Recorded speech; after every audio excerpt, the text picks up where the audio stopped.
Hello, everyone. This is the Friday live stream. I'm your host, Theodore Schubot, and we are going to kick off the weekend by listening to a complete and total stranger talking for the next 6.5 hours or so.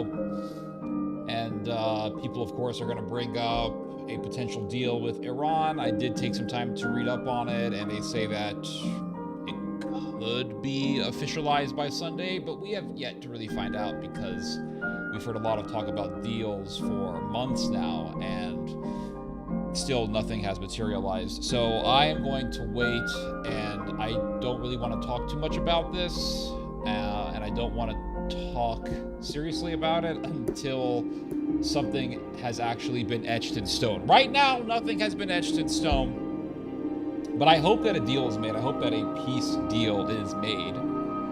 And I hope this whole Hormuz fiasco comes to an end. But we have yet to see what is going to happen. For all we know, something could occur, some kind of emergency could occur. Oh, I don't know, someone in Tel Aviv somewhere might press a button, and then a missile might be launched, and then it might hit Qatar, or it might hit Iran. And it might hit Iran's big gas field again, and then Iran might retaliate and hit Qatar again, and then, oh, look, we're back again, guys, and then Trump's gonna come along and say, oh, a civilization will die tonight. I wanted to make a deal, but Iran doesn't want to make a deal. They're all gonna die. They really want to die. I tried, guys. I'm sorry. So, like, who knows what's gonna happen? You know what I mean?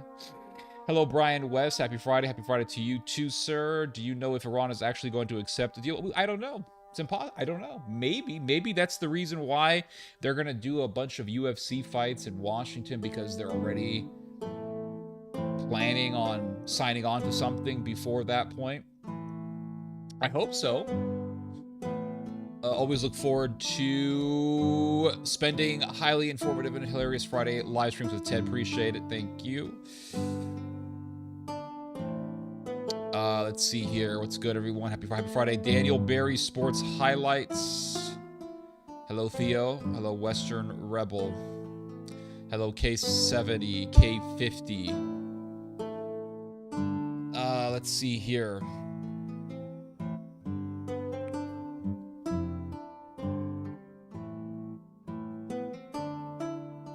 Let me just check something out real quick. I need to just edit my... Let me just edit the title of my stream real quick. But we'll be talking about a variety of different topics. We'll be talking about...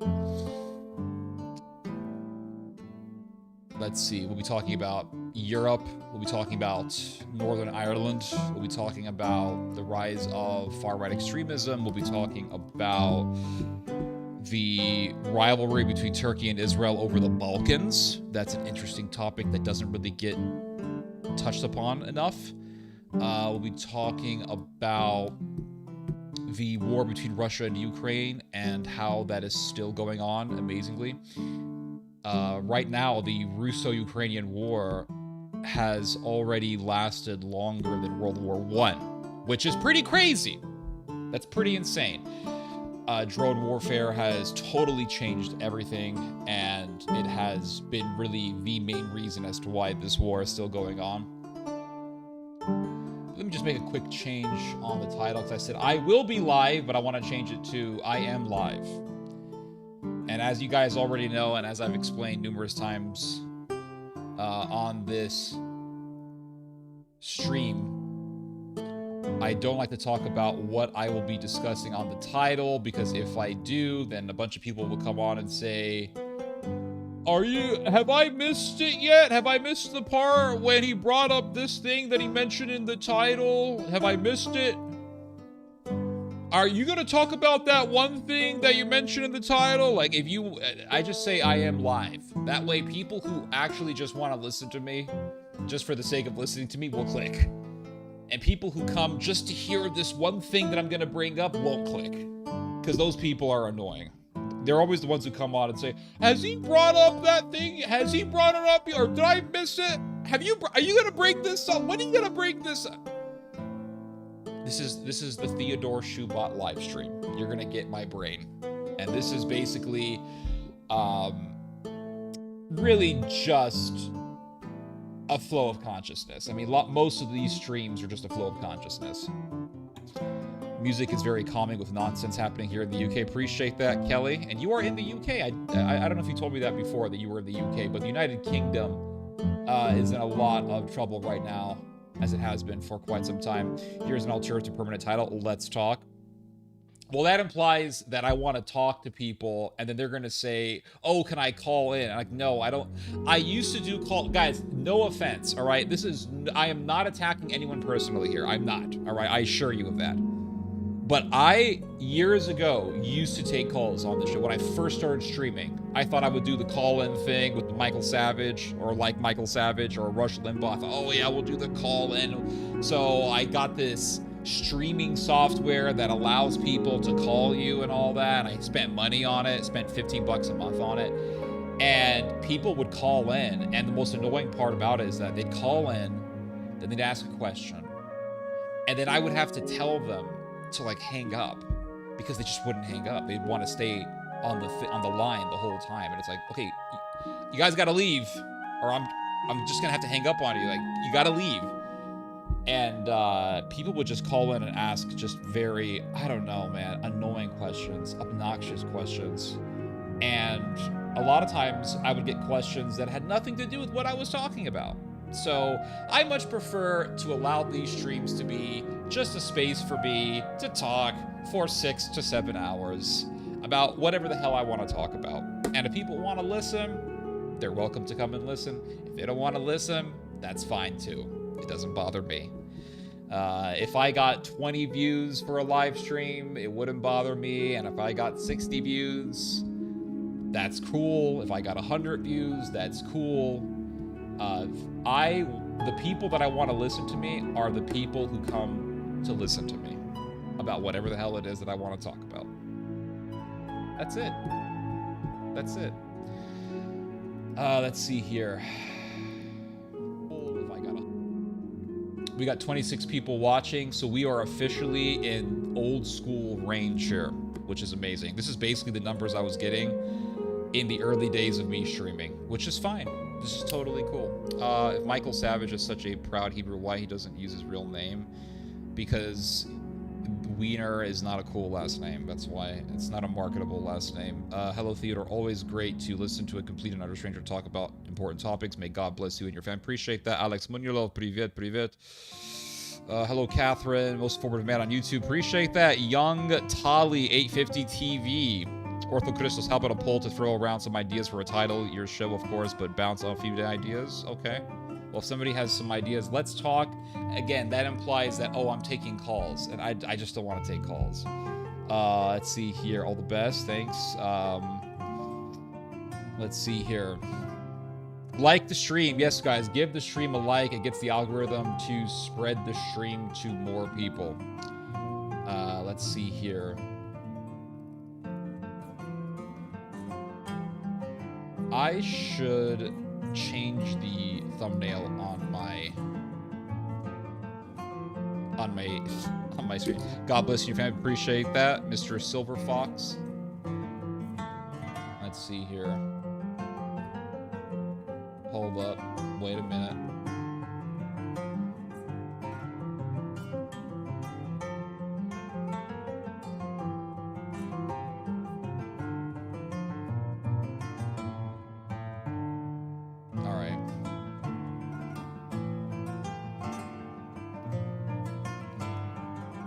So, supposedly they have a potential deal for America and Iran. Has it been signed yet? Let me just check real quick. It might have been signed. I don't know. Nope. Nope. So, I really don't want to make any emphatic predictions about the deal. I don't want to say if a deal is going to be signed or if it won't be signed. I hope it gets signed. I just don't know, because we've been hearing about a deal, like I said, for months now, and nothing has been etched in stone. And so I have given my conspiracy theory about this skirmish between the United States and Iran. And you have people saying, "Oh, this is a war," and you have people saying we're on the verge of World War III, and you have people saying, "Well, we're gonna have a nuclear holocaust, and America's gonna nuke Iran, and Israel's gonna get America to nuke Iran, and then Israel's gonna nuke Iran, and Tel Aviv is gonna nuke Tehran and Esfahan and all the other Esfahans that are existent in Iran." And then you got people saying, well, we're gonna have a regime change, we're not gonna have regime change, and then you have people saying, oh my god, Turkey's next, and then they're gonna destroy Iran, and then they're gonna destroy Turkey and Israel, little old Israel with its 7 million, yeah, I know it's 10 million, but 2 million of those people are Arabs, and then you got a whole bunch of people who are a bunch of Haredi, Talmud reading nerds who have no interest in joining the military. So actually, how many real hardcore Israelis are living in Israel? Probably 7 million, 6 million real hardcore Israelis are actually living in Israel. So you got 6 million people. What are you going to do? You're going to destroy Turkey? You're going to destroy Iran? That's what people are saying, okay? They're going to take over the world. 6 million people are going to take over the whole earth, okay? I've been hearing a whole bunch of stuff. But I got my own little conspiracy theory about the Iran-American conflict, the Judeo-American conflict with Iran, and I've talked about this before, and that is that I've done 2 videos on this actually, and that is that I believe that there are backroom deals that are taking place. In fact, I don't have to give you guys any evidence for that. I think it's very obvious that they are backroom deals taking place that we don't know about. You think they're telling us everything? You think they're giving us all the details about all the talks that are happening between the US and Iran? If you believe that, then I'm sorry to tell you, but you just don't really understand the game of politics. There's all sorts of stuff. There are all sorts of discussions that take place behind closed curtains that are not known to the public, and the details of which are not really told to the public. The public might get some few details about what is being discussed, but the public doesn't get the totality of what is being discussed not until a lot of time has already passed. And so what are they talking about? Well, I mean, America and Iran had a crisis back in the 1970s in which a bunch of Ayatollahist hardliners took a bunch of American hostages, and you had the Tehran U.S. Embassy hostage crisis, and the Americans were trying to make a deal with the Iranians to have the hostages released. I mean, this used to be considered a conspiracy theory, but it's really no longer a conspiracy theory. Now, the hostage part is not a conspiracy theory. The negotiating part is not a conspiracy theory. What is a conspiracy theory, or what used to be considered a conspiracy theory, is that the United States and Iran had secret dealings that were being discussed behind closed doors during the hostage crisis, in which the CIA told the Iranian government to keep the hostages until Ronald Reagan entered the White House. And in exchange, Iran would be able to purchase American and Israeli military technology to fight against the Iraqis, because Iran and Iraq were in a very bloody war in which 1 million Iranians were slaughtered. And they had that backroom deal. And Iran kept the hostages for a prolonged period of time, and during that time, the Iranians played a game in which they would pretend that they were on the verge of signing on to a deal with the United States government, and then they would pull back. And this was something that was done with the influence of the CIA. You had the head of the CIA at that time, Bill Casey. You also had George Bush Sr., who was also in the CIA, talking with the Iranians, and they would play these games, and they would tell the Iranians, oh, pull back, don't agree to any deals. And so Iran would play these psychological games with Jimmy Carter and his team by pretending to be on the verge of signing on to a deal, only to later pull back. And a deal was never made between the Iranian government and the Carter administration. And then right when Ronald Reagan entered the White House, boop, it just so happened that all these hostages were released, which is exactly what was agreed between the United States and Iran in these secret dealings. That's exactly what was agreed upon. The Iranians agreed to release the hostages only once Reagan left, or only once Reagan entered the White House. And then the Americans and the Israelis proceeded to sell arms to the Iranians. So it wasn't a conspiracy theory. It was something that actually happened. So who is to say that the same thing is not happening right now? Who is to say that the same exact thing is not happening right now, that there are secret discussions that are taking place behind closed doors, and the Americans and the Iranians are agreeing on something, and they're planning to agree on something. Who's to say that is not happening? I think it is happening. So I think games are being played, money is being made, and I think that more money will be made once an agreement is agreed upon. Once an agreement is made, I think money will be made. Someone will be making money. Iranians will make money. Americans will make money. Israelis will make money. Money will be made. Everyone thinks, oh, it's just the Americans and the Iranians. They all just really hate each other. And, Pete Hegseth is losing sleep at night because he hates the Iranians so much. But we had a situation that was worse than this. We had American hostages that were in Iranian captivity. And then what happened? As those hostages were in captivity, suffering, and their families were suffering in all of the anxiety of having relatives being held as hostages, the CIA and the Iranians were making backroom deals, and they were making arms deals. Who's to say that the same thing is not happening right now? America and Iran have a history of pretending to be enemies while making deals. Let's see here. American public school. Why are we talking about public education? No one's talking about public education. The very word secrecy is repugnant in free and open society, that we are naturally opposed to secret societies. Yeah, I know. Sorry to tell you, but that's just the reality.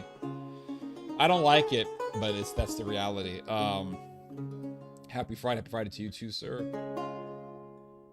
I have a feeling that somehow Israel will once again sabotage any negotiation. Of course not.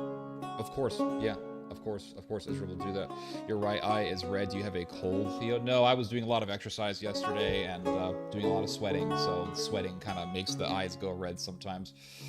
Let's see here. Listening from Austin, Texas. Love your show. Appreciate that, Mr. Methinks. One of the best streamers online. Appreciate that, Mr. Corral. Let's see here. Music is loud. Not really.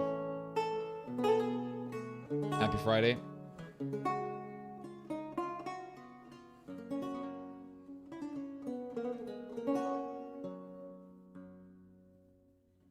October surprise. Exactly right. Let's see here.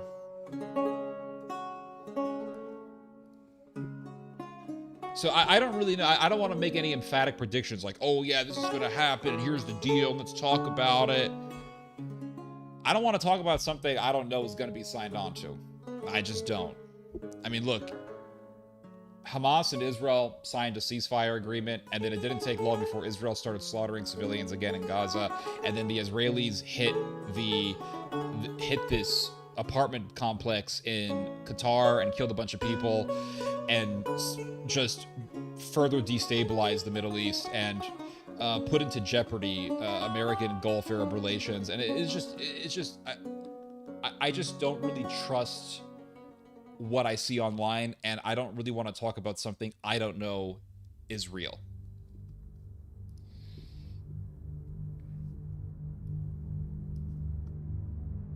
Play the new Resident Evil. I did. I played Resident Evil 9, and I did a little review on it. I really enjoyed Resident Evil 9. It was a great game. It was a really, really good game. One of the best Resident Evil games ever made. Yeah, RE9 was amazing. It felt more like a movie, like a really long movie. That's what Resident Evil 9 felt like to me. Like I was participating in a really, really long horror movie.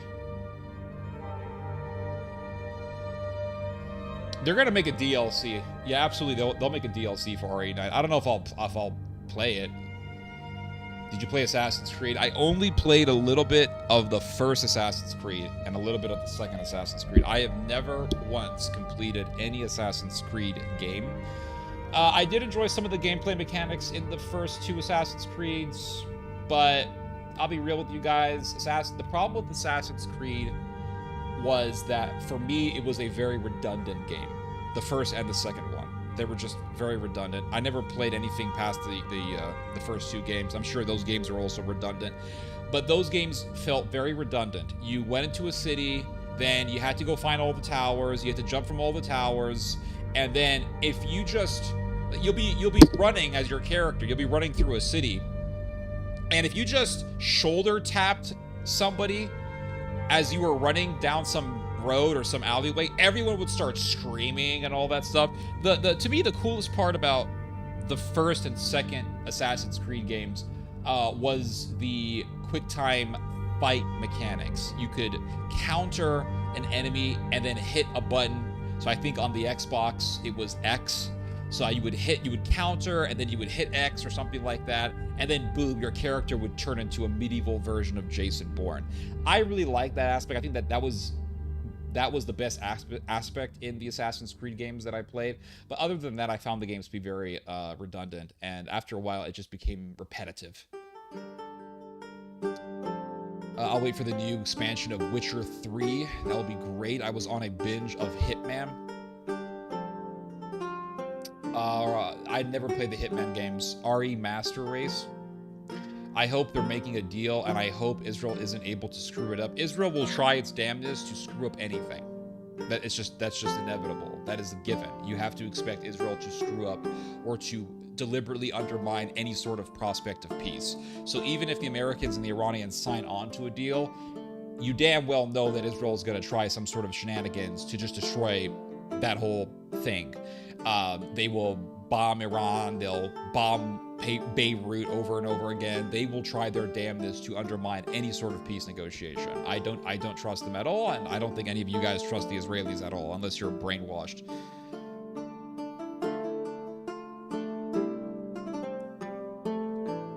Let's see here.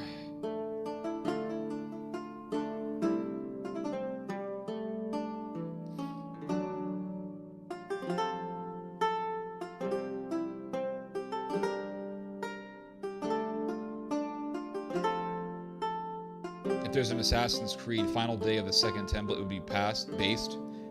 Oh, that would be awesome. Yeah, I'd play that. Hello, Miguel. Driving home now, listening to Theo and noshing on some McDonald's Goy slop. Oh, that sounds good. Enjoy it.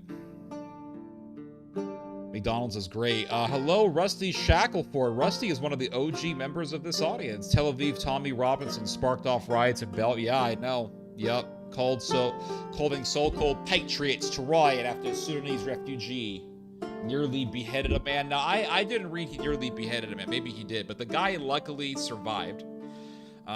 This Sudanese guy should be given the death penalty for this. But again, we have to keep in mind there are obvious political opportunists who are capitalizing on this situation to cause chaos in the UK society.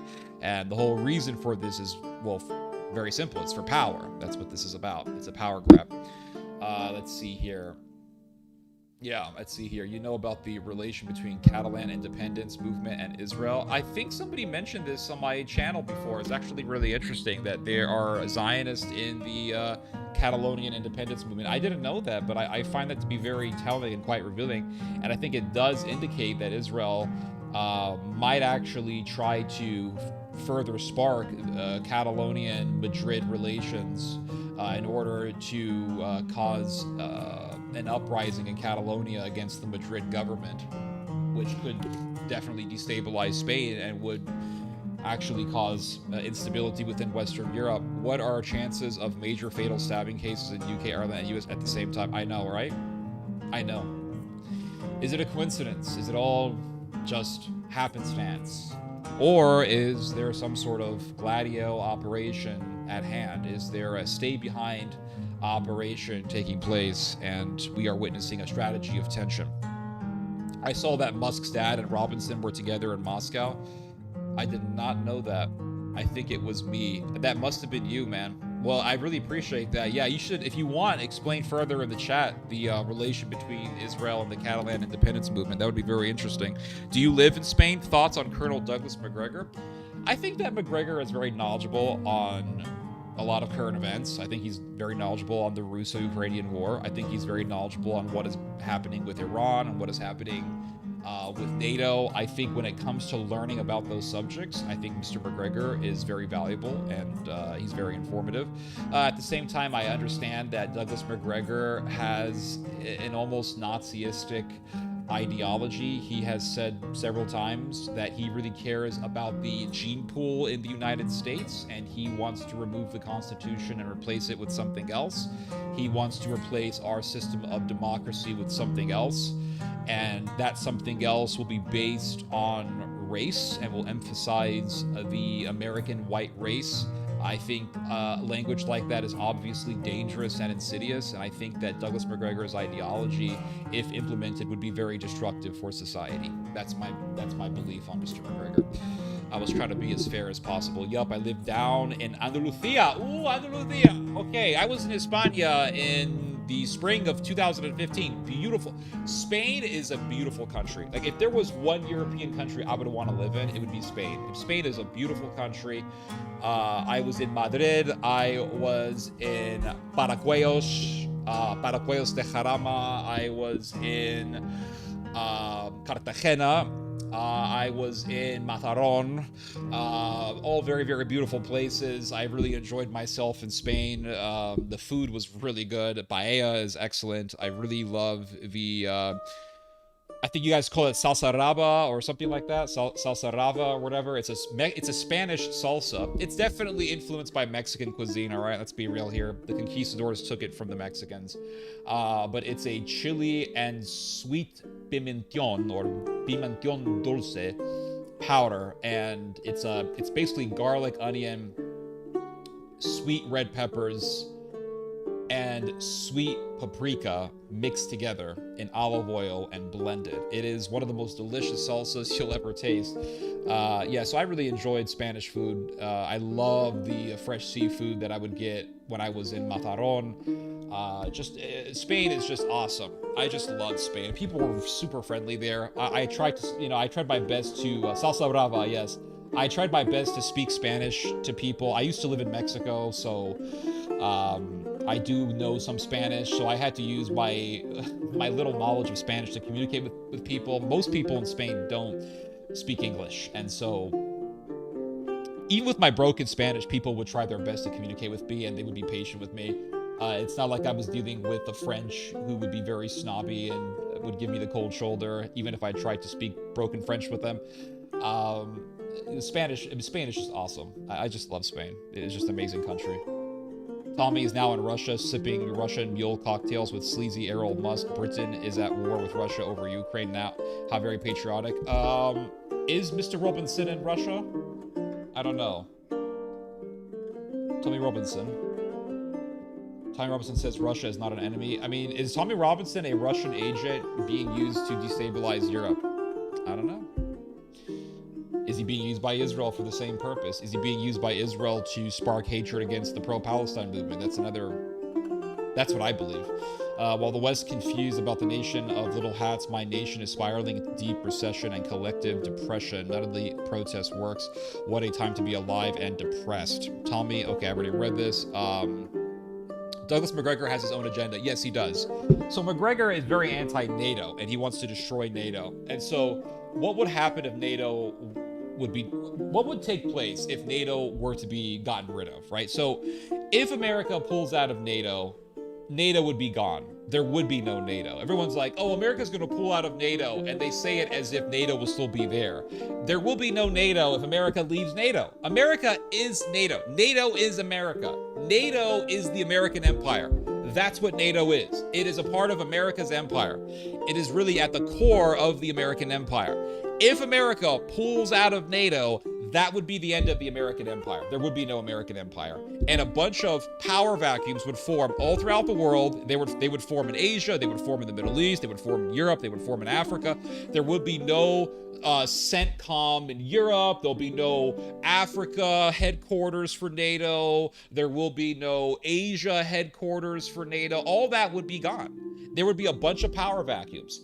And that would accelerate a Sino-Japanese war in Asia. A bunch of the Japanese would say, okay, there's no NATO, and now we can't really rely on the Americans at all. We got China here, and we got Taiwan, and Japan used to control Taiwan. No one ever talks about this when discussing the Sino-Japanese tensions over Taiwan, but Taiwan used to be a Japanese territory back in back in the early days of the Meiji era of Japanese history, Japan commenced a policy of imperialism. They began to take territory. They took over Korea and they took over Taiwan. And for 50 years, Taiwan was a Japanese territory. It was a Japanese territory until the end of the Second World War. And at the end of the Second World War, it was officialized that Taiwan is a part of China. So it's technically Chinese territory. America effectively and Japan effectively have been treating Taiwan as an independent country. China does not see Taiwan as an independent country. The Americans have for years tried to appeal to the Chinese by maintaining this one-child China policy by speaking about Taiwan as if it's a part of China, but working with Taiwan as if it's not a part of China, as if it's an independent country. So Japan recently said that Taiwan is a part of Japan's national security. The leader of Japan, Miss Takaichi, said that Japan sees Taiwan as a part of its national security. What that means is that Japan sees Taiwan as a part of its sphere of influence. And those were fighting words from the Japanese. And so if NATO leaves, Japan's going to say, okay, well, we have this thing called Taiwan, and then we have this maritime territory called the Taiwan Strait, which is one of the most important trade routes in the world. And then south of that, you have the Strait of Malacca, which goes between Malaysia and Indonesia. That's also a very important global trade route. And so China wants that, Japan wants that, so the Japanese and the Chinese will fight over who's going to dominate Asia. Then we have Israel and Turkey in the Middle East. They're going to be fighting over who's going to dominate the Middle East. And if you have no NATO, you have literally no leash on Israel. There is no leash on Israel. It's going to be mask off for the Israelis. Now, we sit here and say, oh, the Israelis are total monsters. And yeah, they are. I'm not going to disagree with that at all. But the thing is that with America in the Middle East, Israel has a restrainer. It's like, every time I say this, I get one person saying, what are you talking about? We just watched the whole genocide and nothing happened. There still was restraint. Because if the Israelis could, they would kill everybody in Gaza. They would have made Gaza into a giant slaughterhouse, and they would kill everybody. And they would kill at least most of the people there and then push the rest of the people out. That's what they would do if America wasn't there. The Israelis don't care. They don't really have any restraint of their own. And so the Americans are there. The Americans do impose some level of restraint. That's why, for example, 1,000 Palestinians have been killed since the ceasefire was signed, as opposed to another 70,000 or 80,000 Palestinians being killed. So there is some level of restraint imposed by the Americans on the Israelis. You take out NATO, there is no restraint. You think Gaza was bad? Wait until Israel is totally unleashed and Israel goes mask off. Without NATO, Israel will say there is no reason to have a mask. We're taking the mask right off. We don't give a shit. And Israel is going to show its full form, its full monstrous form with all of its tentacles. That's what will happen if there is no NATO. And then Turkey's going to say, oh, there is no NATO. There's nothing to restrain us. What's going to stop Turkey from invading Armenia? And believe me, if Turkey could, they would invade Armenia. They would invade it. They would take it over. Do you know what they call Armenia in Turkey? Do you know what they call Armenia in Azerbaijan, which is really just an extension of Turkey in the Caucasus? They call Armenia Western Azerbaijan. They don't even call it Armenia. To them, there is no Armenia. Just like to the Israelis, there's no Palestinians. They completely dehumanize the people they want to slaughter. So for the Turks, there's no Armenians. It's all just Western Azerbaijan. So if the Turks could, they would invade all of Armenia. What's going to stop them? Nothing. But with the Americans, Trump gets involved. They have a little peace negotiation between Azerbaijan and Armenia. They broker a deal. Sure, Armenia does get screwed over in the deal because NATO is going to put some corridor between Nakhchivan and Azerbaijan, and that corridor has to go through Armenian sovereign territory. Sure, the Turks are going to build some corridor between Nakhchivan and Azerbaijan, and that corridor is going to go through sovereign Armenian territory, but at least NATO has some restraint. It's not the best. It's not ideal. I'm not saying this is ideal. But there is restraint at the end of the day. You take out NATO, there's nothing. Nothing. There's nothing stopping the Ukrainians. Well, Russia is there, so they can't genocide all the ethnic Russians. But the Ukrainians would be much more savage. The Turks will be much more savage without the American restrainer. The Israelis will be complete. They will totally expose the monsters that they are. There'll be all these power vacuums. NATO, America pulling out of NATO would be the equivalent of Alexander the Great dying. Right after Alexander the Great died, what happened? You had all these wars that broke out between all of Alexander the Great's right-hand guys, between all of the leaders in the Alexandrian Empire. These people started killing each other. So you had the Seleucids versus the Ptolemaics, and you had a massive war that broke out in all of the territories that were under Alexander the Great's government. You had all these wars breaking out in the Middle East, in Europe, etc., Anatolia. Why? Because Alexander the Great dying sparked a bunch of power vacuums. Power vacuums that all of the leaders who were closest to Alexander the Great wanted to fill up. That's what happened after Alexander the Great died. What happened after the Roman Empire collapsed? The Goths rose up. That's what happened. What happened after the Roman Empire collapsed? The Goths rose up. All these Germanic peoples in Europe rose up, and they started taking territory. And they took over all of Europe. And eventually, these Germanic peoples just took over the whole European continent. They went all the way to the Balkans. They went over to England. The Romans left England, what we today call England, right? They had a different term for it. Londinium, I don't know what they called it, Britannia, whatever. They controlled what we today call England. When the Romans left England, what happened? The Anglo-Saxons took over. Who were the Anglo-Saxons? They were Germanians from Denmark, from the Netherlands. They crossed the sea, they crossed that channel, they went right into England, and they took it over. Who were living there? Initially, it was a bunch of Celtic peoples who were Romanized Christians. These were civilized people who weren't really warlike people at all.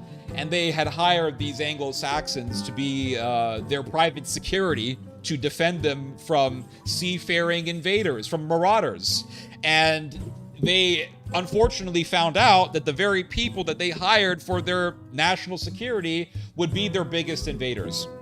And the Anglo-Saxons took over what we today call England. That was the result, or that was one of the results of the power vacuum that would be left by the Roman Empire with the decline of the Roman Empire in the Western world. And eventually the Germanians just took over the city of Rome, and they got rid of the last Roman emperor. So with the decline of the Roman Empire, you had all these power vacuums that were filled by a bunch of Germanians in Europe. And when the Normans sacked Constantinople, what happened? The Normans sacked Constantinople. That weakened the Eastern Roman Empire, and that enabled the Turks to take over the Eastern Roman Empire and destroy the last remnant of Roman civilization. So if America leaves NATO, there will be no NATO, and a bunch of power vacuums will form, and these vacuums will be filled by Japan in Asia, Turkey in the Middle East, Israel in the Middle East, and a bunch of countries, regional powers, will go to war over who's going to dominate their respective regions. That is what will happen if America leaves NATO. And you already have a bunch of talk about America leaving NATO and America pulling out a lot of fighter jets from Europe. And the Europeans, really the Germans, have been seriously discussing creating their own sixth, you heard that right, not fifth, sixth generation fighter jet. And the Germans are pursuing a project in which they will be spending billions of dollars. We're talking over, I want to say 120-something billion or 150-something billion dollars a year on their military. Germany is rising up as a serious power. And everyone knows it. Everyone who's been reading about this stuff knows that this is the truth. And then you have Turkey, which has been rising, and its military industry has been rising tremendously. And right now you have Turkey and Israel already rivaling over who's going to dominate East Africa, who's going to dominate the African region on the Red Sea, who's going to dominate the Balkans. So as America declines as an empire, you're already seeing these rivalries between regional powers looming. Rivalry between Russia and Turkey on the Black Sea, rivalry between Israel and Turkey over the Middle East and the Balkans, rivalry between Turkey and Russia in the Balkans, rivalry between Japan and China over the Strait of Taiwan, over the Strait of Malaga. You just see this all these rivalries rising up, historical rivalries. You know, these rivalries are to a great extent based in history. And this is all happening as a result of the American empire declining. I'm going to have a bunch of people tell me about who the Anglo-Saxons were. Watch. I just know this. Someone's going to tell me the Anglo-Saxons didn't come from Denmark, right? Is it possible that America will follow through with leaving NATO and become a regional power? I think America will still pursue being a global power. I think it's just going to decline. And I think that America is going to delegate a lot of its roles to other countries. But what that will lead to is these countries rising up to a point where America won't be able to control them. They absolutely did. The Romans called England Britannia after invading it. Okay, a lot of towns here like Chester and York will have a lot of Roman paved streets. Let's see here. Said that Germany will become a nuclear power and Russia will hate that. Have you considered orthodoxy? I have. Let's see here. Iran was never conquered in the ancient world. That's why we're different. You're talking about Ireland, right? Your island. Ireland, right? I'm the most wanted man in my island. Your island. You mean Ireland. You're a madman. Sort of. You're close enough. We don't know for sure about Alexander, but we know he couldn't stop and his troops wanted to go home. But not Ireland. Not Ireland, guys. Not Ireland. Are you Irish, by the way? Alexander of Macedonia. Yeah, he built a 300-yard causeway across open sea to reach Tyre. That's correct. He was killed by his own soldiers. Funded by Iranian opposition. In Catalonia, ACAI funds far-right independence, Alianza Catalana. Free Tibet. Turkey got ICBMs. That's a non-starter unless we want to commit suicide. Taiwan is the ancient capital of China. Let's see here. No, there is at least one Israeli with this sort of restraint. I remember there was this Israeli politician that went to Glasgow. I don't remember his name. Was it Jonathan Pollard or who? He has heavy relations to President of Madrid, Isabel Diaz Ayuso, and he has funded Netanyahu. Even so, he is part of ACOM, the Israel lobby in Spain. Also influenced far-right party. Yeah, Vox. So yeah, that's really interesting. I think Vox supports the war against Iran, which makes sense because they're funded by what's it called? Mujahideen al-Haq Iran, MEK, which is, like you said, it's a CIA-backed, Israel-backed opposition organization. It's really a cult, a paramilitary cult against the Iranian regime or the government. And the fact that the Mujahideen al-Haq Iran would fund Vox is quite telling because, like you said, Vox is Zionist back, and Vox supports the war in Iran. So it's obvious that the Israelis and MEK, Mujahideen al-Haq Iran, want Vox to take over Spain because that would prevent Spain from going against Israel and the United States in their military operation against Iran. I appreciate the information, Mr. Miguel Romero. Japanese sphere of influence. Absolutely, yes. Taiwan has always been a Japanese sphere of influence. That's correct. The right in Spain, Vox, was financed by black money from MEK, CIA. That's correct. Absolutely, because China do not colonize. One China. That is correct. Situation with China. I mean, I really appreciate that you guys are actually bringing up stuff that I talked about. Situation with China and Taiwan is surprisingly calm in comparison with Eastern Europe and the Middle East. It's calm. That's true. That is true. And I think the reason for that is because the majority of people living in Taiwan are ethnic Chinese. They're Han Chinese. And a good number of them are pro-China and have zero interest in war with the Chinese. But I think that if the Japanese want to further entrench their influence in Taiwan, I think that could spark definite bloodshed over that island. The flag of Taiwan is the Chinese flag pre-CCP. Triple CP. The right in Spain is very Zionist. The left alone. You are absolutely correct, Mr. Romero. Yes, the the right-wing Vox Party in Spain is Zionistic. And I am an eyewitness to its Zionistic operation, its Zionistic activity. How do I know this? I'll tell you. I've talked about this before, but I'll bring it up with you guys again. Because maybe some of you guys didn't hear this story, or maybe you guys forgot. So I'll refresh your guys' memories. So back in 2015, I was invited to speak at a Christian conference in Madrid. And I did a lecture on the importance of Christian identity in society. And I talked about how we need to have Christian iconography in public to remind us of our Christian identity, etc., etc. And the people in the crowd liked it, and they clapped their hands. And after the lecture was over, we had a really nice paella dinner in the room, and there were all these dinner tables that were there. So I sat at this dinner table, and before I sat down, a lady approached me and she said, "There's a guy by the name of Victor Gonzalez who wants to talk to you." I said, "Really?" He goes, "Yeah, Victor Gonzalez wants to talk to you." So she introduces me to this guy named Victor Gonzalez. And he said, "I really liked your lecture." And he was this tall Spanish guy, tall, lanky Spanish dude. And he said, "I really enjoyed your lecture." He had a very thick Spanish accent.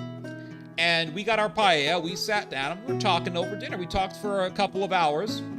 And he was telling me about, he says, "Theodore, we have to prepare for a war here in Spain. We are preparing for a civil war here in Spain." I said, "Really?" He said, "Yes, Theodore. It is very important that we prepare." And he says, "And I believe, Theodore, I believe that the Spain must be involved militarily in the Middle East to fight against Islamic Jihad, because if we don't fight them in the Middle East, they will be fighting us here on the streets of Spain, and there will be blood on the streets of Spain." I said, "What? Oh, that's, wow, okay." And he said, "I am a part of a secret Catholic order here in Spain." I said, "Really?" He said, "Yes. Secret military Catholic order. It's a paramilitary organization." He said, "I am involved in paramilitary training." And I was very interested in this. How old was I at the time? I was 24 years old. And so this really grabbed my attention. I thought, what? Wow. You're involved in Catholic militant paramilitary training? He said, "Yes." He says, "I am working with the Spanish Special Forces." Spanish Special Forces? He said, "Yes, I am. We are doing paratrooper training.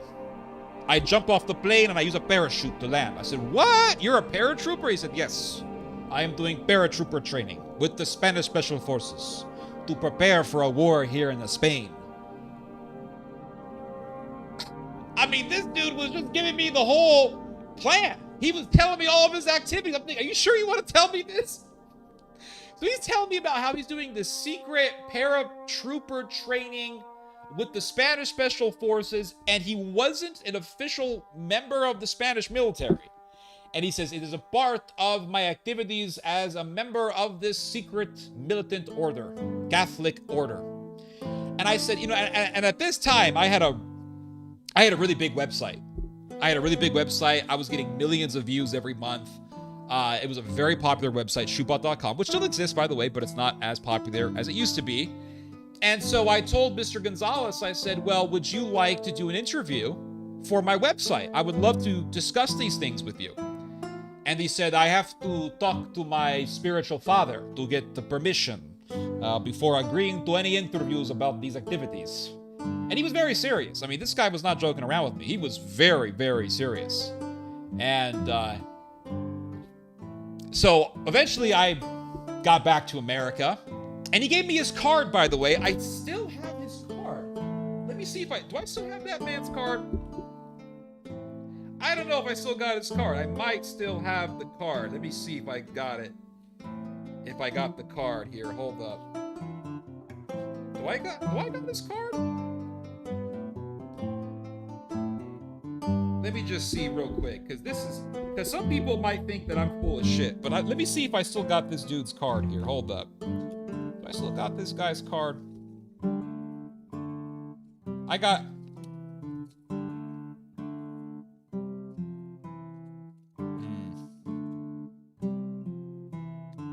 Do I still got this guy's card? Hold on. He gave me his card. I am not seeing it. I might have thrown it away. Yeah, I probably threw it away. I don't know. Hold on. What? Hold on. Nope. I still got it. So I don't want to listen, I don't want to dox the dude. I don't want people calling him up or anything like that. But I'm gonna cover his number. But here's his card. This is the card that he gave me. And it says Victor González Coelho de Portugal. That is his name. Some people may think, oh, Ted, you're so full of shit. That's his name right there. And NPR, that's the name of his company. I'm not sure if it still exists, but he was involved in some sort of, I think, petroleum company in Africa or something like that. And he was, I don't know. The whole thing really looked shady.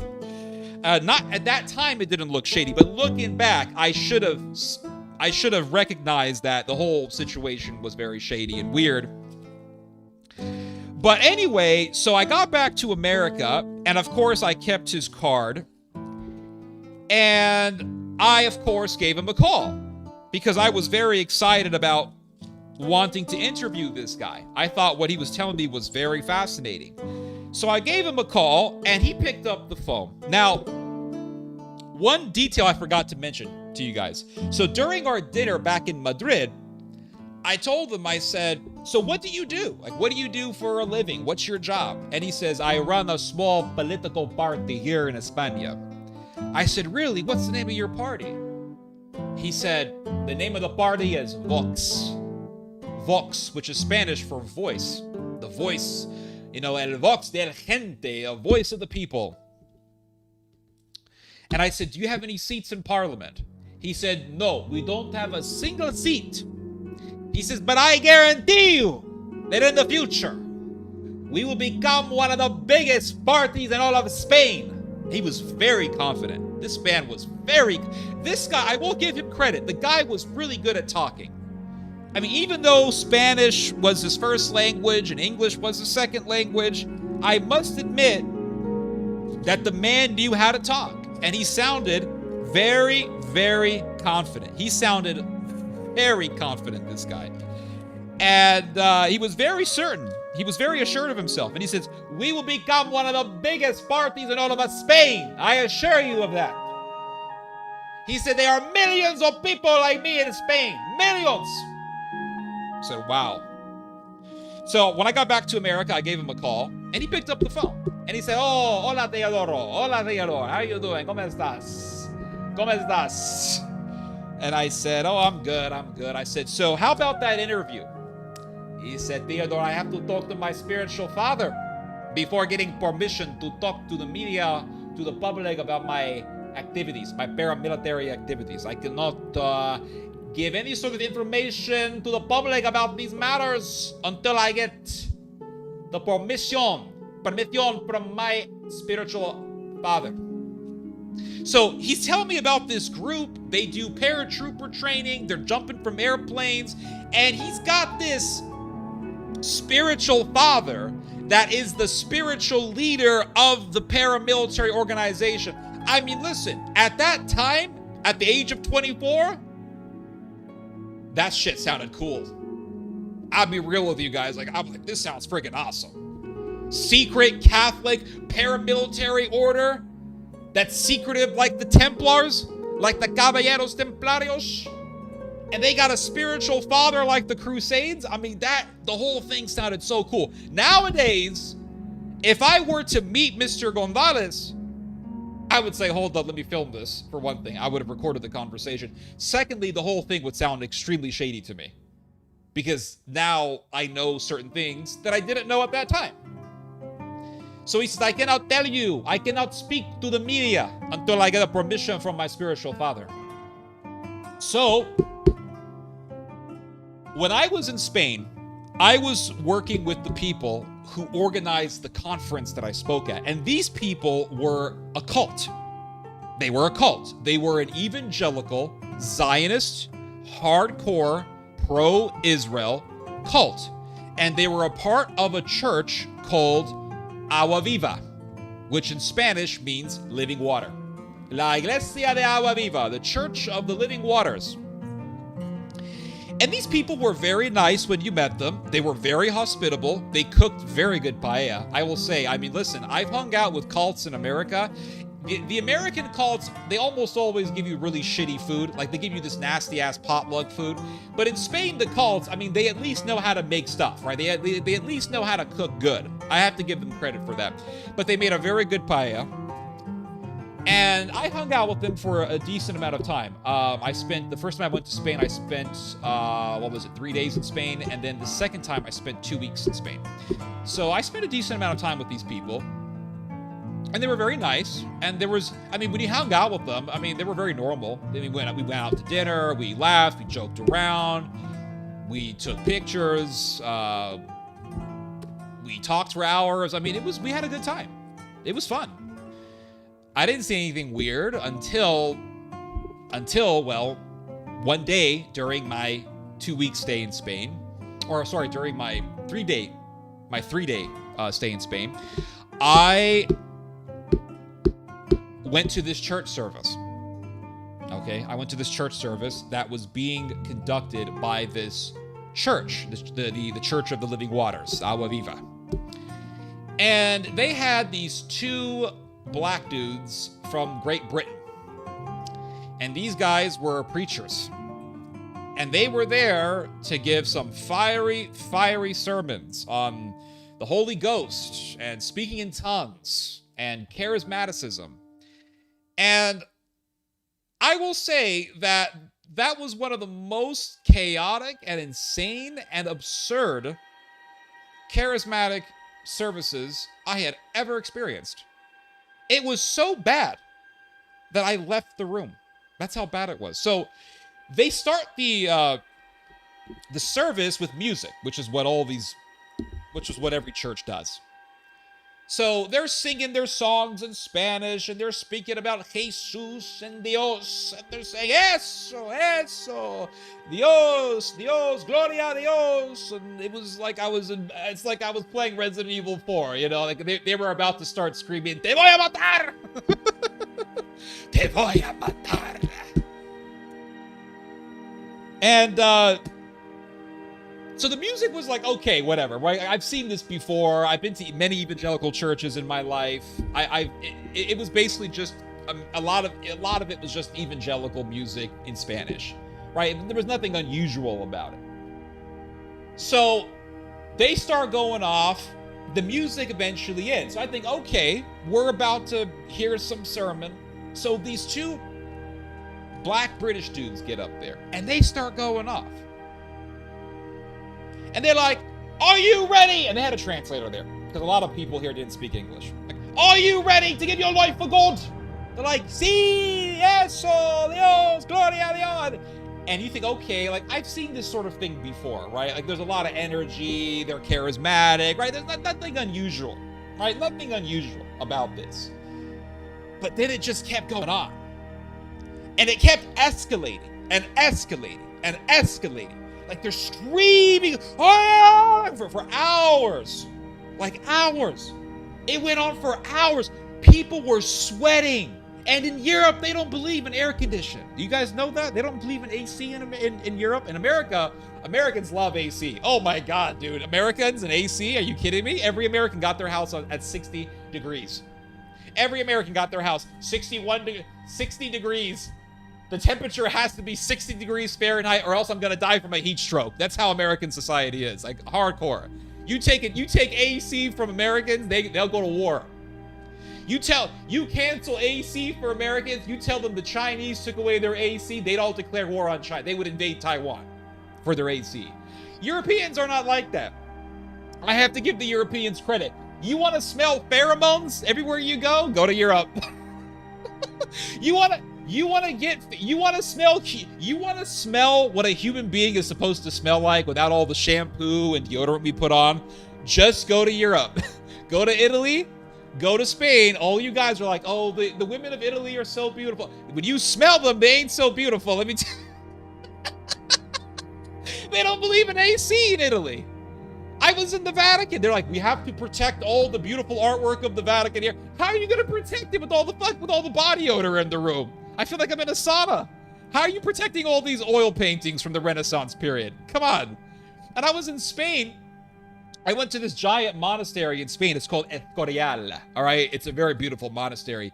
It was the official monastery of the Spanish monarchs from back in the day, from back in like the late Middle Ages or something like that. It was the original monastery of, I think, King Fernando himself, if I'm not mistaken. But let me tell you, I went to Escorial, and I will say, man, like, you may think, oh, it's just some tourist trap. Like, dude, the Escorial monastery is something to behold. But man, like, I took a photo of one of the paintings at the Escorial. Dude, there was the Spanish tourist guide, and she was giving some lecture to a bunch of tourists. And she's like, this here is the painting that was made. I took one photo from my iPhone. All eyes on me in seconds. Spanish woman is looking at me. She's like, you're not supposed to do that. The flash from the phone could damage the painting. I'm like, yeah, and all this body odor in the room ain't gonna do a damn thing, right? Anyway, I'm in this room. They're screaming they're screaming all sorts of absurdities. A million heresies are being expressed during this time period. It's heresy galore. People are screaming in Spanish. This has been going on for an hour straight, 2 hours straight. Sweat is everywhere. Everyone's armpits are sweating. You could literally feel the temperature in the room increasing from all the body temperature. And I'm thinking in my mind, when is this going to end? Like an hour straight. Eso, gloria. And then an hour passes. 2 hours pass. People are rolling on the floor. People are jumping up and down. People are screaming. People are crying. I'm like, man, this is the craziest shit I've ever seen that goes on in this is the craziest thing I've ever seen in an evangelical church. I saw stuff like this in America, but not to this intensity. Screaming, people are, okay, I will say the craziest thing that I saw before this was a messianic service that I attended it was in Minnesota, I think. It was in Minnesota, and that was the craziest thing that I had seen before going to this service in Spain. But these Spanish people, they're screaming and sweating, and then you'll see like a bunch of Spaniards screaming, sweating, jumping up and down like Sufis. And then in another part of the room, you see some woman crying and tears running down her eyes, and it was complete pandemonium, complete chaos, hysteria. And then there was this woman behind me, and she starts shaking. Like her whole body starts violently shaking and contorting. And she's behind me, right? And she's almost like she's having a seizure. I'm like, are we gonna have to call an ambulance? What's going on here? And I was like, this is crazy. Like, this is fucking creepy. We're getting a little too far here, guys. This is insanity. This is crazy. What the fuck is going on here? This is not Christianity. And I was a Roman Catholic at the time. I was going to the Mass, and I knew this wasn't Christianity. This was garbage.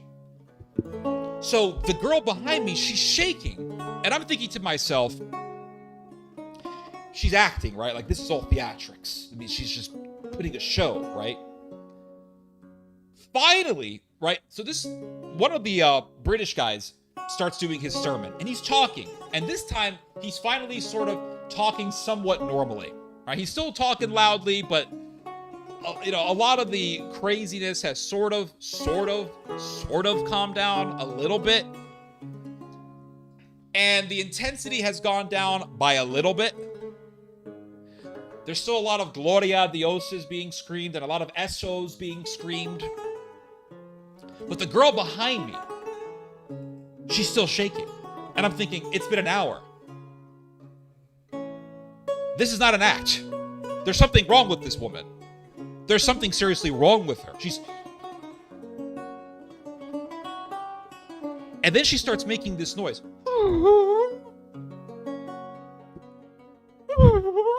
I'm thinking, this is the Los Illuminados. This is Resident Evil 4. I'm gonna have to go Leon Kennedy in here. I'm gonna have to run the fuck out of here. This is crazy. And she's 15 minutes pass. 20 minutes pass. 35 minutes pass. 45 minutes pass. An hour passes. I'm thinking, this is demonic possession. This is demonic possession. I'm witnessing demonic possession here. This is satanic. And no one's saying, hey, calm that girl down. No one's saying, hey, there's something wrong with her. The show just goes on. The circus goes on. People, Gloria a Dios, Gloria, whoa, amen, eso, Gloria, I mean, just it's sweating and people crying and women crying and sweat and body odor everywhere. And I'm thinking, I gotta leave. I can't be here. I can't. Like, as a Catholic, I can't be here. So I got up and I left. I got up and just walked right out of there. And they had a cafeteria. So, well, yeah, they had a cafeteria. But I walked out of the building and they had a plaza. And I sat at the plaza. So I just sat there. And I was pissed off. Because I'm thinking, this is not Christianity. This is fucking garbage. This is satanic. So, the organizer of the whole thing, she organized the lecture that I attended. She organized this crazy ass event. She was the one who got me to come to Spain, all this stuff, right? She comes up to me. And she says, Dad, what's wrong? And I said, listen, I can't be in there. You and I both know that's not Christianity. That's not Christianity. That's heresy. I said, that is garbage. I mean, I was very straightforward with her. So she says, Dad, let's go to the cafeteria. Please, let's go to the cafeteria, please. So I got up, we went to the cafeteria. And we had a long conversation. I said, listen, this is insanity. This is crazy. And she says, Dad, you're right. I know it's crazy. I didn't expect those two black guys to be that crazy. I said, this is loco. You know this ain't Christianity. This is craziness. So I found out some more about the connections between Victor Gonzalez and this cult. And this lady told me, she said, you know, Victor Gonzalez, he paid for all this. He funded the lecture that you spoke at. He funded it. He's in the petroleum business. I said, really? She says, yes, he's in the petroleum business. He have a lot of money. Mucho dinero. I said, crazy. She said, you know, he's a big donor to this church. He donated a lot of money to this church. So the reason why I was working with this cult was because it turned out that this cult, Agua Viva, La Iglesia de Agua Viva, had some connections in the Spanish government. And they were able to secure visas for Christian refugees. So we were trying to coordinate something to help Christian refugees from Iraq get to Spain. This was in 2015. We were at the height of ISIS and all that. So we worked with this church. They used their we paid the money to help secure the visas. We paid the money for the logistics and the plane travel and all that stuff. And then we worked with this Spanish cult to secure the visas from the Spanish government. Eventually, we got about, what was it? We got several Iraqi Christian refugees to come to Spain. I think it was maybe 16 people or something like that. I forgot the exact number. It's been a while. But this lady told me, she said this whole thing was funded by Mr. Gonzalez. So one night, I get an email from the cult, the Agua Viva cult. And it's the email was written by their choir director. They had this choir director who was a very shady individual. So they had this choir director. I don't want to give people's names out. I don't want to dox people, but this guy was a weirdo.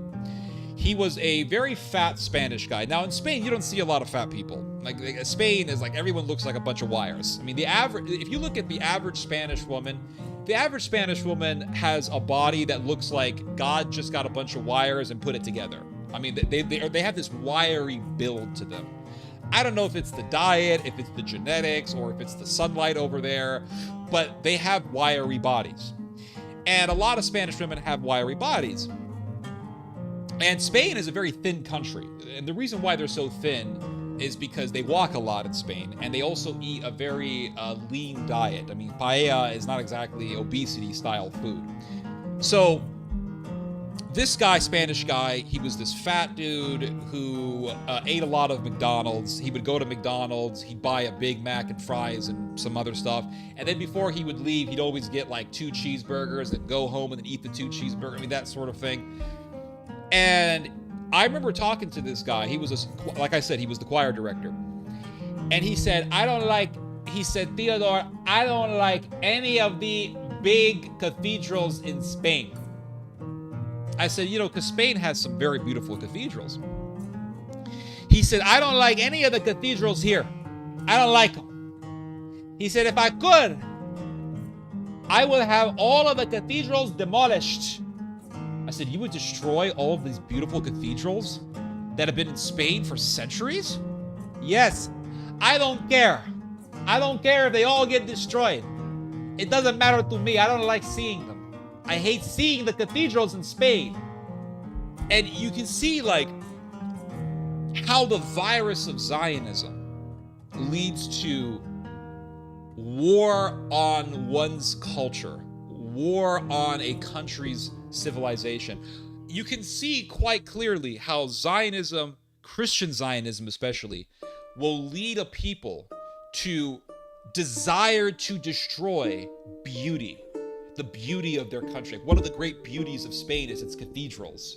You go to Spain, they're everywhere. You go to Madrid, you go to Cartagena, you just see cathedrals, especially in Madrid. And they were so awe-inspiring. You see these Spanish cathedrals, I mean, they're just so awe-inspiring, so intricate, so elegant, so sublime. And this guy is telling me, this choir director who sings just a bunch of fucking garbage music.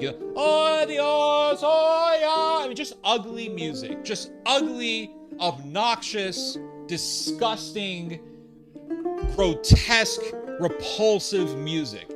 And he is sitting there saying that he wants to destroy all of the cathedrals like he's some fucking member of ISIS. I just found the whole thing very repulsive.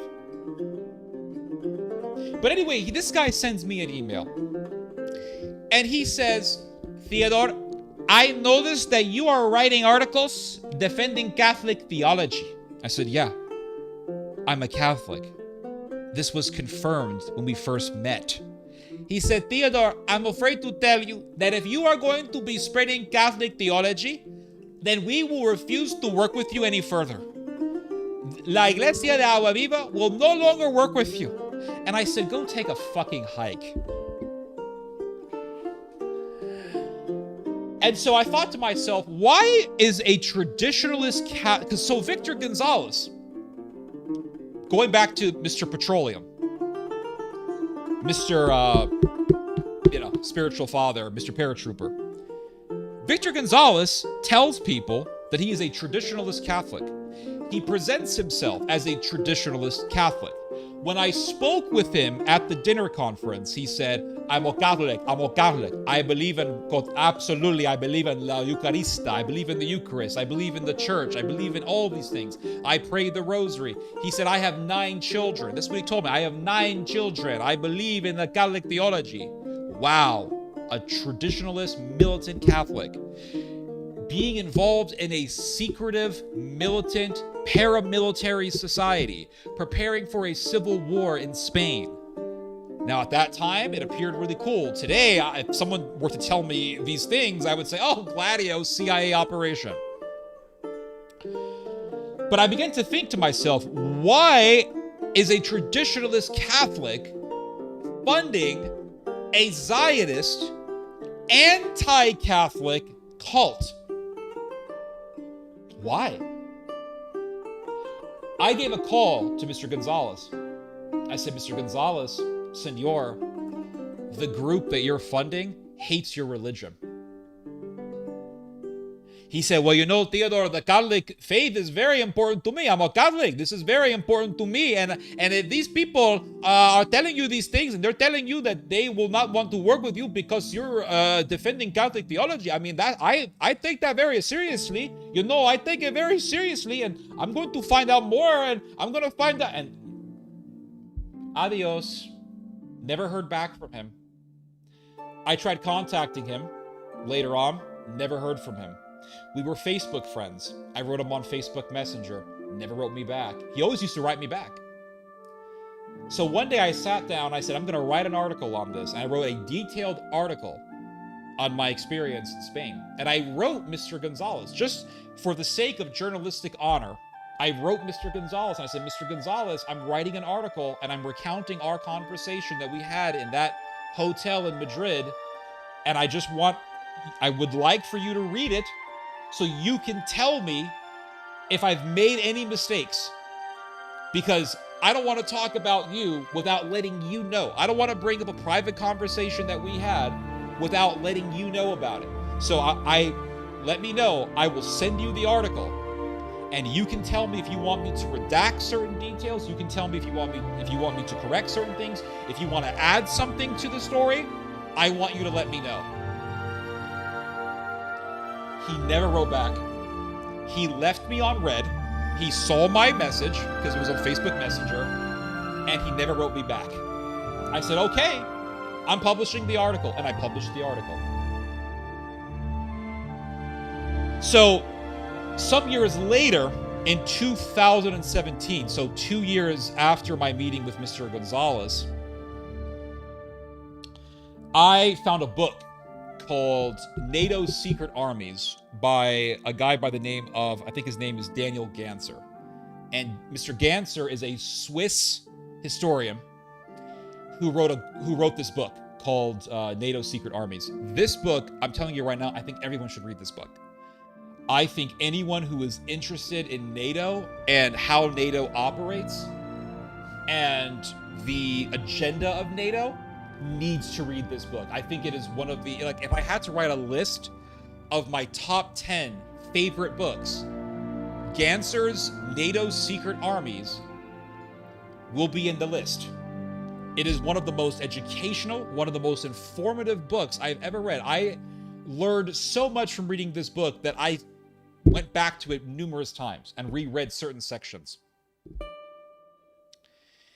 Well, this book is about how during the Cold War, NATO worked with right-wing paramilitaries in Europe, armed these paramilitaries, trained these paramilitary groups in order to prepare Europe for a war with Russia.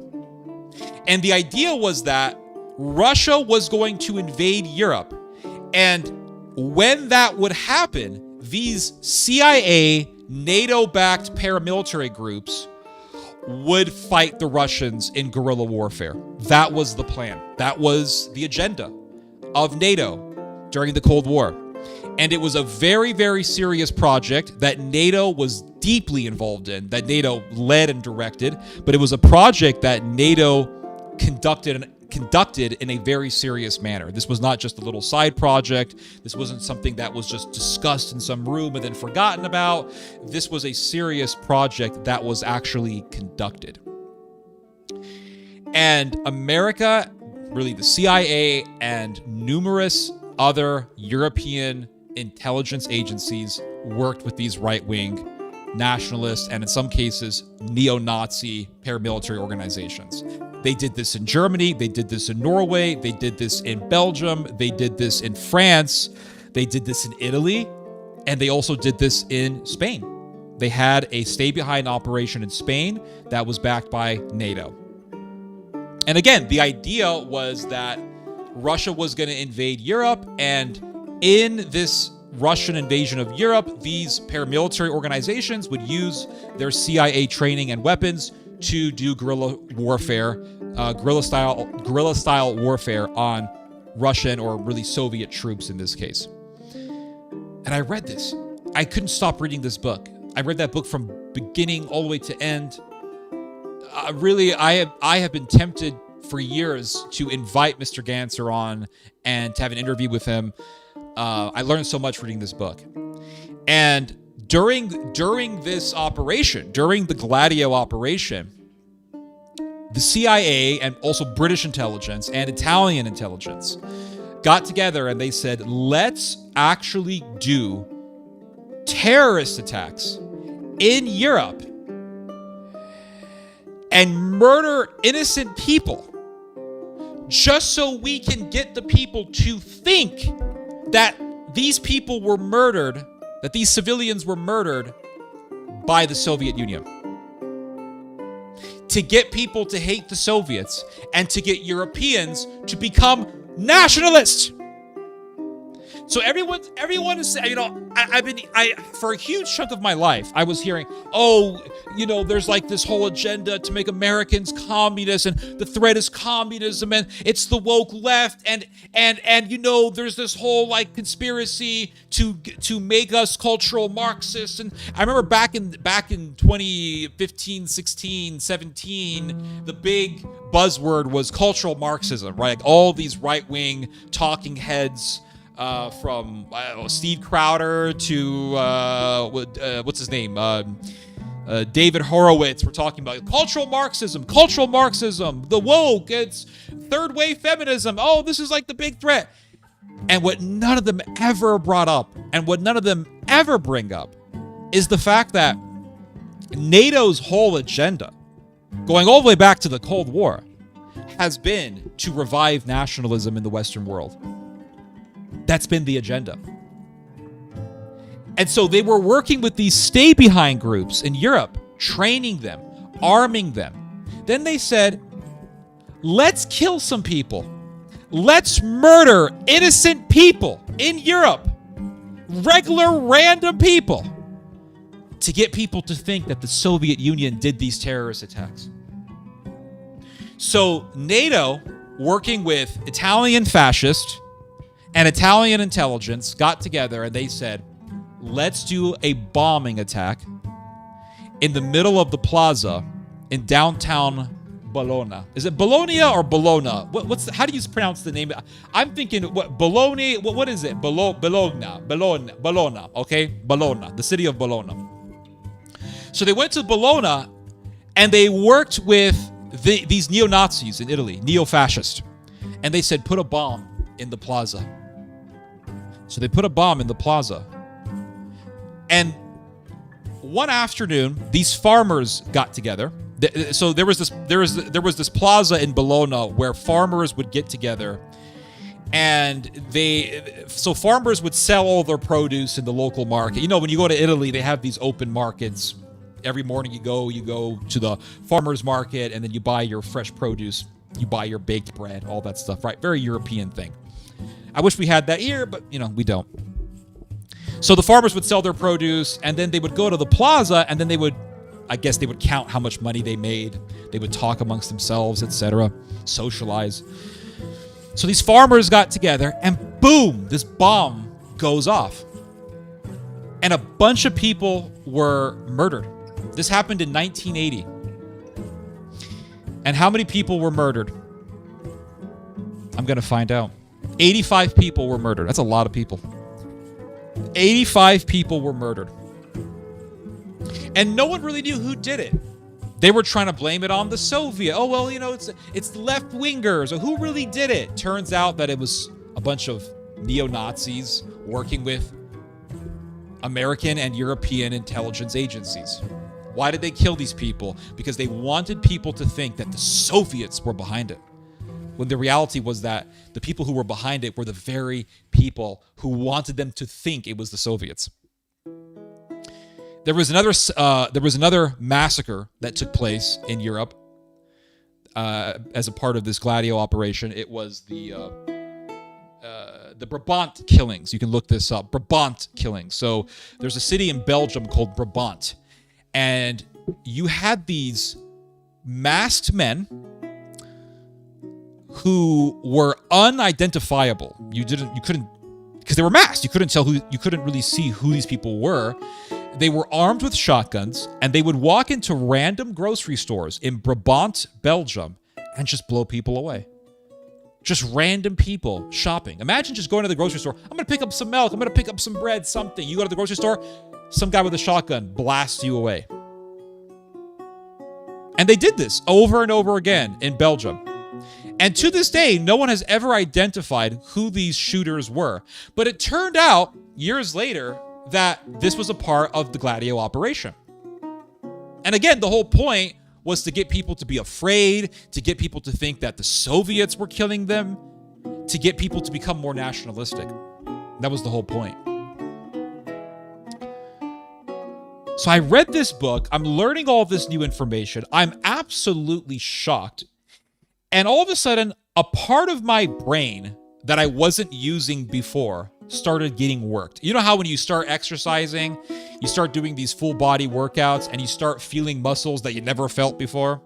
That's how I felt in my brain after reading this book. I started using a part of my mind that I didn't use before. And I started thinking, wait a second, what's going on here? Like, how much have I been told has been a lie? How much was told to me was actually a lie? How much was told to me was true? How many times did I fall for propaganda? How many times did I fall for right-wing propaganda?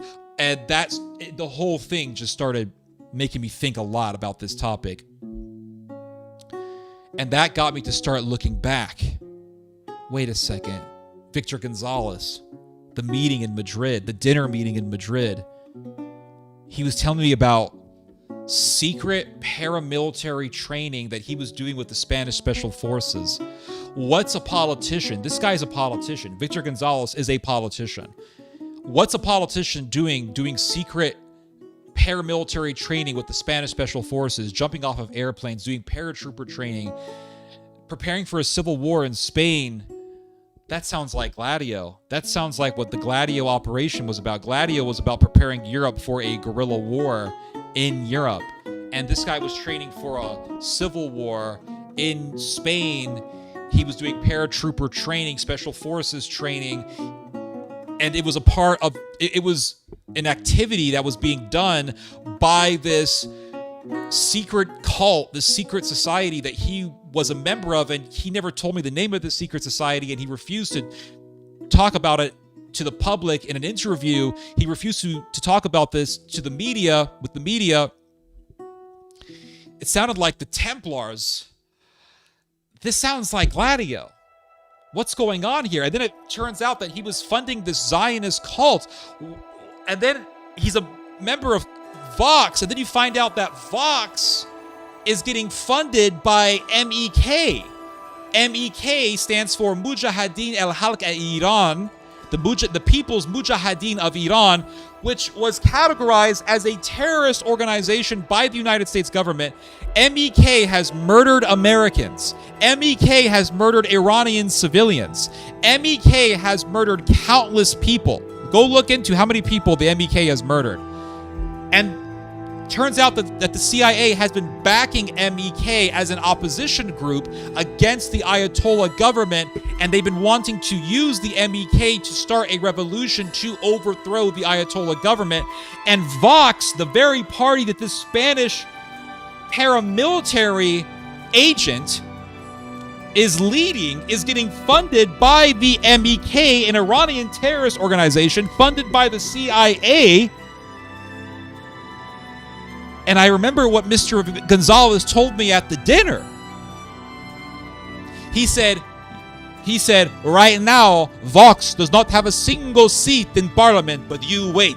We will become one of the biggest parties in all of Spain. And then you look at the numbers. Vox is right now one of the biggest parties in all of Spain. They're like second or third largest party in Spain. And I met this dude when he was a nobody and his party didn't have a single seat in the parliament. And then it turns out that Vox wants Spain to support America and Israel in their war against Iran. Why is Vox supporting the war against Iran? Oh, they're getting funding from MEK. And they're supporting the Zionist agenda against Iran. And then everything clicks. Victor Gonzalez was funding Zionism. There is 100% a relationship between a faction of the far right in Europe and Israel. And why does Israel want the far right, or why does Israel want some of these far right groups to take over Europe?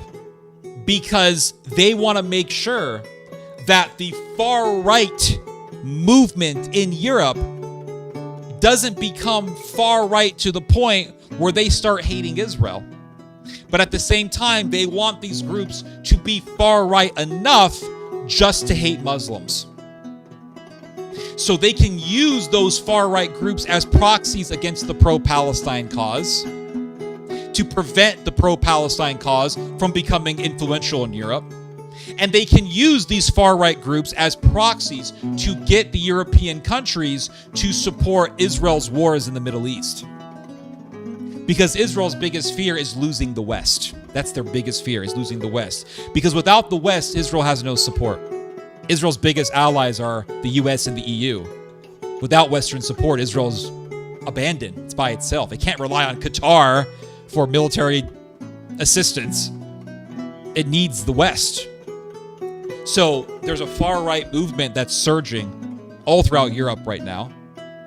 And this far-right movement, I believe, is split between two factions: the pro-Israel far-right and the anti-Israel far-right. And in the AfD party in Germany, which is the biggest far-right party in Germany, right now the second most popular party in Germany, right now the second biggest party in the German government, the AfD is split between Zionist far-rightists who just want to be racist against Muslims, but they don't want to go against Israel. And then you've got the other faction in the AfD, which does hate Israel, and they also hate immigrants. Israel wants these far-right groups to just hate immigrants.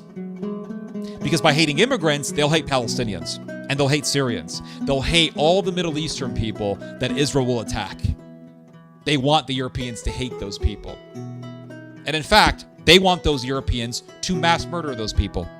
Because if those people are mass murdered, then that's just one less number of people, or that's just less people in the world who will go against Israel, or who may potentially go against Israel. Because if you have Palestinian immigrants in, let's say, England, those Palestinian immigrants will lobby the British government to go against Israel. If you have Syrian immigrants and Palestinian immigrants in Germany, those immigrants will lobby, they will conduct activism, political activism, to call for their government, in this case the German government, to go against Israel. Israel doesn't want that. Israel doesn't want the Middle Eastern critic of Israel narrative to advance in the Middle East.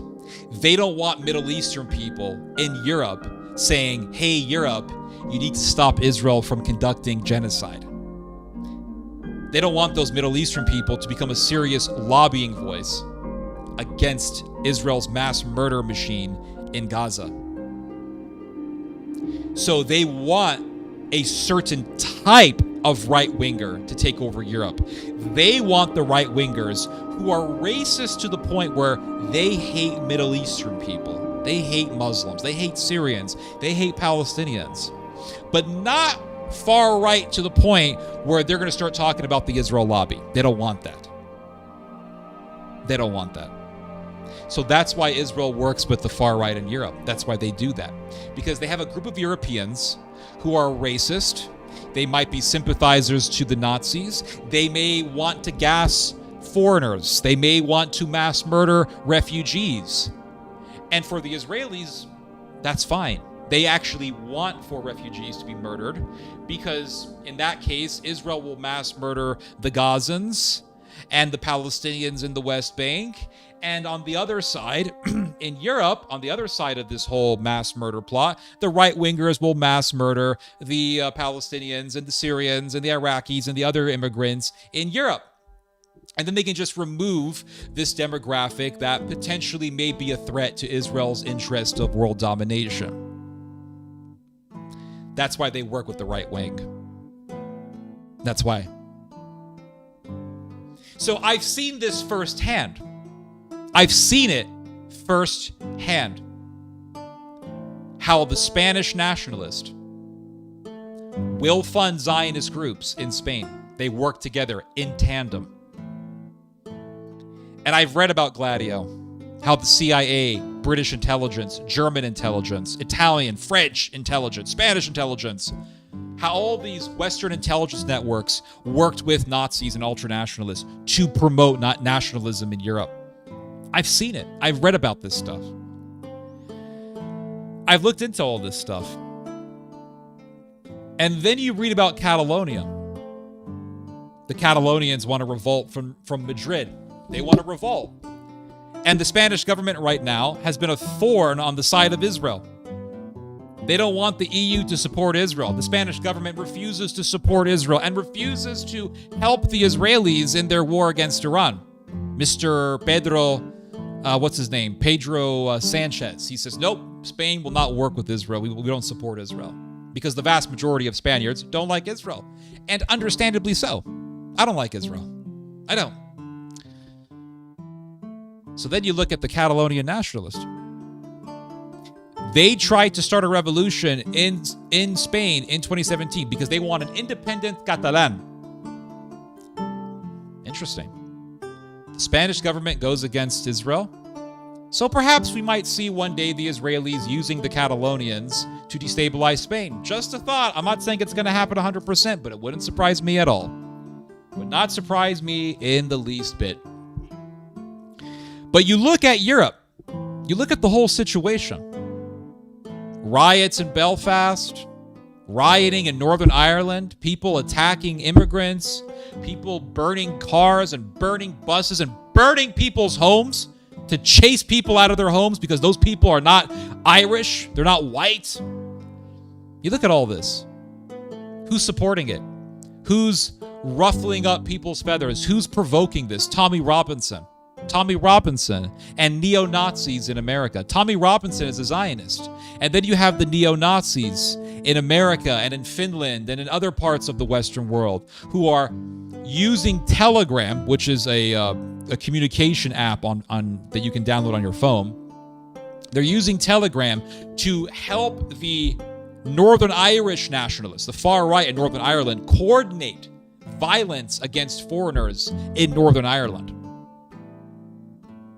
You can see Zionists, Nazis, fascists, all working together. I thought the Zionists were supposed to be anti-Nazi. No, they don't give a shit. Because the Zionists who love Israel, they worship Israel, they never critique Israel, they're Judeo-Nazis. That's what they are. They're no different than the Nazis. They want to make Jewish Lebensraum, living space, by purging out the Palestinians, just like the Germans wanted to make Lebensraum by slaughtering Jews and Poles and Russians and other people. And so the Zionists want this violence in Northern Ireland. They want violence against foreigners in Italy, in Spain, in Germany. They want Zionism. They want violence. Why? Because they believe that they can ignite violence against refugees, and by doing that, the goal is to crush a demographic that might in the future become influential enough to lobby their respective Western governments against Israel. They want to make sure that those people are cleared out, killed, slaughtered, gotten rid of, and then they can use those far-rightists as proxies to make sure that their respective governments pass policies in favor of Israel. So the Israelis believe that they can control these far-right groups. Be it working with Vox, be it working with the British nationalists with Tommy Robinson, be it working with the AFD. The AFD has a Israeli department. They have an Israeli branch. Go look it up. They have an Israeli branch. It's a bunch of Zionists in the AFD. So the Israelis believe that they can use this movement and they can contain it, just to the point where they can use this movement against the pro-Palestine cause. And they can contain it to the point where it won't start talking about the Israel lobby. But here's the problem. And this is where Israel's little shenanigans will backfire on the Israelis. You cannot, I repeat, you cannot unleash the demon of nationalism without nationalism talking about sovereignty. It's impossible. Nationalism, at its very core, is about sovereignty. There's nothing wrong with sovereignty, but the way that nationalists go about it is very destructive. You guys know why. I don't have to tell you guys why nationalism can be very destructive. Just look at what happened in the mid-20th century. But nationalists always want to talk about what? Sovereignty. And so if you have a bunch of people who are fixated on sovereignty take over Europe, they don't want the EU, they don't want globalism, they don't want internationalism of any kind. They want nationalism. They're going to start talking about what? Israel and the Israel lobby. That is the reality. Now, the politicians who are in this far-right phenomenon may not talk about Israel. They might just want to keep the status quo with Israel so they can secure arms deals with the Israelis. But the people won't be prevented from discussing Israel. And right now, the vast majority of Europeans, be they left-wing, be they right-wing, are anti-Israel. And so what are these right-wing politicians going to do when the waves against Israel rise up to the point where they can't stop it?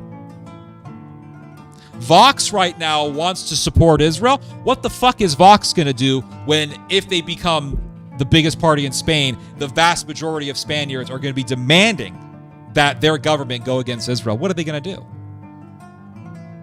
The vast majority of Germans hate Israel.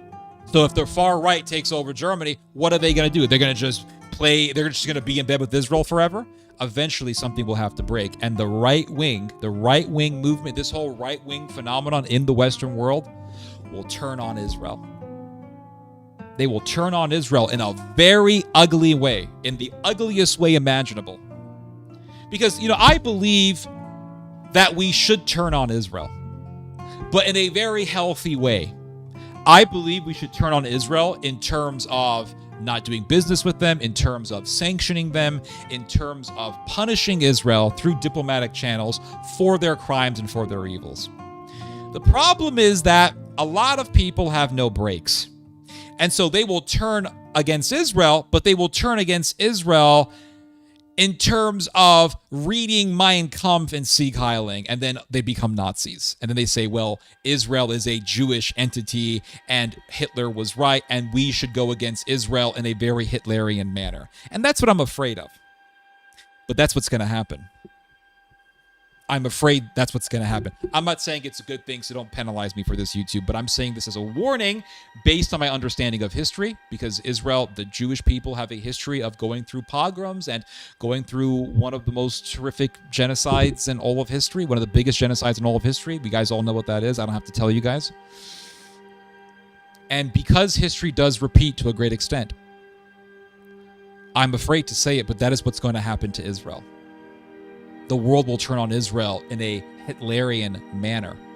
And so Israel right now is doing a genocide on the Palestinians, and they think, well, we're killing all these Palestinians, and we got all those Palestinians in Europe, and we got all these Syrians in Europe, we got all these Iraqis in Europe, we got all these other Levantine Semitic people living in Europe right now, and they are in substantial numbers in Europe, and well, one day they might become influential enough in Europe that they will lobby the European governments against us, and they will add to the already very strong voice in Europe that is against us. We can't have that. We want right-wingers. This is what the Israelis are thinking. They're thinking, we want right-wingers who are going to stand with us against the Palestinian cause. That is why they always talk about jihad. All these right-wing Europeans, they always talk about the jihad and the threat of Islam. Now, if a European right-winger talks about the threat of jihad, but they never bring up Israel, you know that they are compromised, right? You know who's paying them. I don't even have to investigate. I know, okay, they're a proxy of the Israelis. But that's why they do that. They always say, oh, we got to defend it against the jihad, but they'll never bring up Israel. Why is that?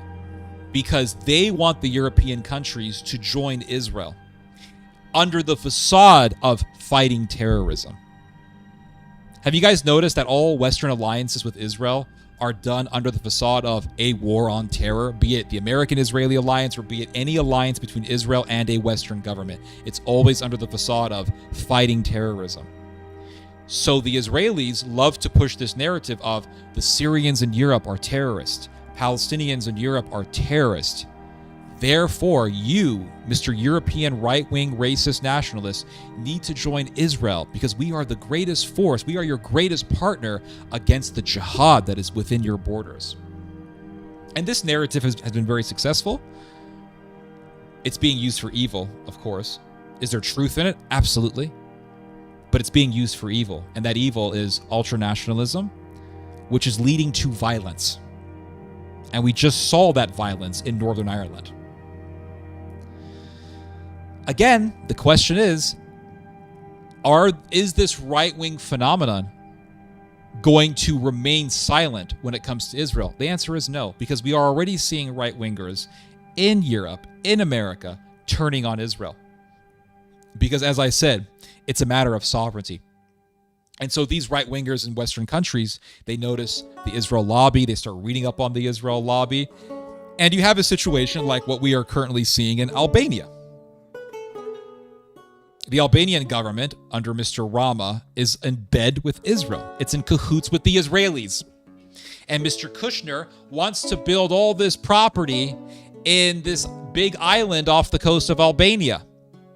And Mr. Kushner and Melania Trump, or whatever her name is, Miss Trump, his wife, President Trump's daughter, they want to destroy a beautiful bird reservoir in Albania where you have flamingos and you have all sorts of birds, pelicans, beautiful nature reserve.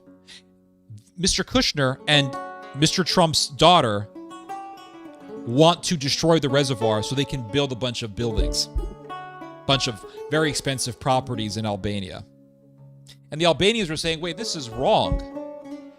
And they protested against this. They demonstrated fiercely against the Albanian government for allowing this to begin.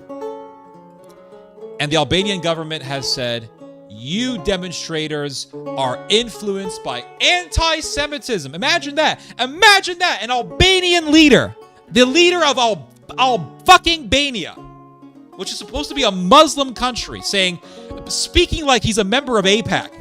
I've never heard of this. I've never seen something like this before. The leader of Albania speaking like he's some Republican, like he's Ted Cruz. Oh, you guys are just influenced by anti-Semitism. Imagine that, the leader of a Muslim country talking like that. So the Albanian people see that and they say, oh my God, you're compromised. Our entire government is controlled by a bunch of people who are in bed with Israel. And it doesn't matter how much the people scream and object, we are ignored. We're ignored. We have no say-so. Where's the democracy? And so this is an example of a European country taking notice, recognizing the Israel lobby, recognizing the global power of the Israel lobby. And this noticing that we've just seen and witnessed in Albania is happening all over the world. It's happening all over Europe. It's happening. It's this global intifada, and I've been talking about this for years now. It's this global intifada that is happening, that is taking shape. And this wave against Israel cannot be stopped, and it will not be stopped. So what's going to happen when right-wingers become powerful enough in Europe? Are they going to just sit there and continue to be the puppets of Israel? No. Eventually, this right-wing phenomenon, which is focused on sovereignty, is going to say, well, where is our sovereignty? Where is our sovereignty? And this first wave of right-wing politicians will, for the most part, more than likely remain silent on Israel because their governments will do arms deals with the Israelis. And, for example, Greece right now is in bed with Israel. The Greek government is buying Elbit systems from the Israelis. The Serbian government right now, the Serbian people hate Israel. The vast majority of Serbian people don't like Israel, but the Serbian government right now is in bed with Israel, regardless of the outrage of the Serbian people. And the Serbian government is going to start making drones with the Israeli government. And so the right-wing politicians, for now, might be silent. And that's going to anger people. They're going to say, well, why isn't our politicians, who are supposed to be right-wing, which means that they are supposed to be bent on sovereignty, why aren't they doing something about Israel? Why aren't they countering this massive Israel lobby? Why? What's going on here? And eventually what will happen is politicians are going to rise up and they're going to say, we are the real right wing. We're going to turn against Israel. And eventually it's going to happen. And the Western world will turn against Israel. They'll abandon Israel. And Israel will be left to face Iran and Turkey by itself. And it's going to be torn apart. It's like when, for example, in Weimar, Germany, what angered the German right wing more than anything was the Treaty of Versailles. So Germany loses in World War I, and the French come along, and the French say, well, you know, Germany, you invaded us, and you destroyed our villages, and you pillaged us like a bunch of Vikings, so we demand reparations. So the French wanted reparations from the Germans, the British wanted reparations, and Germany was up to its knees in debt, really up to its nose in debt. They were drowned by debt. And so the Germans were forced to sign something called the Treaty of Versailles. All right, this is one of the things that acted as a catalyst towards the Second World War. And in the Treaty of Versailles, Germany lost its sovereignty. Totally lost its sovereignty under the Treaty of Versailles. And it was being forced under the Treaty of Versailles to pay reparations. And it was going to be a very long time until the Germans fully paid all the reparations that were demanded by the Treaty of Versailles. And so the Germans found themselves to be absolutely stuck. They lived in a society where they had I kid you not, you can look this up, a $100 trillion bill. That's how bad the inflation was in Germany. $100 trillion bill. They had the $100,000 bill. They had the $100 trillion bill. You could buy yourself a loaf of bread with it or something. It was pretty bad. Prostitution was rampant. Degeneracy was rampant. And Germany lived under occupation. You had the American military that was there, and the Americans refused to allow Germany to have a navy. The Americans refused to allow Germany to actually have a serious army. And the French eventually invaded Germany. After World War I, the French invaded a region of Germany called the Ruhr. And the Ruhr was the industrial center of Germany. And the French said, not only are we going to take over your industrial center, but we are going to basically, we're going to demand that all the money that your factories make in the Ruhr will go to us. We're going to rob you. We're going to rob you of your money because you're not paying us the reparations in the way that we want you to pay them. So the Germans were under occupation. They had no sovereignty. They had lost all sovereignty. So the right wing began to rise up in Germany, and there was a right-wing party called the DNVP. DNVP stands for something like the German People's Party, or something like that, right? German National People's Party. That's what DNVP stands for, German National People's Party. And the DNVP was growing in popularity because the DNVP was right-wing, it was nationalist, and it was bent on sovereignty. But then you had another right-wing party that became the main competitor to the DNVP, and this was the National Socialist Party. And the National Socialist Party, the Nazis, said, we oppose the Treaty of Versailles, and we will tear the Treaty of Versailles up, we will not honor it, and we will bring German sovereignty back.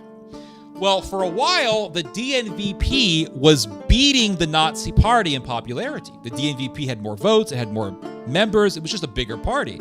And at one point, the DNVP got 10% of the vote. But here's the thing, is the Nazi Party, they began to grow slowly over the years. They grew and grew and grew, and they got more people. And what the Nazi Party began to do was take the voters of the DNVP to their side. That's what the Nazi Party began to do. And eventually, the DNVP completely lost all popularity. It completely lost all of its following. And it eventually came to the point where effectively all of the people who were voting for the DNVP started voting for the Nazi Party. Well, why is that? Why did the DNVP lose all popularity? The reason why the DNVP lost popularity is because the DNVP said, we agree with the Treaty of Versailles. We support the Treaty of Versailles. And when the DNVP did that, what the DNVP was effectively saying was, we support the occupation of Germany and we support the neutralization of Germany's sovereignty. We will maintain the status quo of Germany having zero sovereignty. And when the DNVP said that, when the DNVP said, we stand by Versailles, all of the German nationalists in Germany said, you guys are against our sovereignty. And they voted for the Nazis.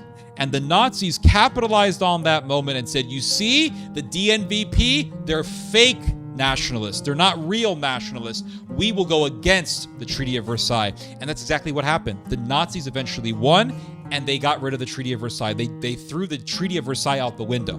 And they began to make the military really, really big again. And you guys know the rest of the story. Eventually, you had World War II. So you look at Europe right now, you look at America right now, you see this rising right wing all throughout the Western world. And the main focus of the right wing is the same focus of the right wing in the mid-20th century. Sovereignty, sovereignty, sovereignty.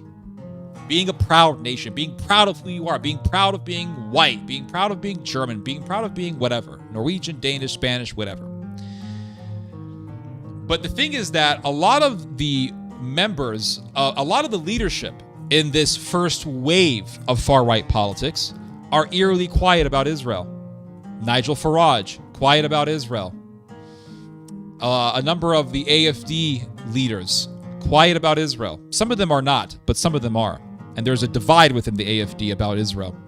You look at the right-wing party in the Netherlands, the Freedom Party, ran by Mr. Geert Wilders, openly pro-Israel, even though the vast majority of Dutch people are against Israel. You look at Albania. The Albanian government is doing all these arms deals with the Israelis, doing property deals with Jared Kushner, even though the vast majority of Albanians are against it.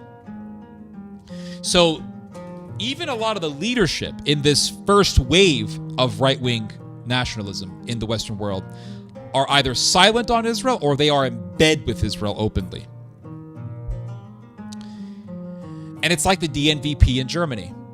They were the biggest right-wing party in Germany before the rise of the Nazis, but they lost all popularity. Why? Because they said, we agree with Versailles.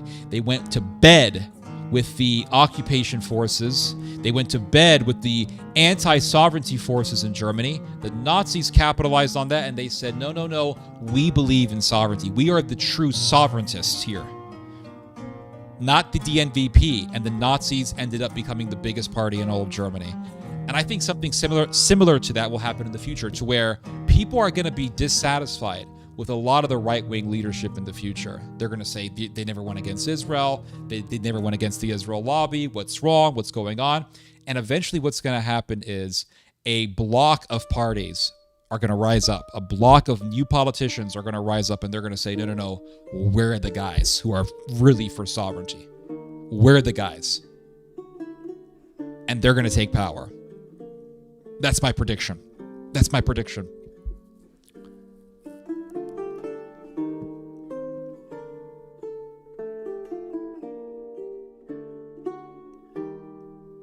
Let's see here.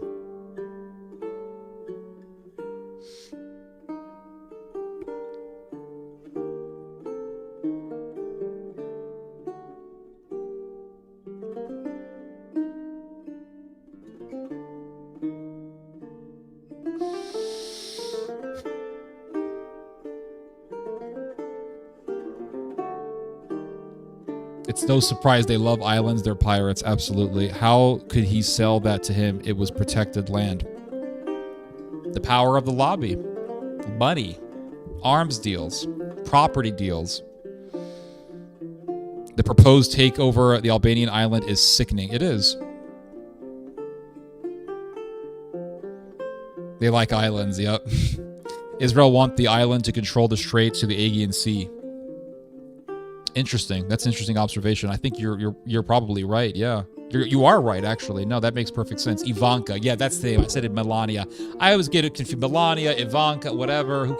Yeah, but you're right. Thanks for the correction. Terrorists who play the good guy are just the worst. Yep, that's feigning ignorance. When you hurt somebody on purpose and you act like you did it on accident or like you didn't know, or you do the terrorist attack and then you blame it on your enemy to get the people against them. Theo, the violence in Ireland did not happen in the void. Give some context. Why did the violence kick off? Well, there was a Sudanese guy who nearly murdered somebody. But the point is that that's being used to justify mob violence.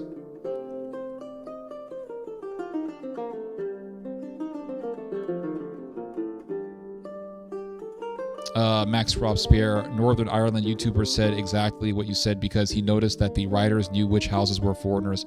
Yeah, it was very coordinated, very planned. Let's see here. Israel is the biggest threat to Europe and USA. Let's see here. They have him in the middle of their war in the Middle East, aircraft carrier Israel. God destroyed Sodom because there weren't even 5 righteous people who lived there. True. Absolutely agree. Appreciate that, Mr. Exit. Theo, did you know that Rafi Eitan, who captured Adolf Eichmann back then and brought him to Israel, gave a speech at an AFD party event and referred to Muslims there as enemies? Well, I didn't know that, but that's actually further proves my point about how the Israelis are trying to use the right wing in Europe as proxies. I've stated before, but most Americans simply don't care. Okay, dude. What's the point? They don't care about Israel. Americans don't care about mostly anything. I mean, that's just a fact. So in this stream, we talk about stuff that most people don't care about. I'm so with you. Appreciate that. Roxana Shafi. Hello, Daniel Tracy Ann. Like in Poland and Hungary, UK is a Zionist stronghold since Waterloo. True. Zionists want to control. Well, hold on. I have to correct you on that. UK has been a Zionist stronghold ever since Oliver Cromwell took over. Ooh, yeah. No one ever talks about Oliver Cromwell. He was the first Zionist leader. Yep, he did. He allowed all of the you-know-whos to come back to England. Centuries after Edward the Longshanks kicked out all the you-know-whos, and then because they were shaving coins. So Edward the Longshanks, he kicked out all the you-know-whos in England after a lot of people were arrested and executed for coin shaving. And then centuries later in the 1600s, Oliver Cromwell says, open up the gates and allow all of the you-know-whos to re-enter England. And he came back. And then it just so happens that Puritanism, the cult that Mr. Cromwell belonged to, gave birth to Christian Zionism. Zionists want to control national action, a reaction movement. They are not working together. Patriots are isolated in EU nations. Well, they want to control it. That's true. They're not necessarily working together, although they are some right-wingers who definitely are. Let's see here. Bingo. I live in Belfast on the peace line. Ooh, you live in Belfast. Interesting. Did you witness any of the chaos? Sir Ted, please ban annoying tool angler fish. What's he doing? There are no neo-Nazis in Europe. Give me a break. They are. I excluded Iraq because they have autonomy, and also they tried to separate in 2017, but it was quelled immediately. Tommy is an Israeli tool. True. There is no rioting in Irish Republican areas. Oh, it's the Protestants who are doing it. And they're Zionists, too. The Protestants are all pro-Israel. I agree. Israel also pays lip service to Kurdish independence as well to provoke Turkey. True. True. To Belfast, to Beirut, they're British loyalists, so they're Zionists. If they're British loyalists, then they're Zionists. In all of your analysis, Theo, a lot of which I agree with, do you consider that local populations have justifiable grievances as their countries are being invaded by aggressive foreigners? They 100% have justifiable grievances. Every nationalist movement and every right-wing nationalist cause, even the ones that have committed genocide, have had justifiable and understandable grievances. Even the Nazis had justifiable grievances. It's not like those guys came out of nowhere either. All movements, be they good or be they evil, have justifiable grievances and real grievances. The Nazis were a reaction to communist violence in Germany. The Nazis were a reaction to an actual conspiracy by communists to take over all of Germany and to make Germany a satrap of the Soviet Union. But when we look back at the Nazis, we don't say, oh, well, you know, they had rightful grievances, so let's just focus all on the rightful grievances. We should talk about the grievances that the Nazis marketed themselves as the solution to, but we should always do so in the context of how they use those grievances to justify genocide. That is the reason why I believe it is important to bring up the grievances of the German people, because by understanding those grievances and by understanding that genocidal movements and ideological groups use real grievances to justify genocide, we can then anticipate how the Nazis of the future will use real grievances to justify genocide and other acts of mass murder. And so by understanding that, we can anticipate what they're going to do, and we can anticipate how they will strategize to recruit people. That's exactly what they're doing. They are using real grievances to strategize, to recruit people for their power game and for their evil intentions. I believe we should talk about the grievances, but in context of how those grievances are used to justify evil. If we don't do that, then we will simply talk about the pretext, but we will never discuss how the pretext is being used for evil. If you look at, for example, this is like talking about World War I and saying, well, why don't you talk about the murder of the Archduke? Because Austria invaded Serbia and committed a genocide on the Serbian people. Austria massacred 600,000 Serbs in the beginning of World War I. And that was justified as a response to what happened to the Archduke because a Serbian terrorist murdered the Archduke Franz Ferdinand. So if I were to talk about what the Austrians did to the Serbian people, I'm not going to sit there and focus on Franz Ferdinand. Like, I'm going to talk about it, but I will only talk about what happened to Franz Ferdinand in the context of how the Austrians used it to mass murder Austrians. So we look at what's happening in Gaza. There's a mass murder taking place in Gaza. The Israelis have sniped children. They've opened fire on civilians. They have utilized starvation. They have forced Gazan people to live in an environment conducive to disease. You have Gazans being infected with Ebola and hantavirus. And if I were to talk about these massacres, how would the Israelis respond? They would say, well, why don't you talk about October the 7th? And I don't have a problem talking about October the 7th. I've talked about October the 7th many times, but I will only talk about October the 7th in the context of how the Israelis use October the 7th to justify what they are doing now. If I were to talk about just October the 7th and not how it's been used, that would be ignoring the full story. Now, if I were to talk about the suffering of the Palestinians without talking about October the 7th, that would also be missing the full story. So the Israelis want us to just talk about one thing, but they just want us to talk about the pretext that they use to justify their slaughterhouse of the Gazan people. So I don't believe we should just talk about the event that is being used as a pretext for a greater scheme at hand, because what we are witnessing is a greater global scheme. And crimes that are being done by certain immigrants, by a very small minority of immigrants, are being used to justify a global scheme of fascism, a global scheme of reviving fascism and reviving Nazism. And that's what we have to be worried about. The thing is that I believe that this migrant crisis that's been going on for over a decade, it's been going on since 2015, I believe this migrant crisis was a psyop. Going back to Gladio, I keep going back to Gladio. What was Gladio about? It was about reviving nationalism in Europe. That's what it was about. It was about reviving nationalism in Europe, so the Americans could then use the Europeans as proxies against the Russians. And the thing is that Gladio failed. The Gladio operation that went on, that took place in the Cold War, did not work. It did not lead to people voting in massive numbers for far-right parties. It didn't. The thing is that Cold War policy has never ended. The idea that Cold War policy has ended, or that it ended in the 1990s, is a chimera. It never ended. The Americans were backing right-wing stay-behinds in Europe and in Ukraine against the Soviets. And then what happened after the Cold War? Well, the Americans were still working with Al-Qaeda. The Americans were working with Chechen Mujahideen to behead Russian soldiers in the 1990s. This was after the Cold War. Did the Cold War ever end? The answer is no. The Americans were backing the Bosnians against the Serbs because the Serbs, they were afraid that the Serbs would get too close to the Russians. The Americans were backing Al-Qaeda against the Russians. The Americans were backing the Chechen Mujahideen against the Russians. So did Cold War policy ever end? The answer is absolutely not. It never ended. And right now, the Americans are backing the Ukrainians, the Europeans, really, because the Americans have sort of withdrew to a great extent from its backing of Ukraine.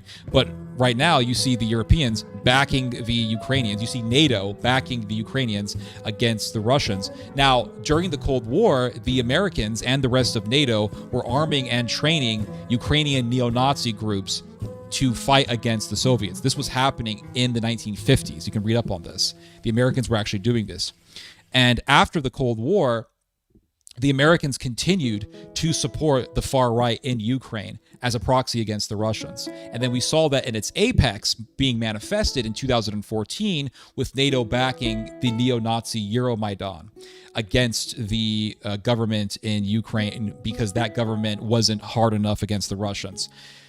And then when the civil war broke out in eastern Ukraine, you had the neo-Nazis who were leading the fight against the pro-Russian separatists in the Donbass. These neo-Nazis were 100% trained and armed by the CIA. They were being trained and armed by NATO.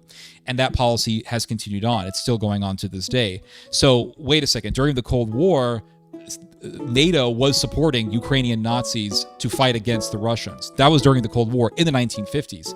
1990s, that policy never changed. In 2014, that policy didn't change. Today, that policy hasn't changed. So has the Cold War policy ever really changed? Has Cold War dogma ever really changed? The answer is no. I mean, this whole war against Iran is, at the end of the day, all about weakening Russia and China. So Cold War doctrine has never really changed. So then the question is the goal, or did the goal of NATO of reviving nationalism in Europe during the Cold War ever end? I don't think it's ever ended. I don't think it has ever ended. I think America has always wanted ultra-right nationalism to be revived in Europe, even during the Obama administration, which was touted as this left-wing, as a part of this left-wing global phenomenon, liberal, progressive global phenomenon.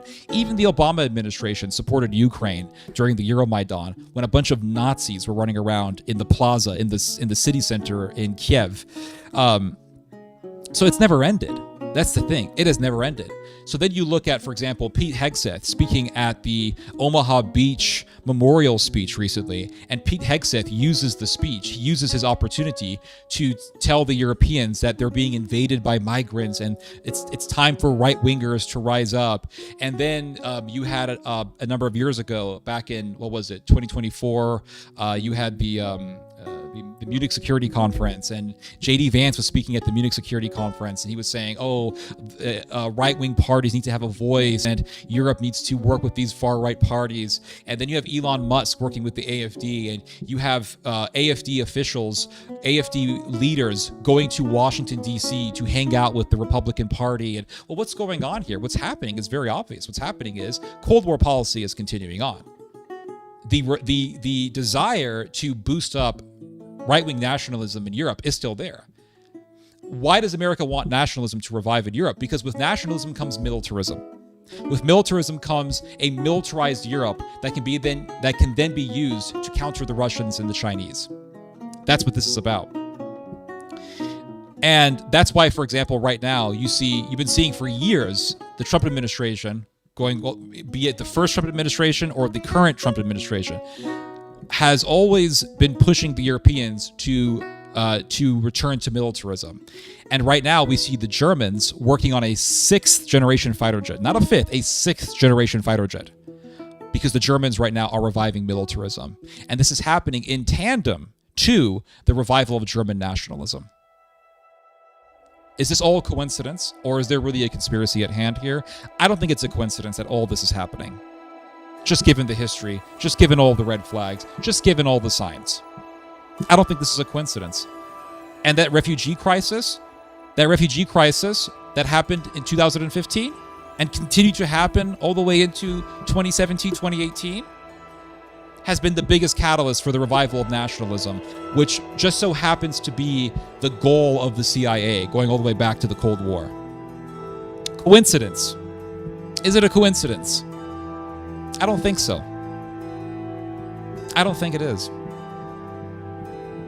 Just so happens that this refugee crisis has been the biggest catalyst for the mission of the NATO intelligence agencies during the Cold War, which was to revive nationalism in Europe. So when people say, why don't you focus on the grievances? Oh, I do. I think we should focus on the grievances. But to ignore how the grievances are used would be to focus on one tree as opposed to looking at the forest. You would be ignoring the full picture, my friend. And I say this with respect. You would be ignoring the full picture. This is like saying, let's talk about communist violence in Germany, but let's ignore Nazi violence. When it was the Nazis who used communist violence as a way to justify their own violence. We cannot ignore the full picture. To ignore the full picture would be to ignore the future. To ignore the full picture would be to shut our eyes to the future. And to ignore the future is a very dangerous game. Because if you ignore the future, you are then ignoring the monsters that are going to take over in the future. That's the reality. Let's see here. I think you have please seek.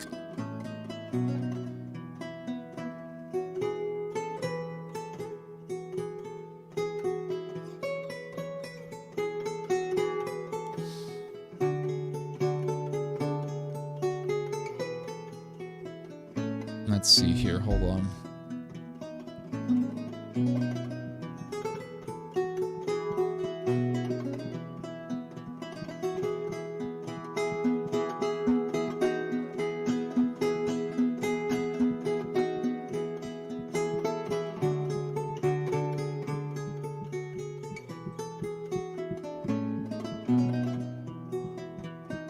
Mahdi loves Israel. He absolutely does, yep. Let's see something here.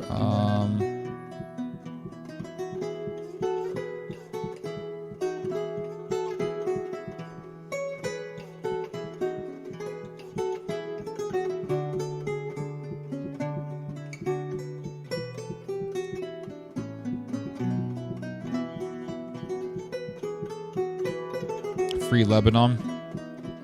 Free Palestine from the river to the sea. Hasbara, blah, blah, blah. Yep. A lot of Hasbara. Phalange would be the anti-Israel far right, but they have little force right now. In Twitter, they have some traction, but that doesn't correlate to real support.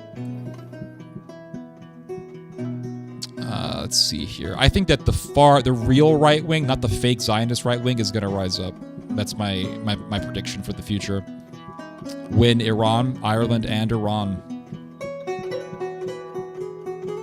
The powers that be play all sides with a single goal, full spectrum dominance and ultimate power. Do not fall in the false dialectic. They do not care about communism or nationalism. I'm not falling for a false dialectic. I'm describing the dialectic. I'm saying don't fall for the pretext. So the people who just read about, oh, Sudanese guy stabbed somebody, and then they act with anger, and then they look for some politician to save them. They look for some cult of personality to save them.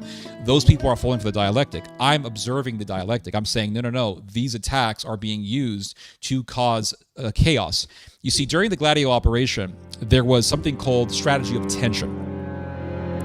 Now, a strategy of tension is exactly what it says. It's a strategy of tension. It's a strategy to cause tension. So all of the Gladio terrorist operations that were done in Europe were called strategies of tension. They were operations that were done with the intention of causing tension in the political climate in Europe. So my belief is that's exactly what's happening. We are witnessing strategies of tension. Now, if I were to fall for the false dialectic, I would be saying, well, go vote for the right-wingers, go vote for Boris Johnson, go vote for whatever, go react in a completely right-wing way, go join rioters, support the rioters. I would be saying, hey, we need a communist to save us from the right wing. That would be me falling for the dialectic. I'm observing the dialectic. That's what I'm doing. Let's see here.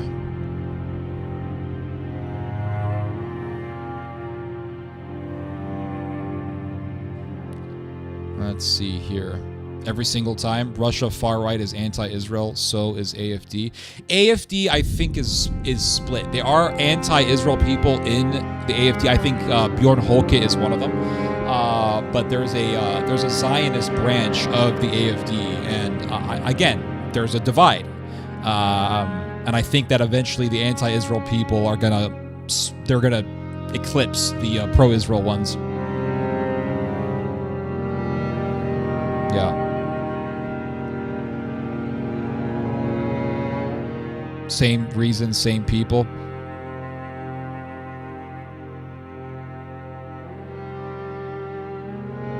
Why are they using British loyalists? You tell me. You live there. You live in Northern Ireland. You know the culture better than I do. So why do you think that is?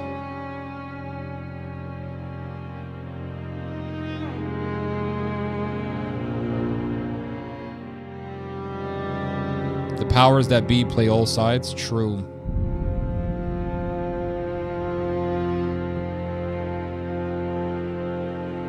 The Third Temple. Yup. Masons, bro. Absolutely. Templars. Yup. Oh, yeah. His former university canceled Daniel Ganser after he wrote and researched about Gladio. Ooh, I didn't know that. That's quite telling about the university.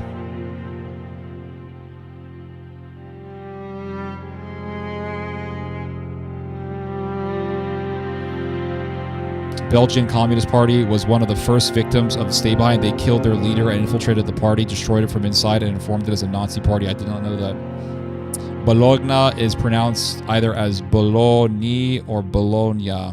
Bologna. We've been played. Virtually nobody knows this. True. You get channels saying Auschwitz was Soviet propaganda. Yeah, the Nazi stuff is definitely rising up. You pronounce Bologna like gnocchi. Oh, I see. Bologna. Don't watch Trump's bizarre UFC event. It's intended to distract you. Oh, it's a big, giant distraction. It's bread and circuses. I mean, that's what it is. I'll watch it, but, you know, it's bread and circuses. After Soviet Union, many former Gladio-linked networks went crazy and into criminal gangs like human trafficking. Yep. Oh, yeah, look at the KLA. I mean, that was in the 1990s, but they were neo-Nazi Albanians who were doing drug trafficking and all that. And the fact that the CIA backed those people really showed that this Cold War policy never ended. When you look at the wars which caused a major migrant crisis, true. Yep. And who did those wars? Who did the war in Syria which caused the migrant crisis? Was it not NATO? Who backed that civil war? So much for fighting against the godless commies. They are starting again now. You get some YouTube channel. Yep, I know. I'm a junior member of Sinn Féin, so I'm absolutely communist. Oh, damn. Who remembers Breitbart? Ooh, yeah, Breitbart. That was front and center in the strategy of tension operation. Did you know there are secret caches of weapons hidden all across Europe from Operation Gladio? I did not know that. No, it doesn't surprise me, but I didn't know that. That's pretty amazing. There goes 11 million terrorist attacks, but that went to benefit the left. I once wrote Ganser an email, and he answered. Was a surprise. I'll try. Maybe I'll try to write him. I'll see. We're gonna have a communist revolution, etc. NATO wants to destroy us Orthodox East, but they will fail. I see where you're going now. That's true. 89 watching, 6 likes. Please press the like. Yeah, give the stream a like, guys. It gets the algorithm to spread it to more people. Maybe we don't want it to spread to more people, because if the algorithm spreads the stream to more people, you might get some crazies. Theo, do you pretend to be Puerto Rican? Sometimes you would pass with a dodgy Spanish accent. I don't know. It's kind of hard. The Spanish accent is a little bit difficult. Pira, anyone? No separation between spiritual and political power. Let me guess. He said you are in a false gospel and you're going to hell, or some trash like that. He didn't say I was going to hell, but he definitely said I was following a false gospel. Scottish Rite, Orange Order, Crown City of London. Yeah, Scotland also. Who invented Zionism? The devil. Google first British Mason lodges. They are, dude, the Mason stuff is crazy.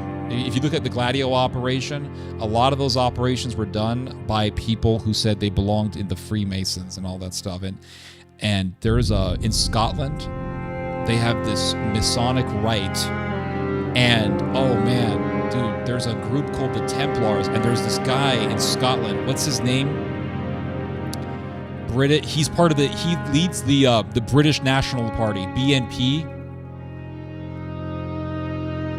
Let me look it up real quick. Hold up. British National Party. Who leads the British National Party? What's his name?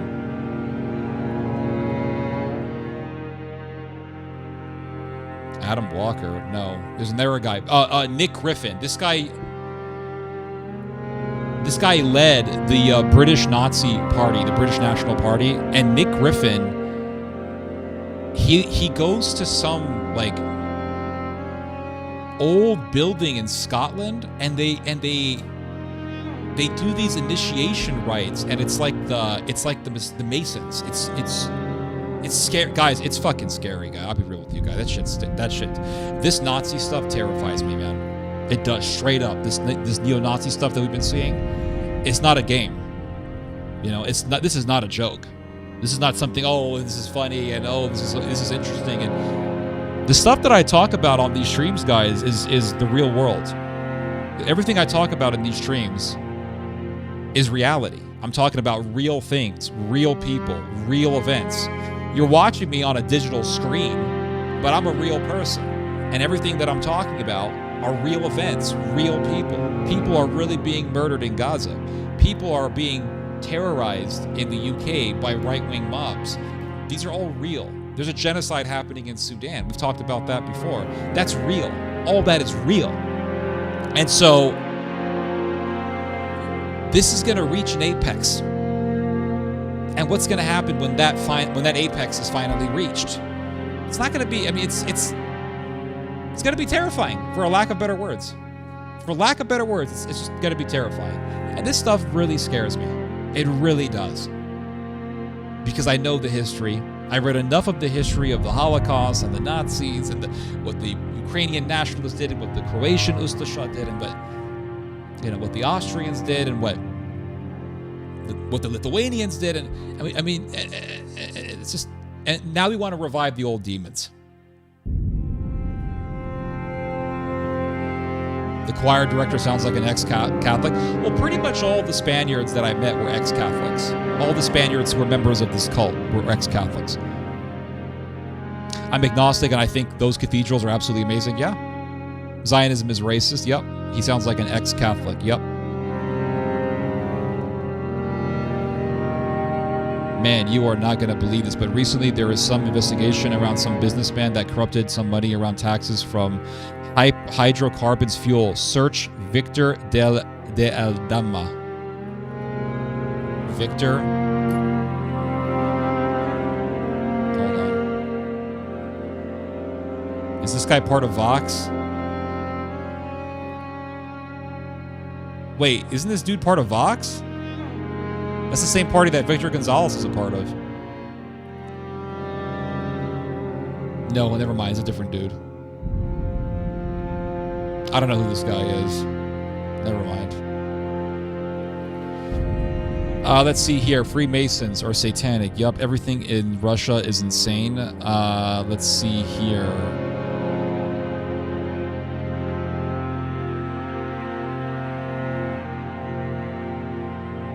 What about what y'all Yankees did? We did some pretty horrible things. I don't know. I wasn't there. My ancestors weren't there. So my ancestors were in the Middle East or Scotland or Sweden. That's where my ancestors came from.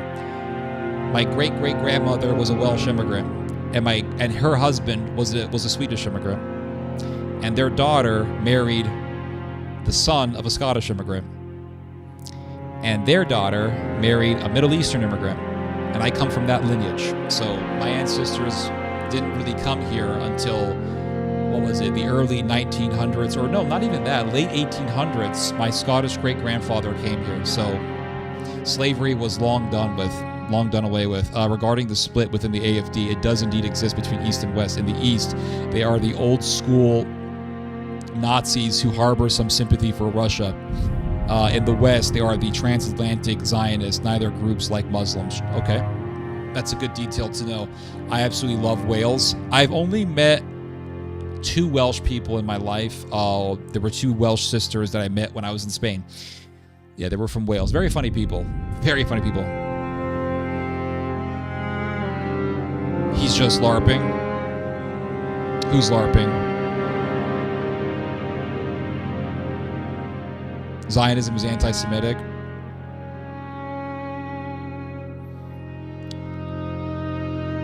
Did you see the new Evanescence album? I listened to the entire album and it was horrible.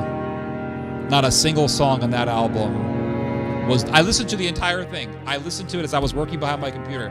I said, I'm going to listen to the whole thing. I listened to it. It was done in like 35 minutes. And there was not a single song in that album that was rememberable. There was not a single song that I put on repeat. There was not a single song in there that I remembered. I think it was an album that Amy Lee did just to make some money. I don't think she worked seriously on the album at all. I don't think she put much creative energy in it. Most of the songs sound the same. Now, to give credit to Amy Lee, the album that Evanescence did before that, The Bitter Pill or The Bitter Truth, I think was pretty decent. And there are still songs in that album that I listen to today. Overall, the best album or albums that Evanescence ever produced were, in my opinion, the very first album that she did. I think it was called Origins, which she did when she was in high school. Masterpiece. Her best song that she did in that album was called Lies, which she doesn't even perform at all. She doesn't talk about that song, and anytime someone brings up that song, she cringes, but that is her best song. It's called Lies. It never made it on her first mainstream album. It should have. It was a masterpiece. It's her best song. Then she has her second album, which is the one that became famous. It's the one that they played in the Daredevil film. That's her second best album. And then the third best album was The Bitter Pill or The Bitter Truth, whatever it was called. I think that was a pretty decent album. This last album she did, bland, nothing interesting. There's not a single song on it that was good. And it was just, everything feels forced in that album. And I will say that there's not a single song on that album that I remember. When I like a song, I'll put that song on repeat for weeks. And I didn't have that experience with Amy Lee's last album, sorry to say. I wanted that album to be good, but it just wasn't. But thanks for the question. I do enjoy talking about music, and not to mention a city within a city. Protestants and evangelical churches are used as tools by the CIA. Yep. Absolutely. 100%. Music is distracting. Listen, the music is a part of the vibe of the stream. I will try to keep it as low as I can because I don't want it to be too loud, with respect. But with respect, I mean, the music is a part of the stream. I like to have music when I stream. I think that streaming is as much of an art form as it is a form of communication and a manner of teaching people.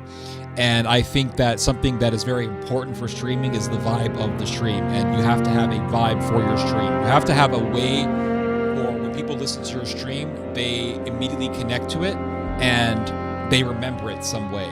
And you have to have a style, you know. And I think every good stream has a vibe. Legendary Drops, you know, I like listening to his streams when I'm done with, because Legendary Drops, he streams on Fridays. And when I'm done with this stream, first thing I do is I make a salad and I watch Legendary Drops until I drop. And I enjoy listening to him. But he has a vibe to his stream, and I like his vibe, and I want for this stream to also have a vibe. And so I think the music fits the vibe of the stream. The music is very melancholic, which really sums up the subject matter of every stream that I've ever done. Melancholic. All the streams are depressing and melancholic. I deal with very depressing subjects.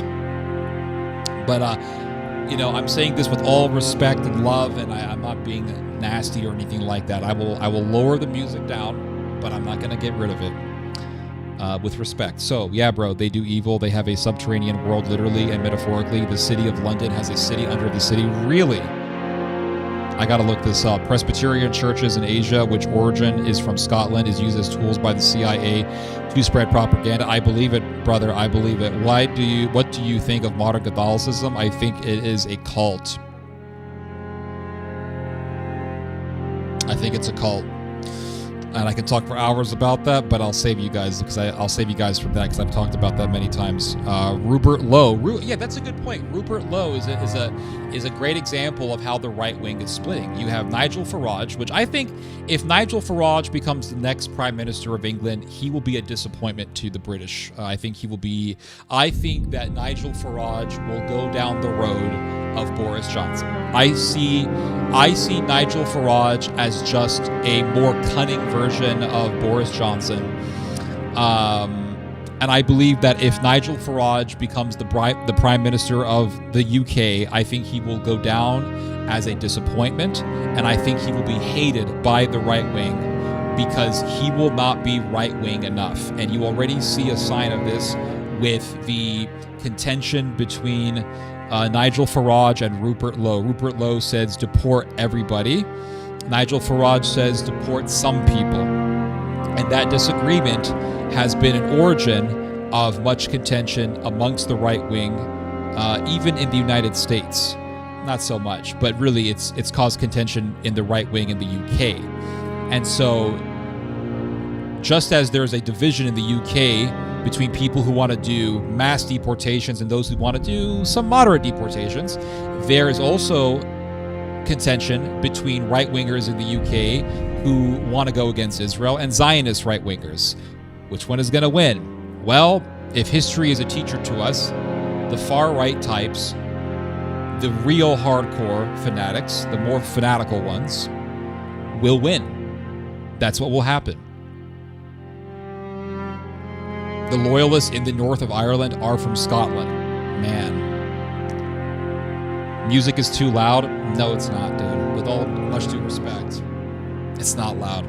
People can hear me just fine. I can see my voice gauge, and the voice gauge is going to red every single time. So, and the music gauge is very low. It's in green. It's in the low green part of the spectrum.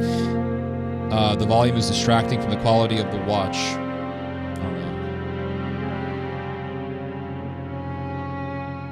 They're the Orange Order. Hitler said he could take a communist but not a liberal. Old dumb tricks and new ones. Okay, there's a lot of comments here. Tensions, division, that was Israel's way. Sleeper cells. That's the logical endpoint. Full-blown fascism. Yup. I was commenting about the grievances based on your stream tonight, where you did not mention that the violence against the migrants in Ireland was sparked by the beheading of a man. It was a near beheading. The man is still alive, just to be accurate. But yes, you are correct. It is a response to real grievances. But you can't tell me that burning people's houses and cars and burning buses and attacking a random nurse who's on her way to work is justified. And the fact that that is never justified leads me to just simply bring up those evils without necessarily bringing up the pretext that these people are using. But it is true. We have to be factual. We have to look at the full picture here. It absolutely is true that this is a response to real grievances, yes. And you are correct on that. I'm not going to argue with you on that. But what is being done under the facade of a response to those grievances can never be justified and will never be justified. I like how it started as a story from personal experience and kept expanding. Yeah, it's a crazy-ass story, but it's 100% true. Bolshevism never died. My 10-year-old nephew is a poser, no different when I look at Hegseth. Damn, third eye. Tommy going to Russia. Maybe the Russians want to use him to destabilize the European Union. A destabilized European Union is a weak EU.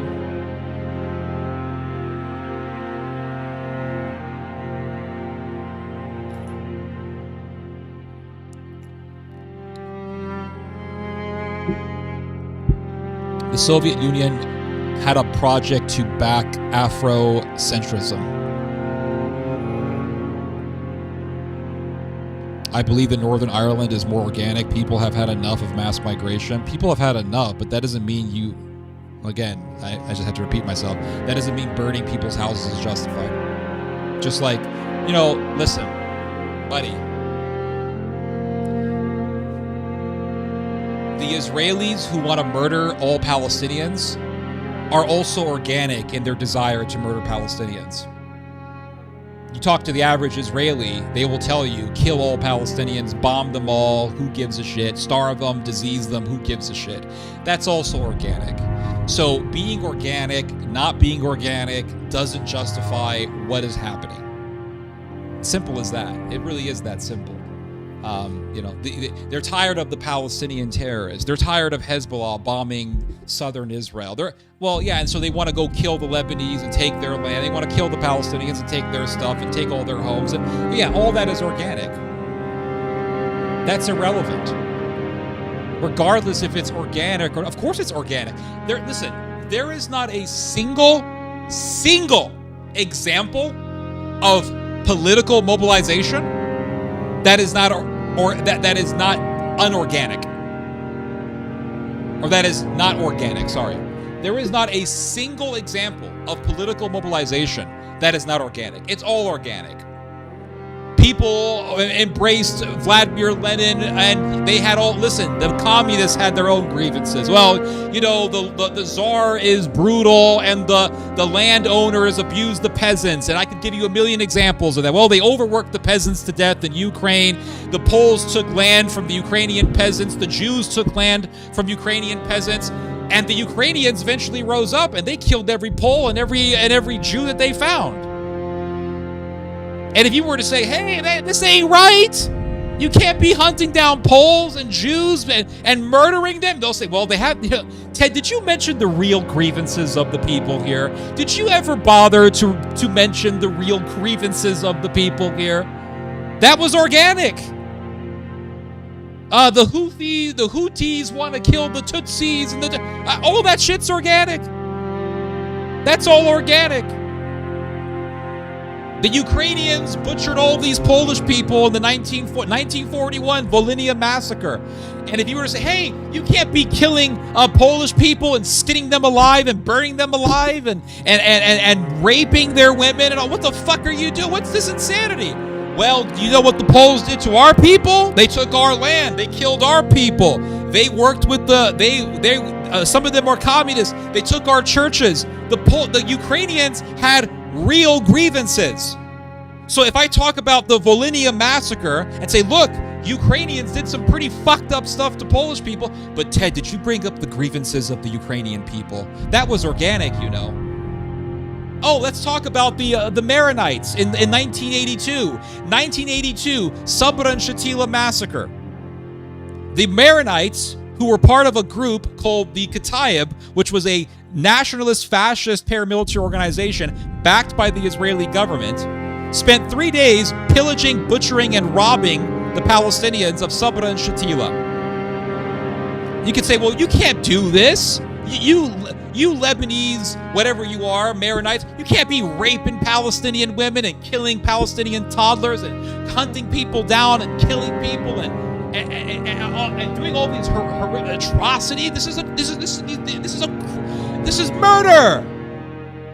This is a crime. These are atrocities. But did you ever bring up the grievances of the Maronite people, Ted? What about the grievances of the Maronite people?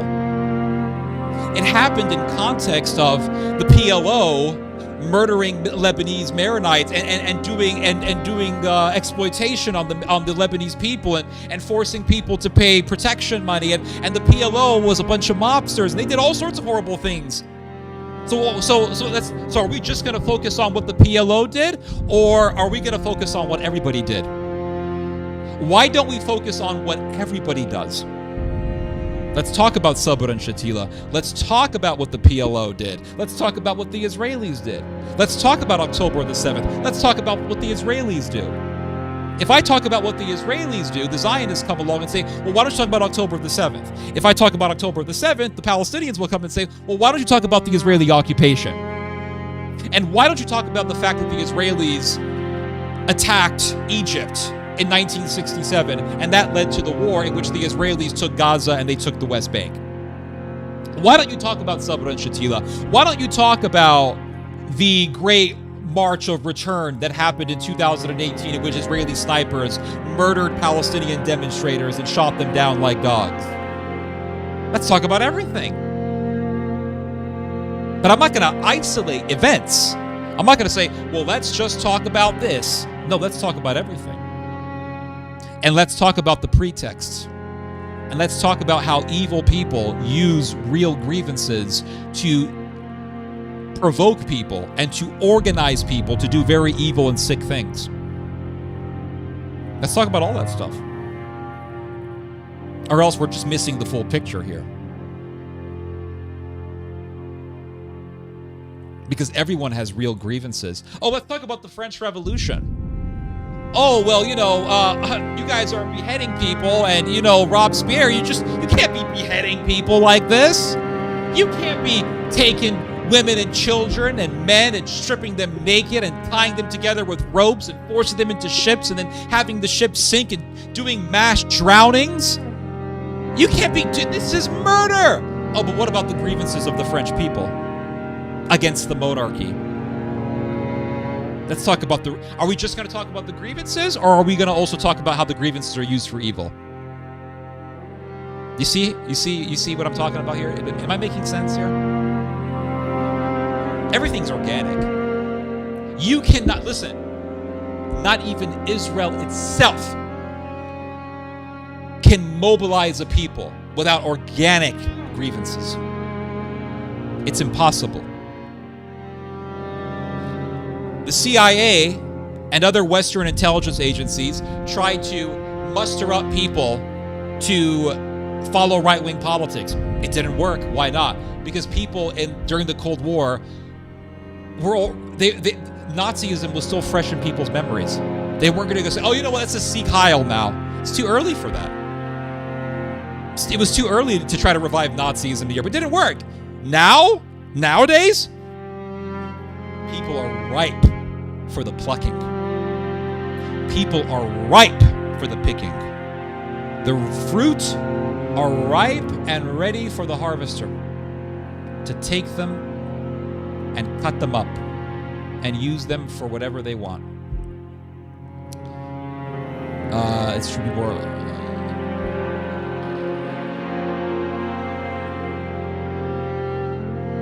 Okay, you guys are arguing about communism, so I'm just not going to read your comments.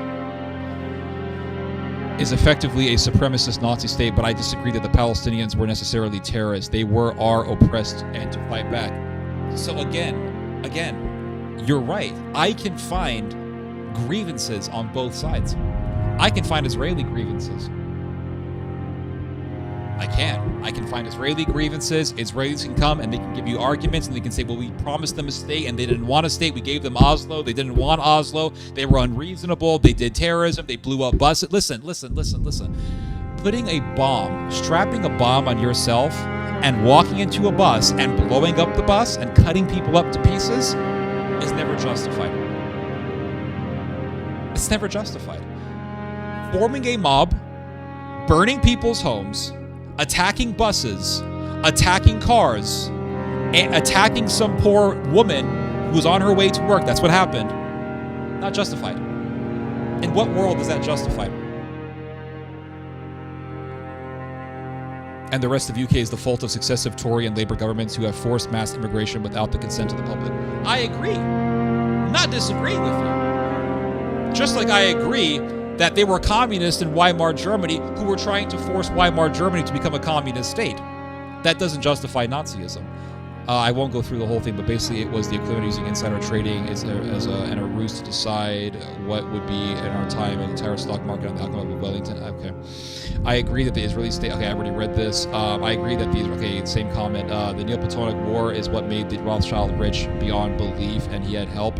People never turn to mass violence on their own. Mass violence always supported by elites. True, that's not correct. I think when we all meet God, we will have to talk about everything. It's not justified, but people have been ignored for years, so it's not justified. So let's just stop right there. People have been ignored. That's the sad reality. The sad reality is that there is an agenda at hand, mass migration, and mass migration should stop. And the reason why it should stop is because it leads to what we see now.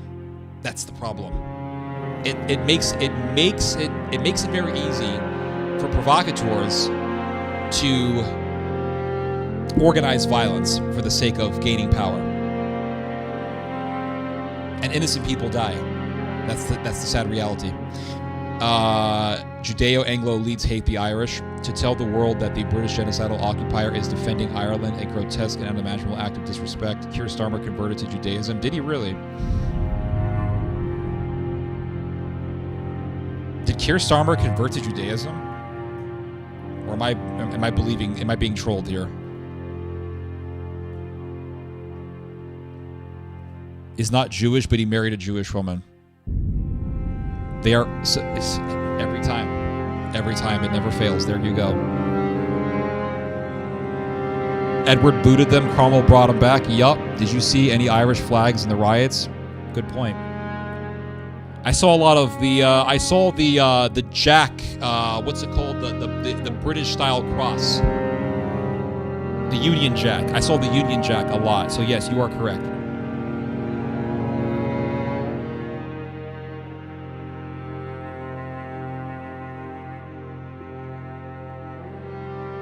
Volume and music is perfect. Thank you very much, Ella.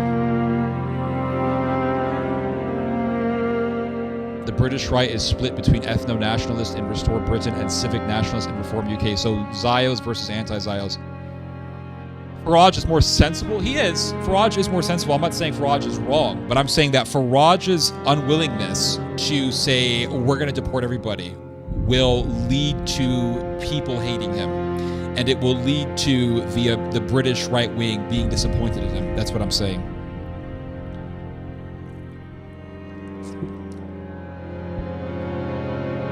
Did you know the Knights Templar built an exact copy of the Temple Mount? Yeah, the Knights Templar were fucking weird, man. Those guys were a cult. You should visit Scotland, Edinburgh. You'll love it. I will. I do like the Scarab music. Yeah, it's great. Music is too loud. All right, I've lowered it down.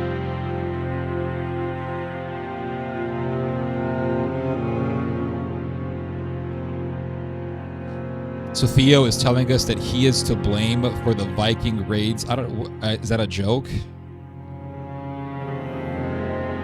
I am to blame for all the Vikings, guys. By organic, I meant it's not a Zionist psyop. You do realize Tommy Robinson is a Zionist, and Tommy Robinson said that his goal is to start an Irish-style or Northern Irish-style civil war in the UK. He did say that, so he is a Zionist agent. You do realize that Tommy Robinson was funded by Bob Shulman, who is a major Zionist billionaire who funded Laura Loomer and Geert Wilders. Do you speak Arabic? I do not. You can say it should stop, but maliciously empathetic liberals like the Pope desire more immigration. But the more immigration, the more mass migration that happens, the more that the right wing are going to grow in power. And the last thing that the far right wants is to stop mass migration. That is the last thing that the far right wants. Because if you stop mass migration, that will... So if a centrist party like Tories or whatever, central, what do you call it, Christian Democrats, Social Democrats, if those people stop mass migration completely and they start doing deportations, the far right will be the first to object. They will hate it because that would mean people voting for centrist parties as opposed to voting for their far right nationalist parties. The far right nationalist parties, they want the migration to continue and they want the migrant violence to continue so they can continue to grow in power and eventually take full power. And then once they take full power, God knows what they're going to do.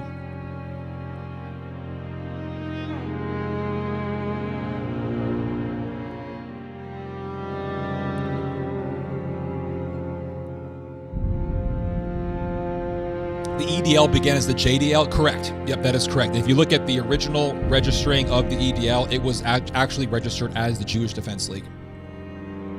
100%.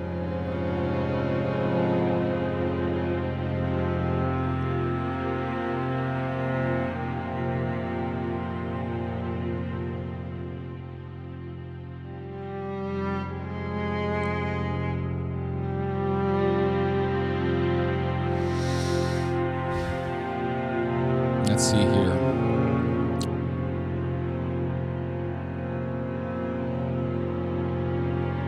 So let's talk about the far right, guys. Let's just talk about it. Let's talk about what the far right has been up to in Europe, since we're already on the topic.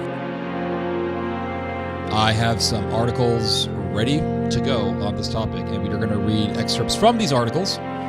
I gotta take a leak, guys, really badly. I've been holding it for a while. Mad World, absolutely. They are not all these conniving manipulators. Who's not?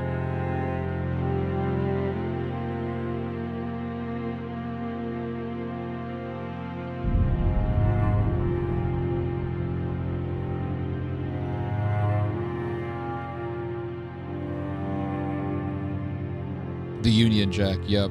I gotta take a leak. Freemason order out of chaos. Yup. Strategy of tension. That's what it is.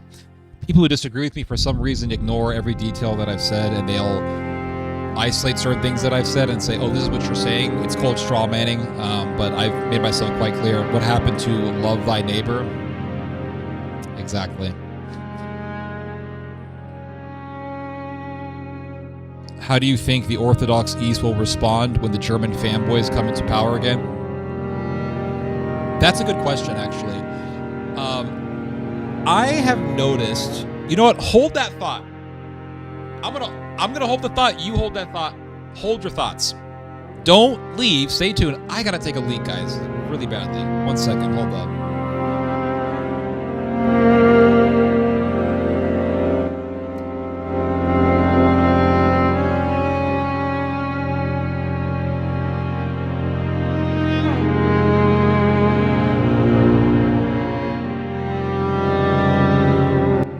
Oh, Mr. whatever your name is, Sperdero, whatever your name is, you said they're not all... What did you say? Sorry. They're not all these conniving manipulators. When did I say that all the right wing were conniving manipulators? I'm going to leave for a moment. I'm going to give you a chance to respond. I would like to see a clear-cut answer. When did I ever say that all right-wingers are conniving manipulators? I'll wait for your answer. I'll be right back, guys. Hold on.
Tommy is a Zionist, but what happened in Northern Ireland is kicked off not because of Tommy. Well, no one's saying that it's because of Tommy, but Tommy definitely works to rile people up.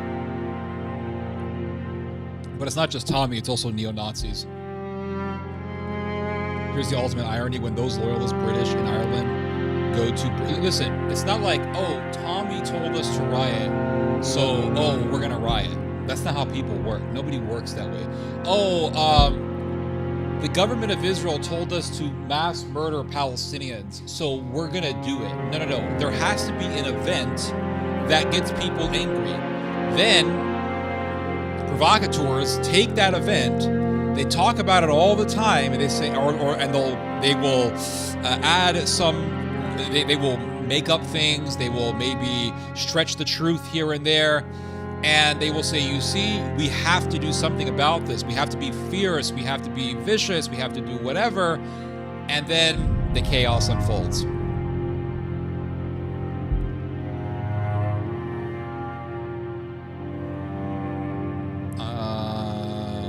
Let's see here. Please take a wonderful break. Thank you. Hope you ain't run out of paper.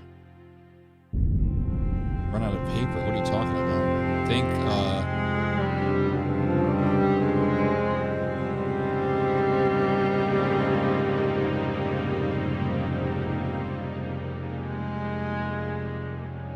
Oh, okay, so back to your question. How do you think the Orthodox East will respond when the German fanboys come into power? That is a great question. So let me lower the music down here. It's a little bit loud, okay. So one thing that I have noticed about a lot of Eastern Orthodox people is that when they hear about nationalism rising up in Europe or in America, I'm not saying that priests do this, but there are a lot of Orthodox laity, especially converts to Orthodoxy, who will say this is a great thing and this is amazing and we should accept this. And they will praise it. They will praise nationalism as a great thing. And they will act as if the idea of Nazism being revived in the midst of this nationalist surge is impossible. It's, oh, that's not going to happen. And that has been the overall experience of mine with Orthodox people, specifically Eastern Orthodox converts, people who are American and they convert to Eastern Orthodoxy. They tend to be very sympathetic to far-right ideology. And it's quite, it's concerning. And so if you say, hey, Germany's rising up, a lot of these ortho bro types will come along and they'll say, oh, are you like, you have a problem with Germany? I'm German. And they're like from fucking Alabama or something.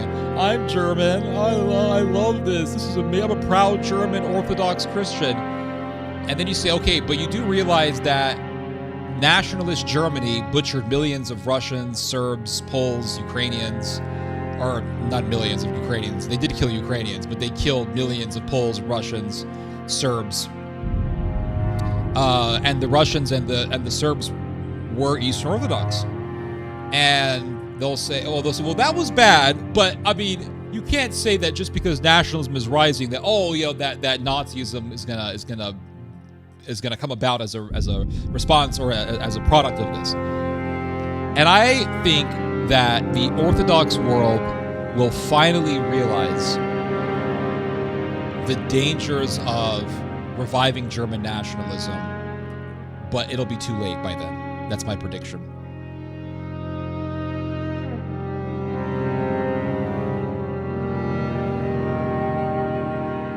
Let's see here. Hold on.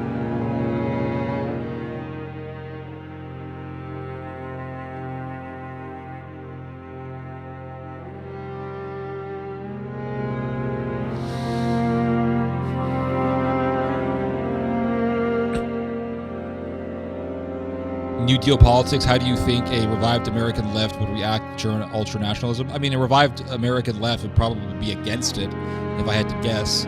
But I think that there is definitely a rising far right in the United States. And I think that you see it with people like, believe it or not, Douglas McGregor, who was a general in the U.S. Army And McGregor has expressed very racialist ideology, talking about the importance of preserving the American gene pool and talking about throwing out the Constitution, replacing the Constitution with a new government that will be fixated on race. I think language like that is very scary. And I'm afraid that a lot more people are subscribing to that way of thinking, and it's quite concerning. There are certain stories that are, I think, indicative of the rise of racial divide in the United States. I mean, the Carmelo Anthony thing, this guy murders a white kid, and then you have people saying, oh, we're going to raise $1 million for Carmelo Anthony, and they raise $1 million for Carmelo Anthony. It's just, the whole thing is just very sickening.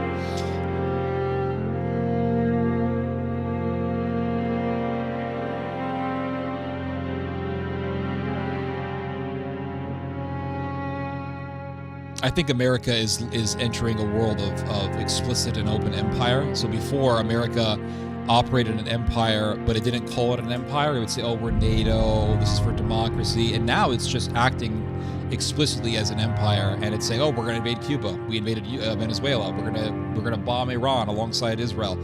And that is really a sign of desperation, I think. I don't think it's a sign of American strength at all. When America was at its strongest, it didn't need to act explicitly like an empire. It acted as a coalition with other countries. And now that America is acting so explicitly like an empire, I think it's quite obvious that we are in the throes of the end of this empire. I think that America is desperate. I think that it sees the end of its global hegemony, with the rise of China, the rise of the yuan, the rise of Russia, with even the rise of Iran. And so we are seeing the final stage of the American empire. That's what I believe. So is that what has been holding you back on becoming Eastern Orthodox? No, that's not what's holding me back on becoming Eastern Orthodox. Well, it's one of the things. It's not the only thing. I'll put it to you there. I'll put it to you that way. Real power doesn't panic. Exactly. That's a good way to put it. Yeah. Real power does not panic, and we see America doing very reckless and destructive things, and then saying, "Oh, we're the good guys."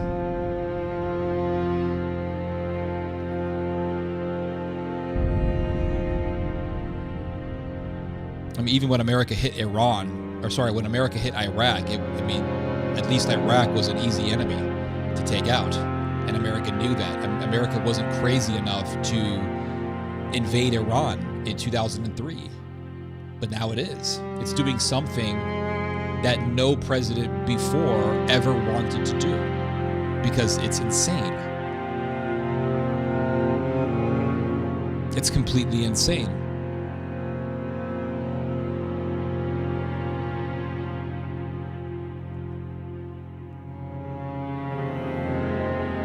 So let's go to an article here, guys. I'm going to show you guys something. Let's see.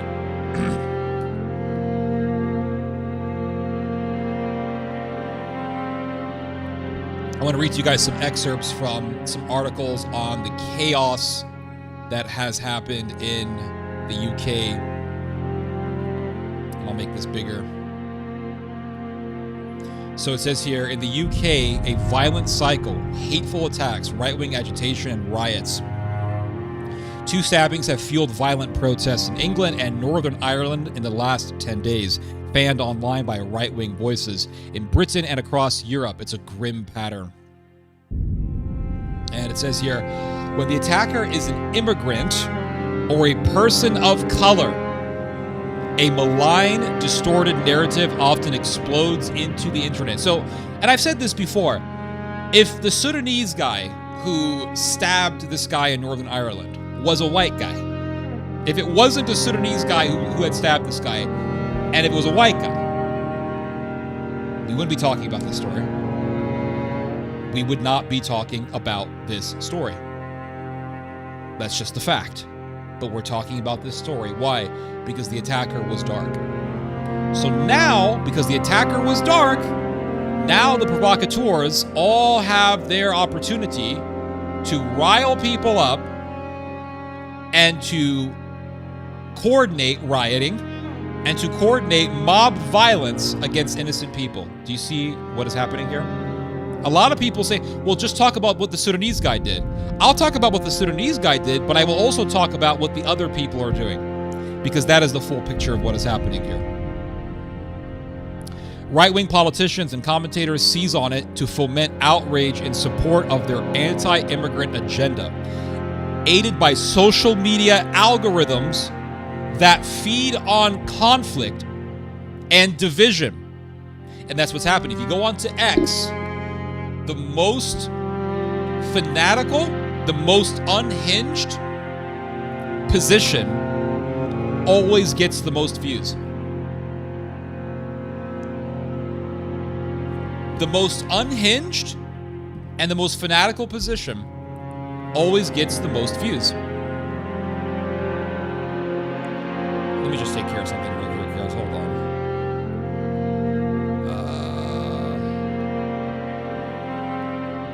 1 second here, guys.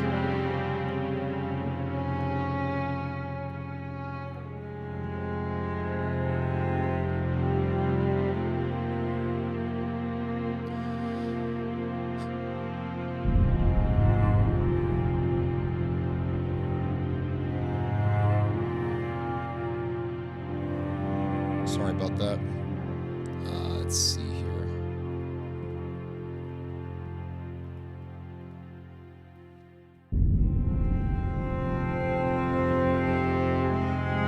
And so because the most fanatical, the most unhinged position gets the most views, the provocateurs advance. The provocateurs get what they want on the internet. And that's how they're able to coordinate so effectively. That's one of the reasons as to why they're able to coordinate so effectively.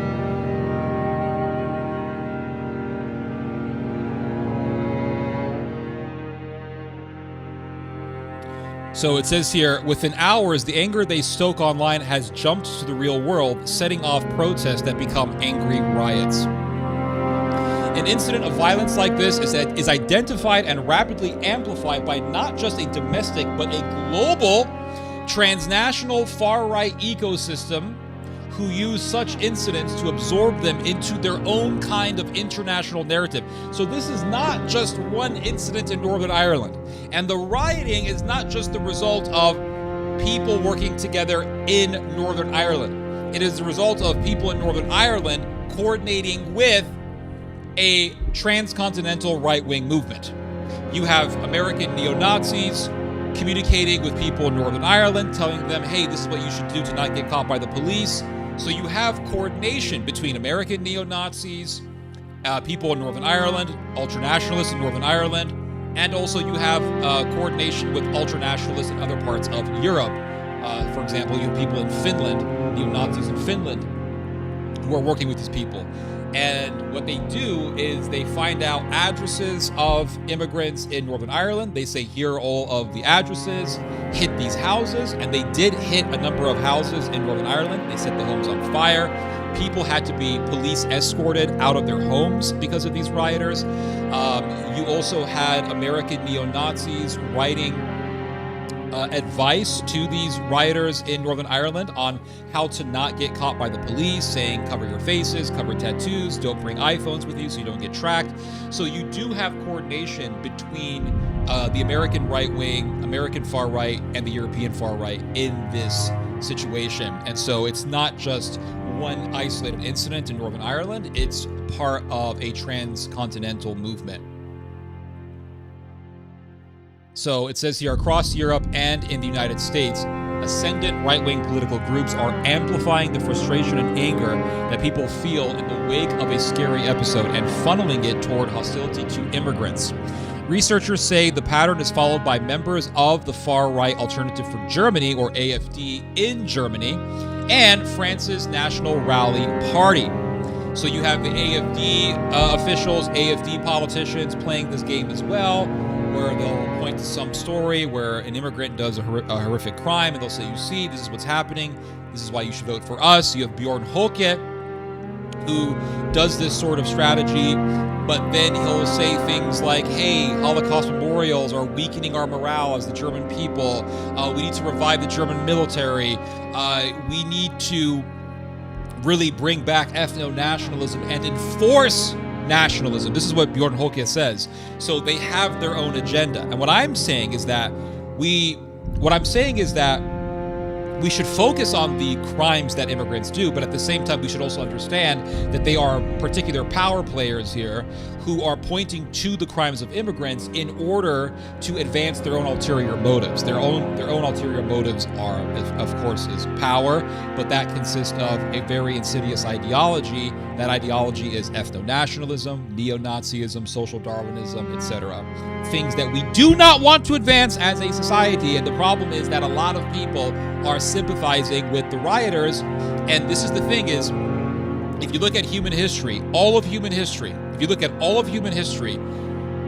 it's really just a series of events in which human beings are doing disastrous activities in the name of fixing a problem. And the result of it is something that is worse than the problem that they are claiming to want to solve. French Revolution, the monarch, there's the elites of France, the rich, the peasants are starving as the rich get richer and as the rich get fat. And the church is full of people, clergymen who are corrupt as the peasants starve. This is terrible. Oh yes, real grievances. French Revolution. Millions of people killed. Napoleon takes power. Millions more people are killed in the Napoleonic Wars. So what was that? That was a situation that was worsened, or that was really a bunch of disasters that were committed by humans in the name of fixing a problem, only to create a problem that is bigger than the problem they claimed to want to solve. We want to help the peasants. Millions are killed. Russian Revolution. We want to help the peasants. Bolsheviks take over. Millions dead. Nazis. We want to help the working class Germans against the evil exploitation of Germany. Nazism takes over. Millions dead. World War II.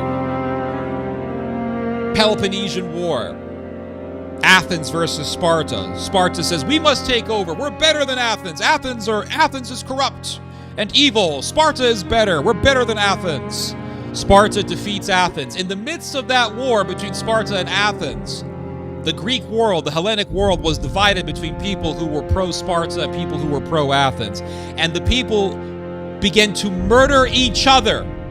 The Greek historian Thucydides discusses this in his History on the Peloponnesian War, which is our main source on the Peloponnesian War. People were murdering each other in the streets of Greece. They were murdering each other all throughout the Hellenic world. And they were murdering each other over what? Over who was better, Athens or Sparta. And all of this killing was done in the name of what? In the name of bettering the Greek world. I believe Sparta is better for the Greek world. No, I believe Athens is better than the Greek world. Let's murder each other. And people murdered each other in the streets. So what happened? People had this idea of fixing a problem. And what they ended up doing in the process of trying to fix that problem, or really I should say in the name of trying to fix that problem, is create an even bigger problem. And all throughout human history, this is what we see. Cain versus Abel. Cain said animal sacrifice is inferior to a vegetable and fruit sacrifice. God said, no, I demand blood sacrifice. Cain said, well, I don't care what you want, God. He murders Abel. He murders Abel in the name of trying to bring something that he thought was better than something else. Then what happened? They don't talk about this when it comes to the book of Genesis, but Abel took over the world. That's what happened. I mean, the world was pretty much what? Adam and Eve and their family. You had Cain and Abel. Cain murders Abel. Abel had no progeny. Abel had no successors. He had no family line. He had no posterity. Cain takes over the world. He builds a big-ass city. He builds the first city in the world. So then the Cainites become the dominant power over the whole earth. One of Cain's descendants was a man named Tubal-Cain. The Bible says there was a man named Tubal-Cain. He was one of the descendants of Cain. And it says Tubal-Cain created the first factory of weapons. He trained an entire team of men on how to make weapons, how to make arms. for warfare. This is what the book of Genesis tells us. What does the name Tubal-Cain mean? No one ever brings this up. What does the name Tubal-Cain mean? The name Tubal-Cain means brought up in the ways of Cain. That's what the name Tubal-Cain means. In other words, Cain had a descendant named brought up in the ways of Cain. He is brought up in the ways of Cain. And what did the man who was brought up in the ways of Cain do? He built a factory for weapons. He built a factory for weapons. And if you look at the father of Tubal-Cain, who was the father of Tubal-Cain? Tubal-Cain. Who was the father of Tubal-Cain?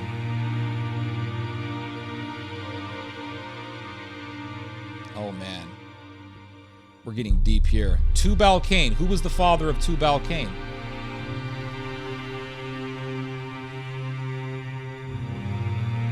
The son of Lamech. So Lamech was the father of Tubal-Cain. And Lamech was a murderer. He murdered a young man. And Lamech said that if the vengeance of Cain was so powerful, then let the vengeance of Lamech be 10 times more powerful. This is what he declares. He says, let the vengeance of Lamech be 10 times more powerful than the vengeance of Cain. What was he talking about? Cain murdered his brother. And then God said, if anyone touches Cain, my vengeance will be against him. I put a protection on Cain. And Lamech, one of the descendants of Cain, murders somebody and says, yes, I'm a murderer. I killed a man. But God will protect me. In other words, he was speaking on behalf of God.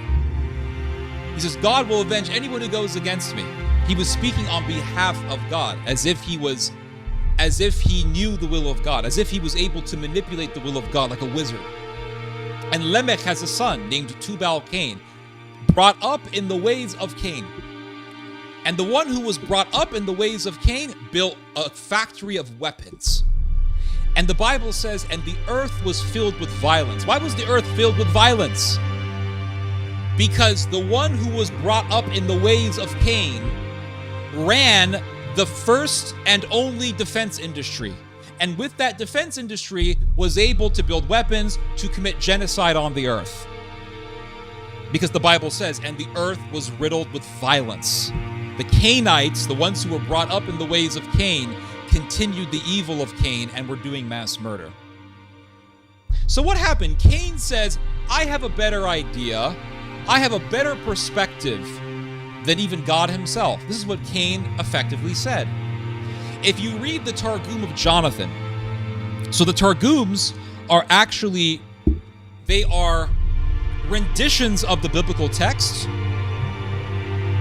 They are translations of the biblical text, but they are presented not just as a rendition of the text, but as an interpretation of the text.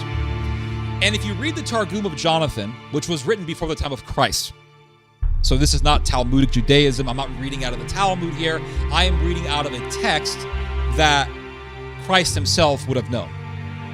So it's holy, it's sacred, it's canon.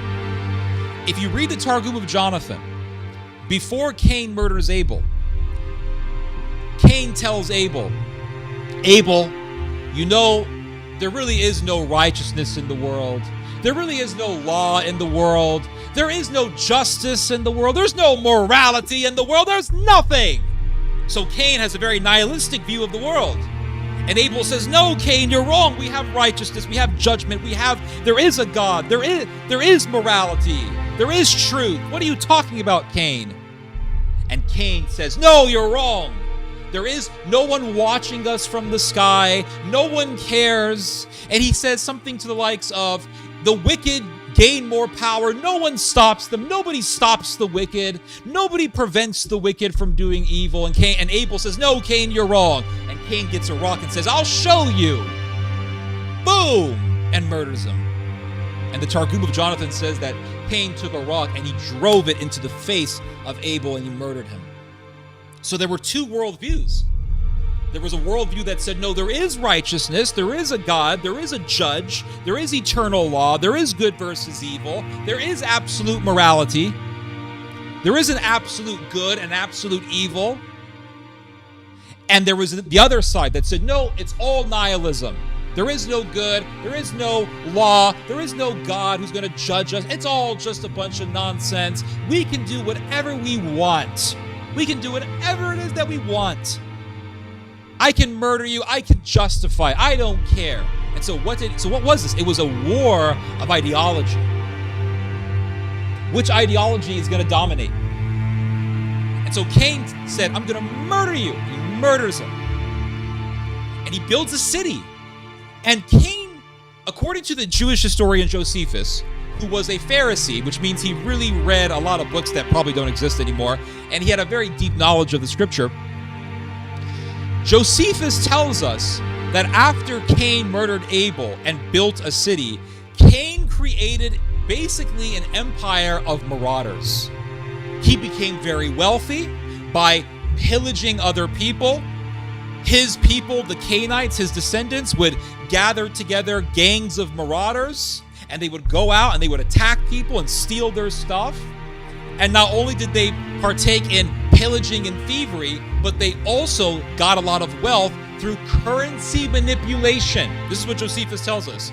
Through currency manipulation, they were able to gain much wealth. Like today, we have George Soros. And so Cain did not say, hey, God has shown mercy to me, I better behave myself. No. Cain became worse in his evils. Not only that, but Cain taught his people to be evil. And so eventually Cain has a descendant named Lamech.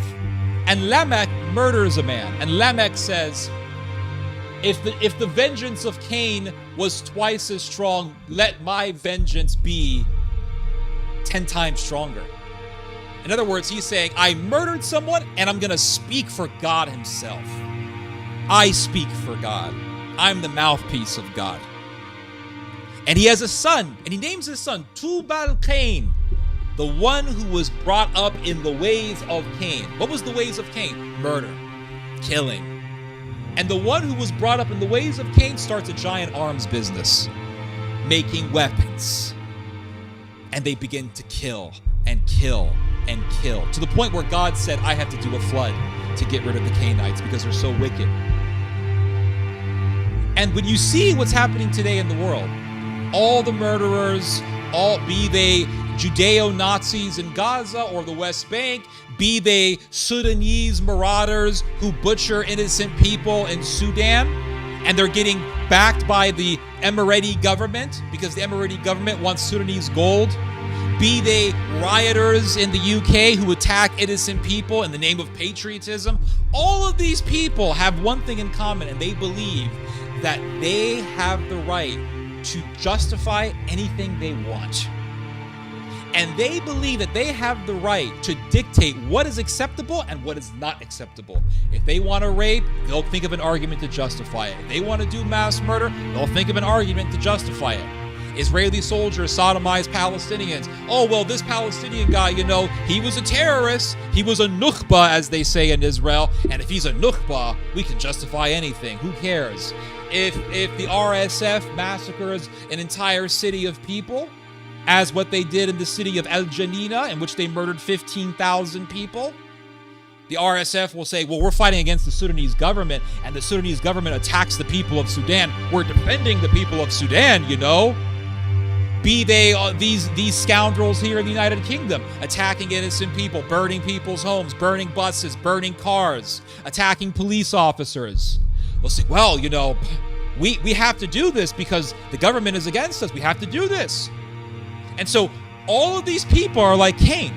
Cain said, there is no good, there is no bad, who cares? We can do whatever we want. And what are these people doing? They're saying, morality doesn't matter. Everything is justified because this one grievance is taking place, this one bad thing is happening, therefore, we can justify anything. Who cares? They speak for God. They're the mouthpiece of absolute morality. They now dictate the terms of what is good and what is wrong. And so Cain did his act of evil in the name of his ideology. And then what happened? Cain thought, my ideas are better than Abel's. He murders his brother. And the entire world ended up engulfed in the murderousness, the thievery, and the militarism of the Cainites. Go to the French Revolution, mass beheadings, mass drownings, killing millions of people. Napoleon takes over, and the entire world was engulfed in the Napoleonic Wars, in which millions of people were killed.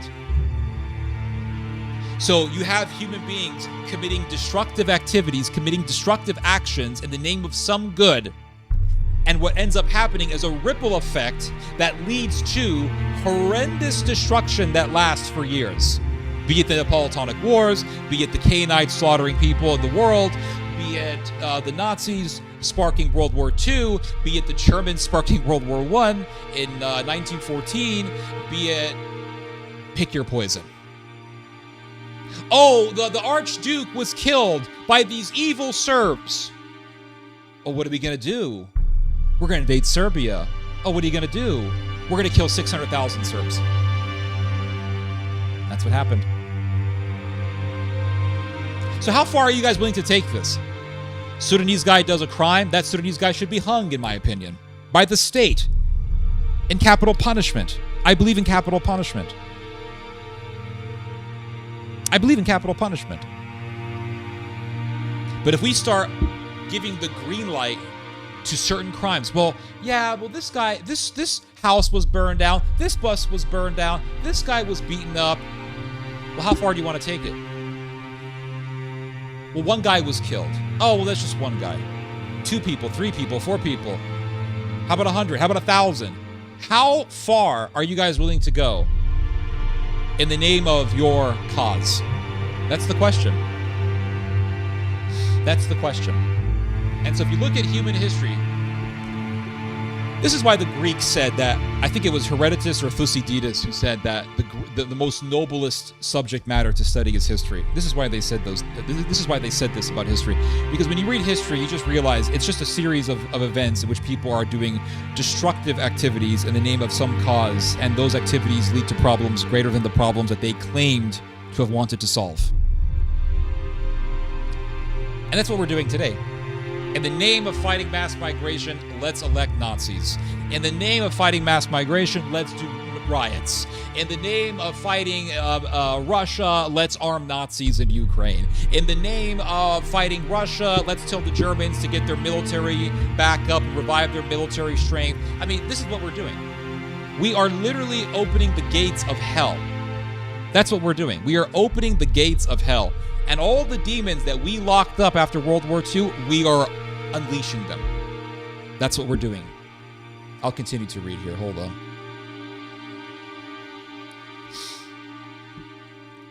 Is the internet, is my connection still good? Okay.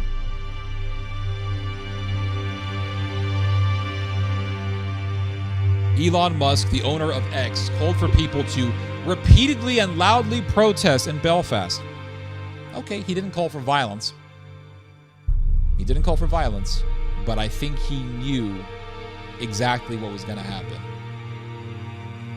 The whole of the United Kingdom is hitting the streets tonight at 7 p.m. following yet another invader attack on our people. Mr. Robinson, whose real name is Stephen Yanksley Lennon, like Vladimir Lenin, wrote on X. After video footage emerged showing police handcuffing Henry Novak, the college student, as he lay dying in December, Mr. Farage posted a video last week urging the public to, quote, respond to this with pure cold rage. Ooh. See, he knows what he's doing.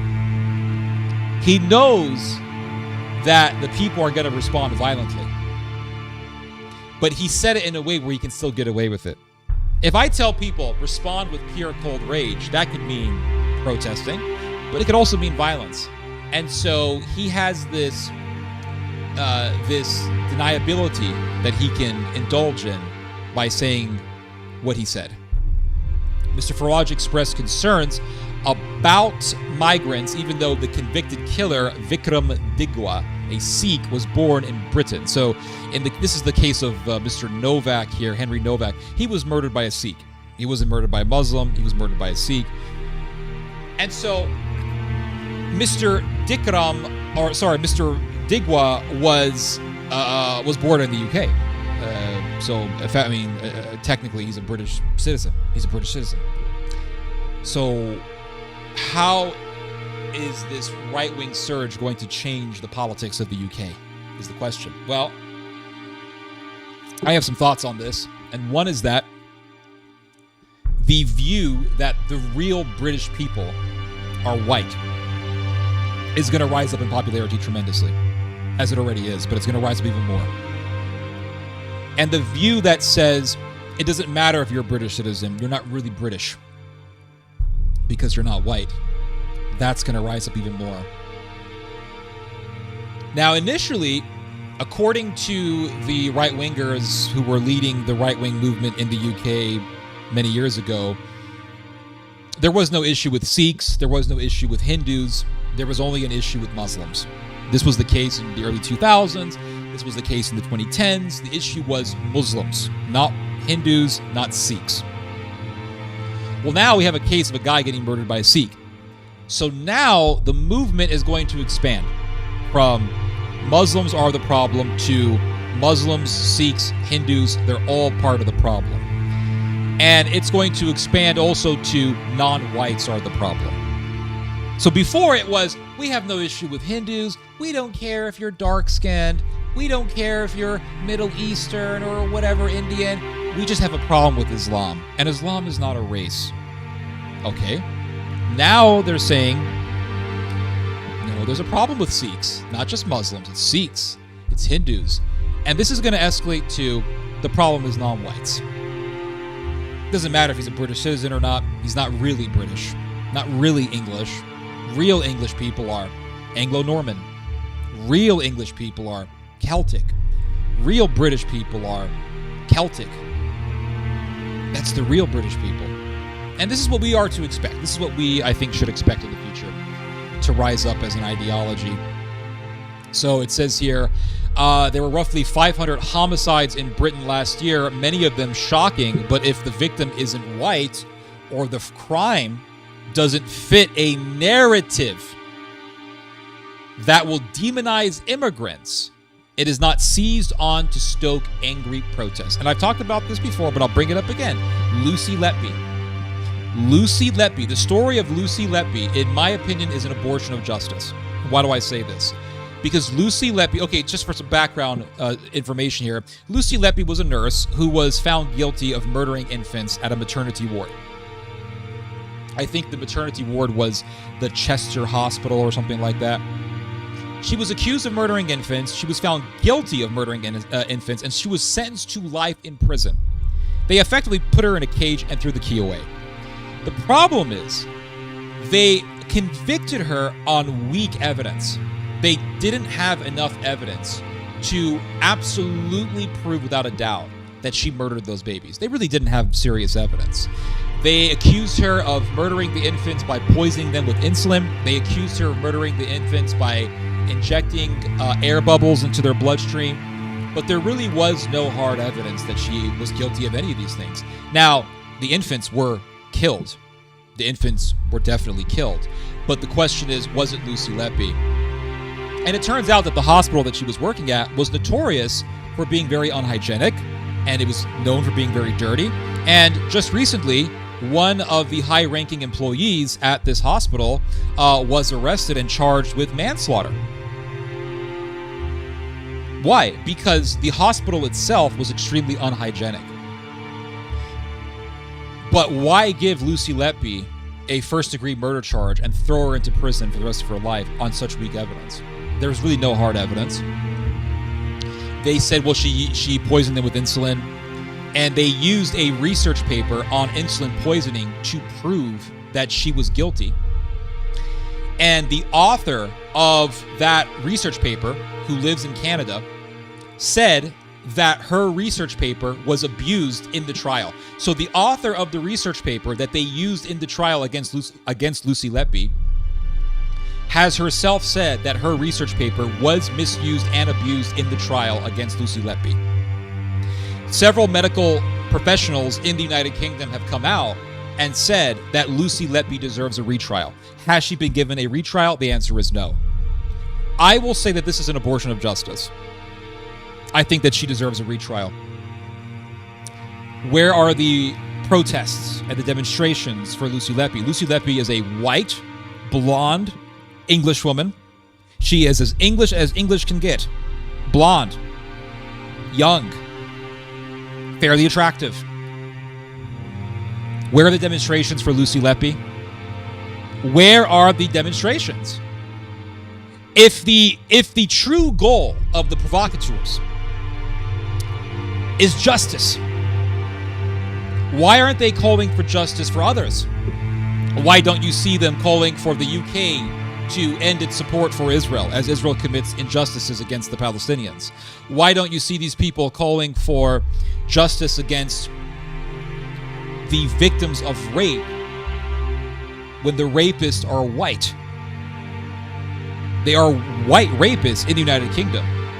And you can read cases in the UK of white rapists getting 5 years in prison, getting very minimal sentences, and they're white. No demonstrations. The guy who was appointed by Keir Starmer to be the British ambassador to the US, Mr. What's his name? Mr. Mendelsohn. Was it Mendelsohn? What's the UK ambassador to US? What's his name? Not Turner. What's his name? Epstein. Yeah, Mendelsohn. I was correct. Yeah, the guy who was appointed to be the UK ambassador to the US, Mr. Mendelsohn, was found to have very deep ties with Jeffrey Epstein. Keir Starmer initially said that Mr. Mendelsohn had a good record.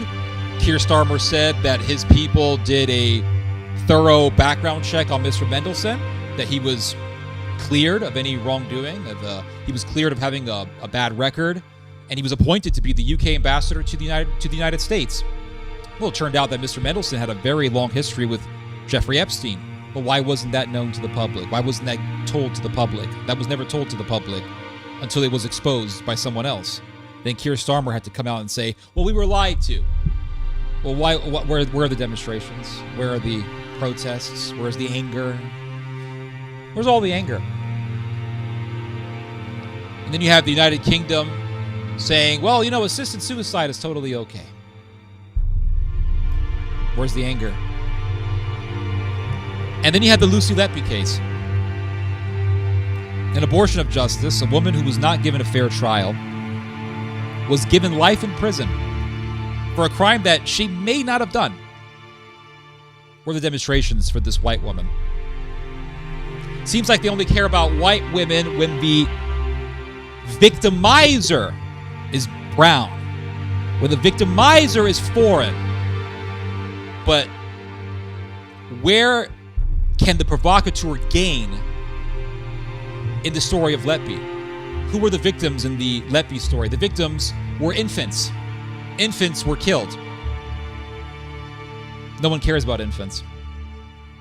Nobody in the UK really cares about infants. I mean, this is the UK we're talking about at the end of the day here. It's a heathenistic country. Nobody cares. Lucy Letby was not the victim of a foreigner. Lucy Letby was thrown into prison without a fair trial by a government that is mainly white. Who cares? No provocation. Nothing. Who gives a damn? British tax dollars go to Israel.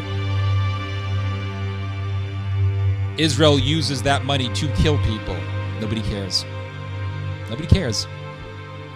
So is it really justice that these people are looking for, or is it power? That's the question. If justice is the reason, if justice is the true cause, they would be talking about other cases, but they don't. Only these cases. Only when a brown person is the evildoer. Oh, now all of a sudden they care. All of a sudden they care about the people of England. All of a sudden they give a shit.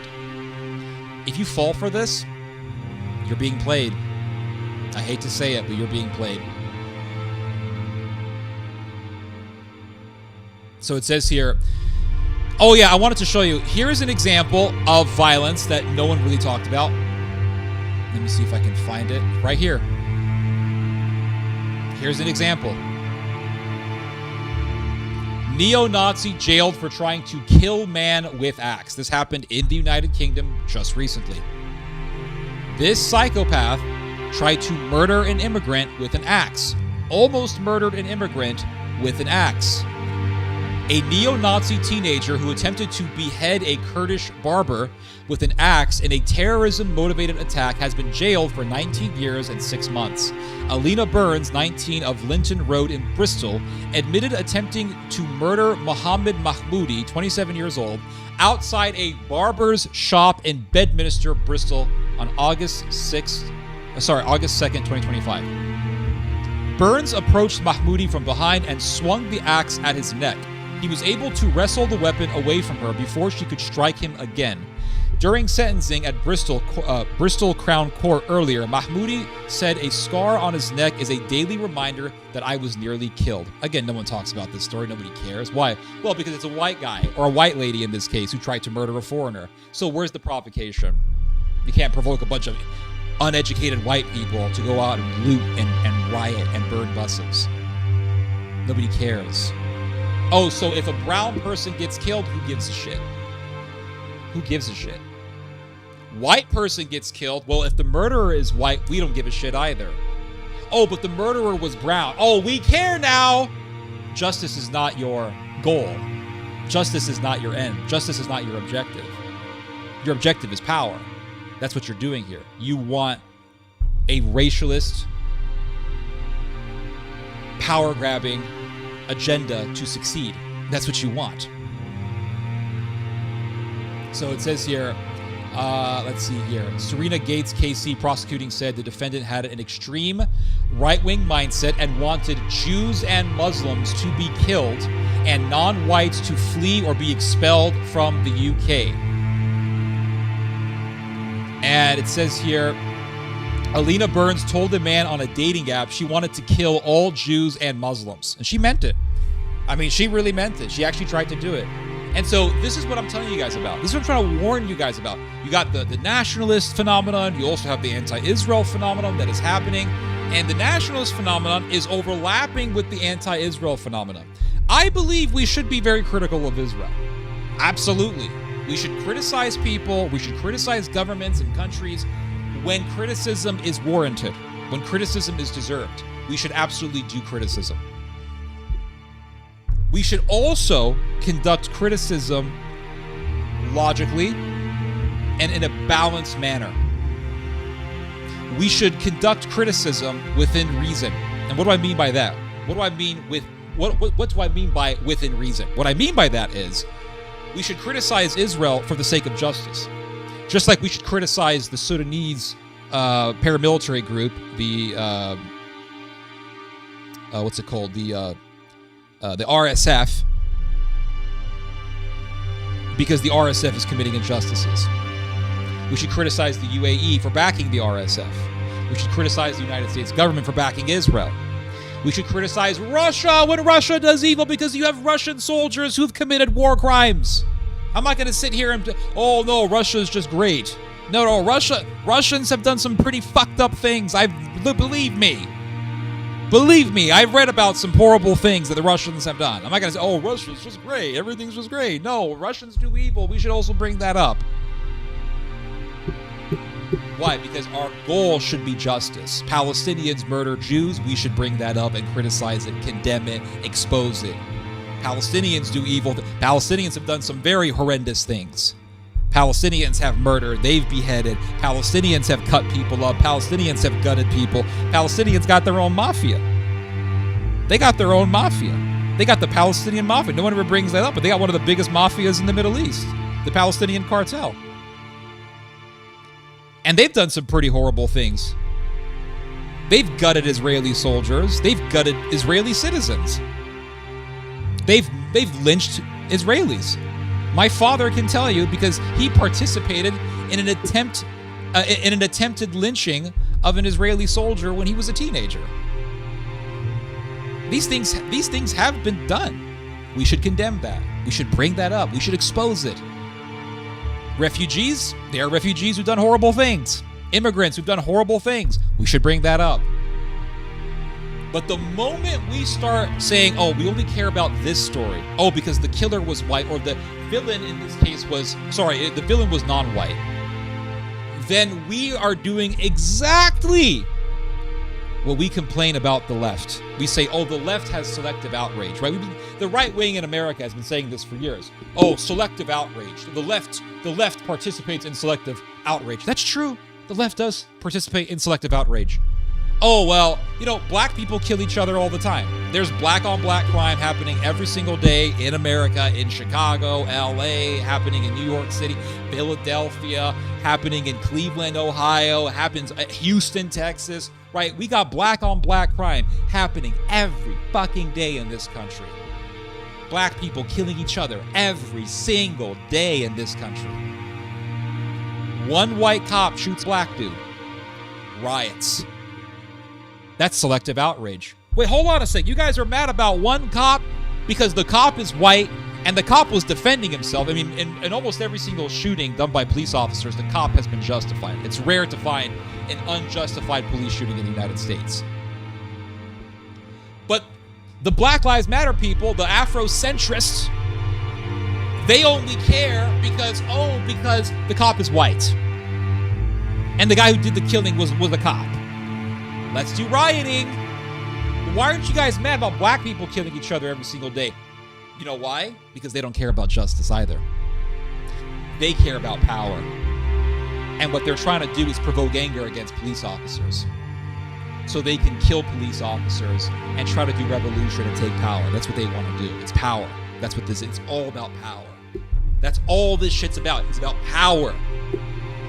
So the neo-Nazis and the racists and all these people, they say, oh, well, we only care about the situation. We only care about the story if it's a dark-skinned immigrant or a dark-skinned British citizen doing a crime. We only care. Why do they care about that? Because it's power. That's it. It's power, plain and simple.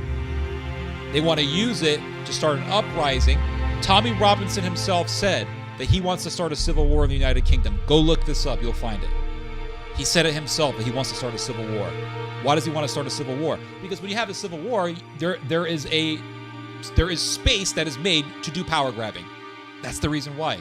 There was the English Civil War between the parliamentarians and the monarchists, and the parliamentarians won, and then the parliamentarians consisted mainly of Puritans and Presbyterians, and because the monarchists lost that war, the Puritans then had the opportunity to put a Puritan to be the dictator over England. They took the power. When you have civil war, you end up with a political climate in which you can take power. This is about power, and that's what these people want to do. And so if you fall for this stuff, you say, oh, well, I support... You got all these fucking idiots, especially in America. America's got a lot of dumbass people. I'm not going to lie. A lot of dumbasses live in America. A lot of dumbass right-wingers who read any bullshit they read online. They follow all the bullshit on YouTube. Oh, I follow this guy. Oh, Hitler actually wasn't so bad, guys. I've met them personally. Oh, well, they're tools. They're tools. They're just as much of tools. They're just as much of a tool as the people who join the military, thinking they're actually fighting for freedom. You know, you see these special forces guys online. I fought terrorism. You fought to increase Dick Cheney's stock. That's what you fought for. Don't give me this bullshit. Oh, I fought against terrorism. You're a fucking tool. And all these right-wingers, well, I sympathize with the rioter. You're a tool. You're falling for the provocation. You're falling for the power game. You're falling for the power game. And how many times have we seen people fall for political agents only to be disappointed in the end. People fell for Boris Johnson. Now they hate Boris Johnson. People loved Chris Christie because he was the first Republican governor in New Jersey for a very long time. Everybody hates Chris Christie now. Everyone loved Lauren Southern. Everybody hates Lauren Southern now.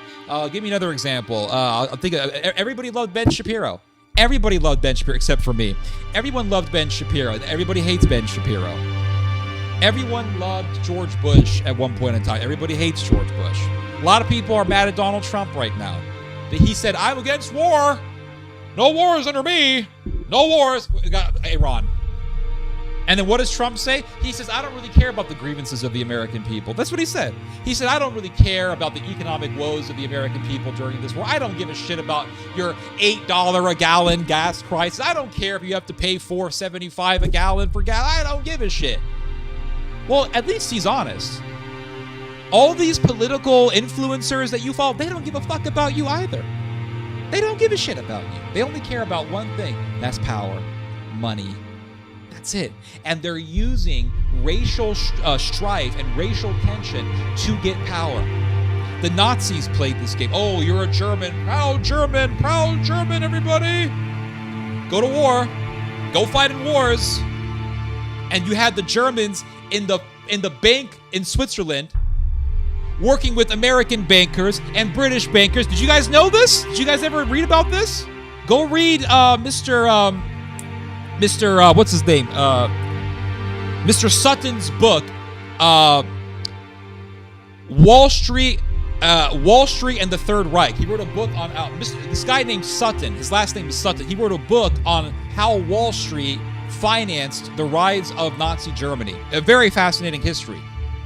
And when World War II was happening and all these German boys were dying in fighting the Russians and being slaughtered by the millions, you had German bankers in Switzerland in cahoots with, they were working with American bankers, British bankers, all the other bankers.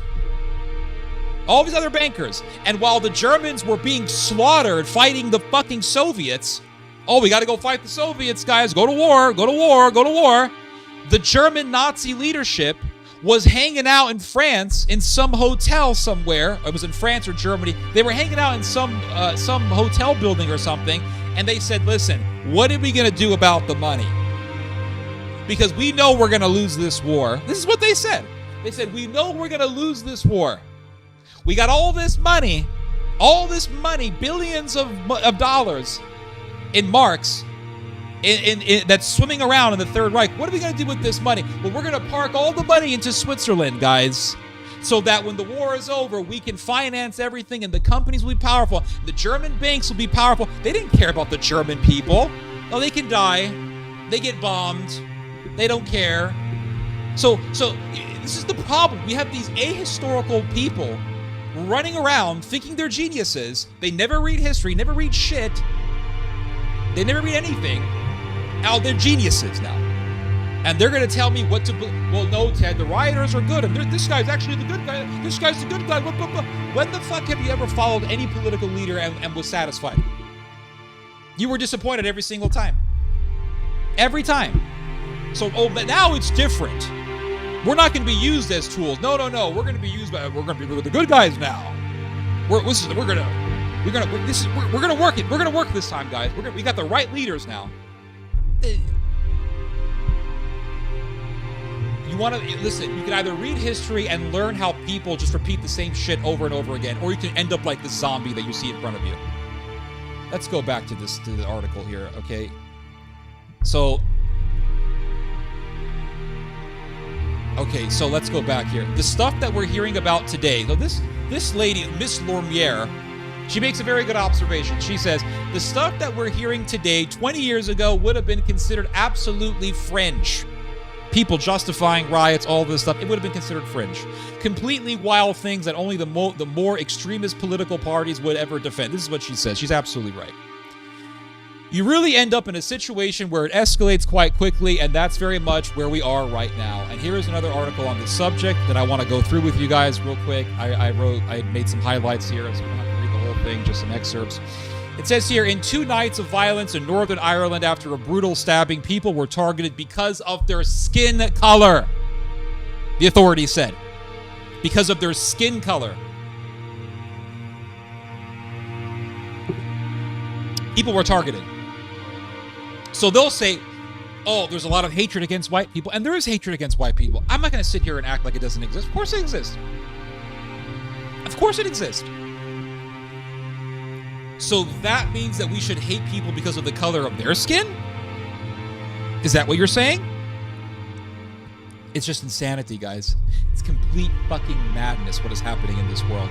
And my fear is that this madness is spreading like a deluge all throughout the world. And people are getting drunk off of it. And they're going to get even more inebriated by this madness. We are being engulfed by madness. And this is the type of stuff, this is the type of political atmosphere that preceded the takeover by the Nazis in Germany. It's the truth. I'll give you guys an example. Right now I'm reading this book. Okay, it's called Vertigo. All right, this has been, I will say, quite the informative read. I mean, this is a great book. I've been learning a lot so far. It is a book about the history of pre-Nazi Germany. All right, what Germany looked like after World War I, right before the Nazis took over. The culture, the decadence, the degeneracy, the hyperinflation. The book is giving all the details on these issues that were going on at the time. And Germany had its first democratic election after World War I in the year 1919. That's when Germany had its first democratic election after World War I. After World War I, 1919.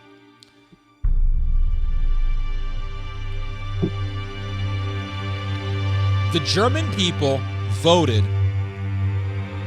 by a majority for the Social Democrat Party, which was a center-liberal party. It was a centrist party. Wasn't fanatical, wasn't radical. It's kind of in the middle. And the chancellor of Germany who got elected was a social democrat. His name was Friedrich, forgot his name. What was his name? Is it Ebert? Friedrich Ebert, I think his name is. Let me look this up real quick, guys. I don't want to make any mistakes here. It was Friedrich Ebert, right? Yep, I was right. Friedrich Ebert. All right, I should listen to my instincts next time. Friedrich Ebert was the Chancellor of Germany, and he would remain as the Chancellor of Germany for 6 years. And the thing about Friedrich Ebert was that he was boring. He was a boring politician. When he spoke to the people, he spoke in a sort of flat way. He didn't really yell a lot. He wasn't a charismatic speaker. He didn't have a personality. You know, a lot of people are looking for personality. He has a personality. Where's the personality? People love personality. People follow personality more than they do substance. Oh, ain't that the truth? They follow personality more than they follow substance. And Friedrich Ebert had sort of a flat character to him. And the thing about Friedrich Ebert was that when he was the Chancellor of Germany, not much really happened. Not much really happened. Friedrich Ebert simply wanted to keep the status quo. We got the Treaty of Versailles. All right, listen, we made our bed. Now we got to sleep on it. All right, we invaded France. We invaded Belgium. We invaded the Balkans. We started this whole war. We lost. Now we got to face up to the consequences. All right, we got our asses whooped. Now we just got to live with it. And that's pretty much what life was under Friedrich Ebert. And people hated Friedrich Ebert. They liked him in the beginning. I mean, they wouldn't have voted for him if they didn't like him. Of course, they liked him, right? But they really quickly began to hate him. They quickly began to despise Friedrich Ebert. And one of the big criticisms of Friedrich Ebert, or one of the big criticisms about Friedrich Ebert, was that he was boring. He didn't have personality. When he spoke, he didn't really raise his voice, and he wasn't charismatic. And there was a man by the name of Thomas Mann. He was a German political commentator at the time. And Thomas Mann defended Friedrich Ebert. And he said that Germany needs a leader like Friedrich Ebert. Germany needs someone who's in the center, someone who is pragmatic, someone who is balanced. We don't need extremism. We don't need radicals. The left wing in Germany, they wanted a communist. The right wing in Germany, they wanted Hitler. That's what they wanted. They wanted an Adolf Hitler. They didn't want someone who was balanced, someone who was more reasonable. And Thomas Mann did a speech in a university in Germany before a bunch of young conservative men, conservative male students. And Thomas Mann defended Friedrich Ebert in this speech. And Thomas Mann said that democracy can be just as German as the most German thing can be. In other words, democracy is something that we don't need to despise. Democracy can be something that we as Germans can integrate into our culture. And Thomas Mann was booed. He was booed, and the young men would slam their feet on the floor to disrupt him and to express their indignation towards him. And that's how the central type of people, that's how the centrist, the neutral types were treated. Because people wanted madness. People wanted a cult of personality to save them. We need a cult of personality to save us. And they eventually got what they wanted. They got a charismatic speaker who raised his voice in every single speech. He moved his hands around in a very expressive manner. He was very, very robust in his oratory skills. They got their leader. And that leader ended up leading them to the most devastating war in German history. And really the most devastating war in world history. You guys know who I'm talking about, Mr. Mustache Man. And this is the problem with human beings. We want personality over substance. We want vibes over substance. That's what we want. We want feeling over substance. But what's the situation right now? The situation is we have refugees who do crimes. What should happen? The refugees should be punished accordingly. They should be punished. Yes, mass migration needs to stop. Does this mean that we lynch people, do mob violence, attack people because of their race? Obviously no. But a lot of people think that this is actually okay because of vibes, because the feelings. They like the feeling of it. It feels justified. And this is the problem with people. People follow personality over substance. They do. They follow personality over substance. So this article says, Paul Sharkey lived through decades of sectarian violence between Protestant and Roman Catholic communities known as the Troubles, but thought that bloody phase of Northern Ireland's history was over. Then, on Wednesday evening, he heard a loud noise near his house on the Antrim Road in Glengormley on the northwest edge of Belfast. When he looked out his window, a burning van was hurtling toward his home. It was heading toward me. I was panicking, Mr. Sharkey, 71 years old, said. That's pretty traumatizing, especially for an elderly man to see that. An empty home opposite was also ablaze, he said, while young men with balaclavas covering their faces were running all over the place like rats. Is this what we should be supporting here? A bunch of young men walking around with balaclavas, and they have weapons, they have bats in their hands, and they're just committing acts of vandalism and looting. Is this what we should be supporting here? Really? Really? We should be supporting this? So how are we different from BLM and the rest of these? Oh, the left, that's what the left does. We don't do that. The violence erupted after a brutal stabbing attack in Belfast on Monday, after which the authorities charged Hadi Al-Odid, a 30-year-old Sudanese refugee, with attempted murder. Graphic footage of the assault spread quickly online and was amplified by far-right activists who called for protest and shared plans for roadblocks and locations for demonstrations. So this was pretty coordinated. Here's an example of the destruction. On Tuesday night, violence broke out in parts of the city with mass rioters setting fires to a bus, cars, and garbage cans. Emergency responders had to escort immigrant families, including a parent with a 2-month-old baby, from homes that had been set ablaze in one area of Belfast, the police said. You see, this is the problem. Is the immigration policy of the UK worthy of criticism? Emphatically, yes. Absolutely. Here is the problem. A lot of people don't have brakes. Does it warrant criticism? Yes. Does Israel warrant criticism? Yes. Because Israel does evil, does that mean that we should start saying things like, well, you know, Hitler was right and let's bring back Nazism? That's the road that a lot of people want you to take. Israel is evil. Jeffrey Epstein is evil. Israel Lobby is evil. Ben Shapiro is evil. That's all true. Absolutely. So what's your conclusion? Oh, read Mein Kampf. This is the problem. The world is trying to take us down the road of madness and extremism in the name of solving real problems. In the name of solving real problems, you have provocateurs and ideologues and very wealthy people who want to lead us down the road of madness and radicalism. That's what they want to do. And I'm here to say, don't fall for it. I got 60-something people listening to me, whatever the number is. And I'm going to use my little small space here to tell people, don't fall for it. Don't fall for the Hitlerians who want to use the evils of Israel to justify Nazism. Or they want to point to the evils of the Israel lobby to justify Nazism. Yes, criticize Israel to no end. Criticize Israel with firmness and fortitude. But don't fall for the trap of Nazism. Yes, criticize the migrant policy. Absolutely. But does that mean that we attack innocent people?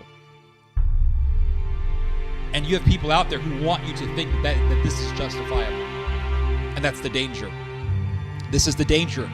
And the whole world is being engulfed in madness, be it people using the evils of Israel as a pretext to justify Nazism, be it people using police violence as a way to justify racism against whites, people pointing to some acts of violence done by particular migrants as a way to justify mob violence against people because of their skin color, because of their race. This is the problem, you see. This is the problem. This microphone is getting out of hand. So it says here, violent demonstrations continued on Wednesday night in spite of calls for calm, including from the family of Stephen Ogilvie, the victim who remains in the hospital. So the family of the victim of the Sudanese attacker is saying this has to stop. But no one wants to listen to the voices of reason. Listen, Palestinians went to Lebanon as refugees. The Palestinians went to Lebanon as refugees. Some Palestinians, did acts of violence against the Lebanese. There is a story, and not just Palestinians, but also you had acts of violence done by other people as well, not just Palestinians, but there were Palestinians who definitely did acts of violence. But there was a case in Lebanon before the outbreak of the Lebanese Civil War in which a man was found dead inside of an electrical facility. It was some sort of an electric plant. And this man was dead. I mean, he died somehow, and they said that he was murdered. Lebanese nationalists, members of the right-wing faction in Lebanon, said, this man is a Maronite Christian, and he was murdered by evil Muslims. So what did the Maronites do? The Maronites set up checkpoints in Lebanon. This is a part of the Lebanese Civil War that no one ever talks about. They set up checkpoints in Lebanon. And a car would stop. And the Lebanese nationalist paramilitary member would look at the car, say, roll the window down. The father would roll the window down. The driver would roll the window down. And the paramilitary nationalist would look in the car. He would peer through the mirror. All right, and I got kids here, I got a woman here, okay. And they'd say, what is your religion? Oh, I'm Muslim. Oh, you're Muslim? Take him out of the car and slit his throat. They would take him out of the car, they would slit his throat. Next car, please. Muslim? Chris, what's your religion? Muslim. Take him out, slit his throat. Next car. What's your religion? Muslim? Yep, kill him too. So the Shiite Muslims saw that this was happening. The Shiites living in Lebanon. And the Shiites said, look at what these Maronites are doing. These Catholics are doing. And the Shiites said, okay, they want to play this game? We're going to do the same thing to them. So the Shiites set up their own checkpoints. They would stop the cars. What religion are you? Maronite? Maronite Catholic? Come out of the car, please. Slit his throat. And they started doing it. And hundreds of people on both sides were killed in this fashion. And this all began because they were people who fell for this belief that I can do whatever I want because something bad happened. Somebody died. Their body was found somewhere. Let's go murder Muslims. My father has a first-hand experience with this sort of mentality. My father was born in the West Bank when it was under military occupation. It's still under military occupation. And my father will tell you a story that happened when he was a teenager. So I'll give you guys the full story here. So my father was living in the West Bank. It was under Israeli occupation, and there were a lot of people living in the West Bank who wanted to do acts of violence against the Israelis. And there was a teacher of my father's who was working at the school that my father attended. And he gathered the school together. He gathered all these young male students together in an auditorium. And he said, "Young men, I noticed that a lot of you have a desire to engage in violence against the Israelis. I'm telling you right now that this is not a good idea. Don't do it. Don't fall for the trap. Don't listen to these provocateurs. Because if you listen to these provocateurs, it's only going to make matters worse for all of us." And my father told me that no one listened to him. Even he did not listen to this teacher. Even my father did not listen to this voice of reason. So then one day, there was an Israeli truck driver who accidentally ran over a Palestinian girl. She didn't die, but she was laying on the street. She was severely injured. And this Israeli truck driver rushed out of the truck, and he was trying to call up somebody. He was trying to make a phone call to get help for the girl. He was trying to call for help for this injured girl. He didn't do it on purpose. He wasn't trying to run away. He didn't drive away. He was sincerely trying to ask for help, medical attention for this girl, that this girl needs medical attention. A crowd began to gather around the Israeli truck driver. Then there was a blind man, a blind Palestinian man, who said, "I swear by Allah," blind man, he said, "I swear by Allah, I saw the Israeli truck driver run over this girl on purpose." And my father told me we all believed him. We all believed him. And all these teenagers gathered together and they ran to this truck driver, surrounded him, and they began to attack him. The truck driver eventually ran away, got into his truck, and kept driving because he was about to get lynch mobbed. My father fell for it.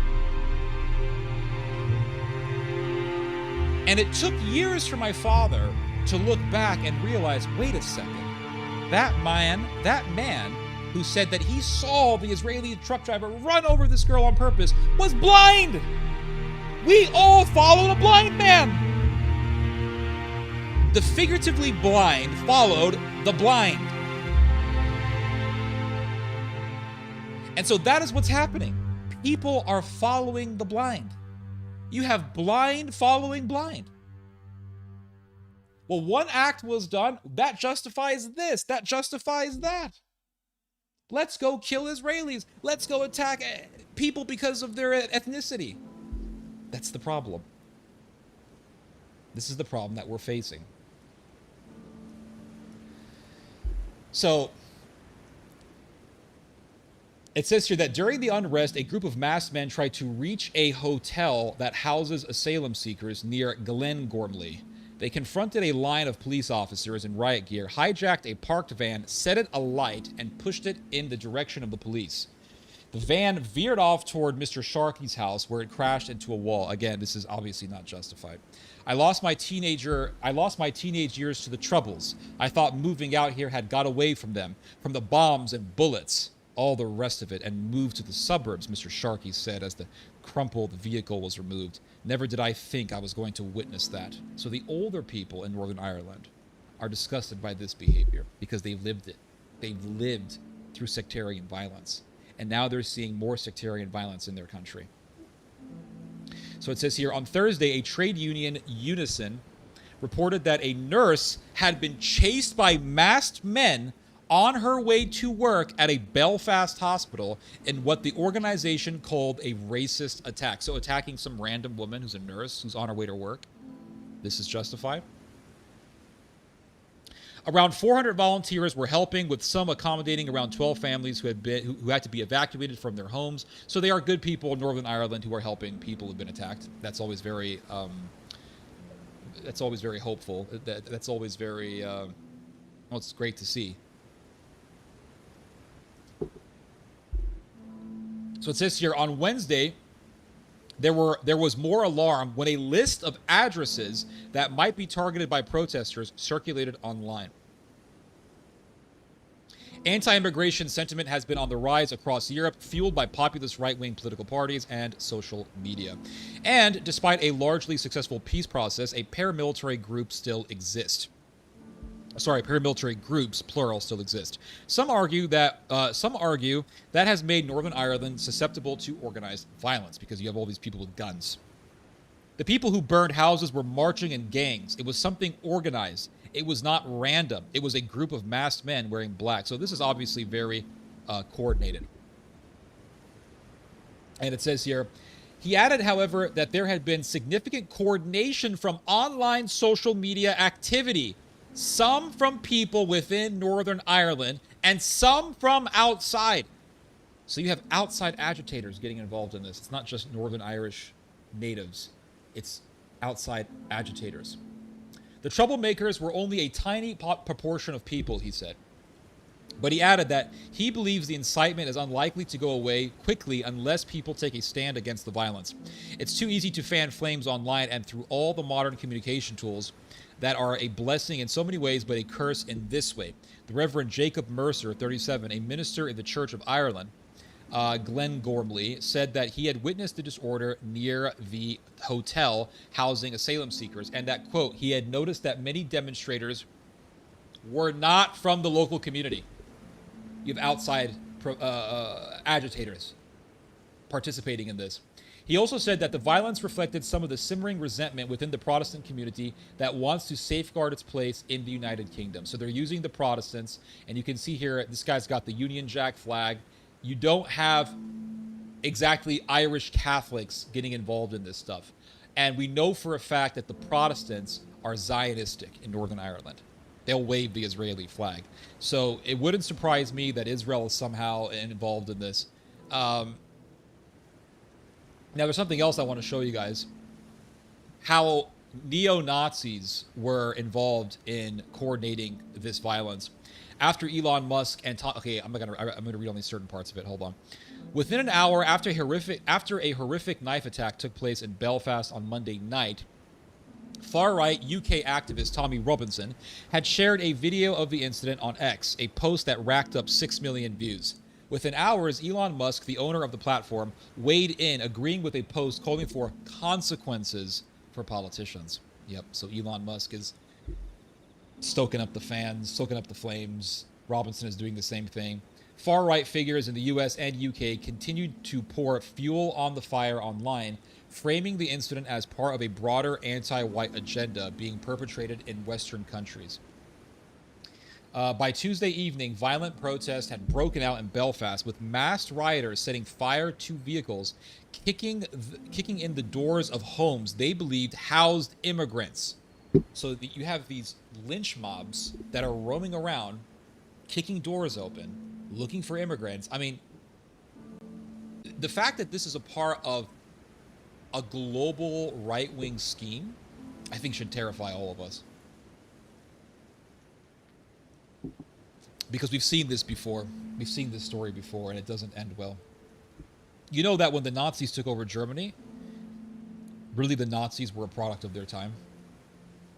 Because right-wing social Darwinistic ideology was all throughout the Western world at that time.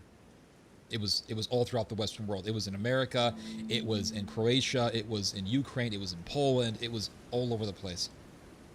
And so what we are seeing is this global climate rising up that is conducive for fascism.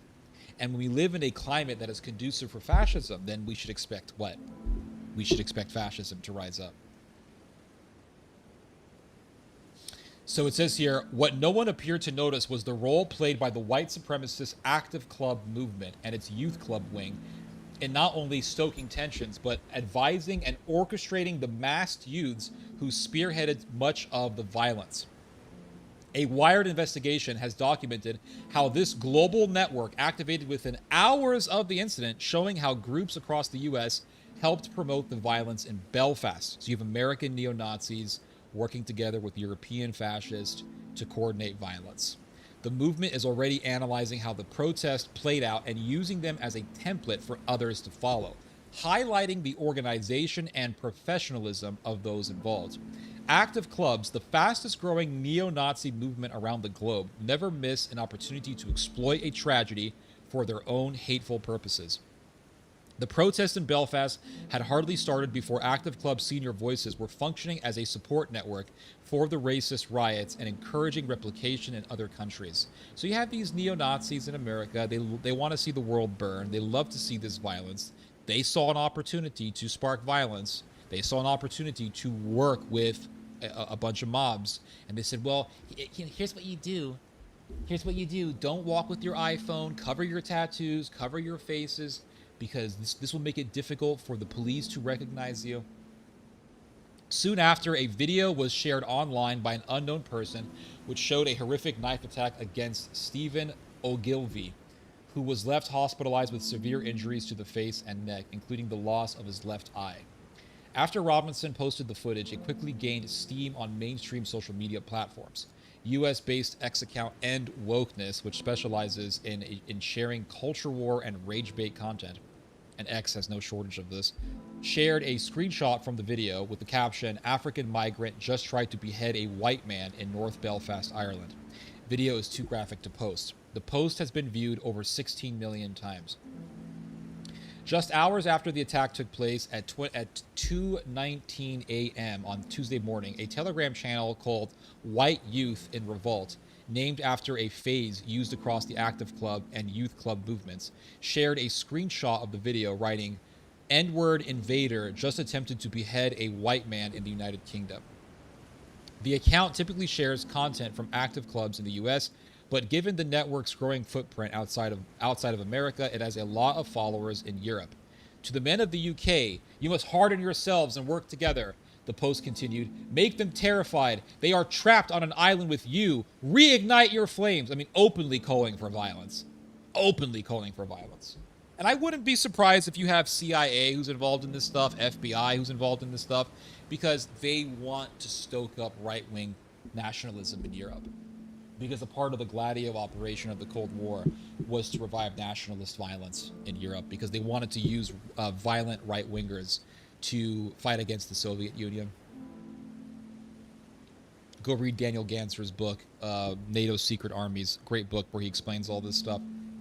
Protests were being organized from early on Tuesday morning on other platforms, notably Facebook. At 11:37 a.m. on Tuesday morning, the Telegram channel of the Northern Irish branch of the Active Club movement, known as the Ulster Youth Club, advised those protesting to protect their identities. At 12:27 p.m., the Ulster Youth Club shared the White Youth in Revolt post, and 2 minutes later shared a video first posted by Active Club Finland. So it's like I said, it's a transcontinental movement. Finland, Northern Ireland, America.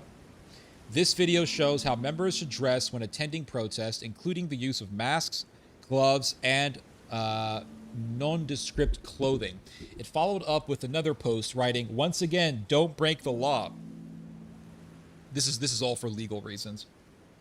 At 12:47 p.m., the group shared even more explicit advice: no smartphones, no smartwatches, no jewelry, hats, gloves, cover-up tattoos. Citizen journalists explicitly not welcome. Just after 2 p.m., the group shared a post promoting dozens of protests across the UK and Northern Ireland. The post includes the line, "White man, fight back." At the same Will to Rise, a hate group founded by Robert Rundo, who also founded the Active Club Network, published a newsletter framing the incident in explicitly racist terms with the headline, quote, "White man saved by fellow white man from attempted decapitation in Belfast." The post continues, quote, "We must be unrelenting in our push for re-immigration on the cultural level, while we also push ourselves as hard as we can in order to be larger, stronger, more capable in self-defense, more assertive in the prevention of migrant violence, and more tribal-minded." Hours later, hordes of young masked men dressed in the exact clothing suggested by the Ulster Youth Club were captured on video marching through Belfast. The videos show the groups kicking in the doors of buildings and stopping vehicles. The transgressions of our enemies are piled upon them as a funeral pile that will inevitably be lit. And there you go. Neo-Nazis getting involved in all this stuff. It's horrible. It's horrible. And we saw this in the summer of 2024. I talked a lot about this. And remember what Douglas Murray said, that Zionist sodomite. What did Douglas Murray say? He said, if the army is not sent, then the people will have to rise up. And it'll be very brutal. Very, very brutal indeed. The people will have to rise up. Openly calling for violence. And he's a major figure in the Zionist movement in the UK. Irish Republicans fly with Palestinian flags. Yep. Absolutely fascist. Obviously, they fly Israeli flags everywhere. UVF, UDA loyalist paramilitaries. The British loyalists in Belfast have been attacking the local Irish with riots every year at this time of year. The 12th of July marching parade. Years ago, I spoke to a Scottish Catholic lady, and she told me about life in Scotland. And she told me, she said, the Scottish Protestants are horrible. She told me this. She said, they're horrible. They're awful. She says, they throw rocks at you. They will try to light your house on fire because you're a Catholic. That's what she told me. I believe her. I'll tell you guys a crazy-ass story. I was actually engaged to a Scottish girl years ago. She was half Scottish. Her father was a Scottish immigrant. Her mother was a Canadian. And I hung out with her family, and her father was a hardcore Scottish Protestant. I mean, like hardcore Calvinist. And the way he would talk about Catholics, it was as if he was still living in the 30 Years' War. I mean, it was that crazy. Like, those Catholics, all the papists. I mean, the guy hated Roman Catholics, hated them. And I remember meeting this girl's grandmother, and she was from Edinburgh. And she said, "Oh, the fucking papists, they killed my people, they killed my people." I mean, she hated, she was just, seething with hatred, these people. It was something surreal to see. And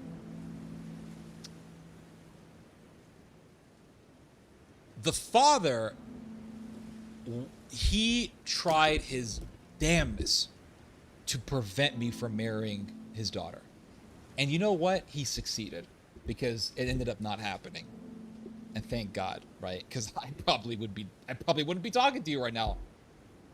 I'd either be miserable or I'd be dead. And I remember we were talking about the wedding and the marriage and all that. And that Scottish guy, oh, he was mad. He was mad. Oh, he was mad. He's a big guy too. Scottish people are fucking big. They're a big people, bigger than the English.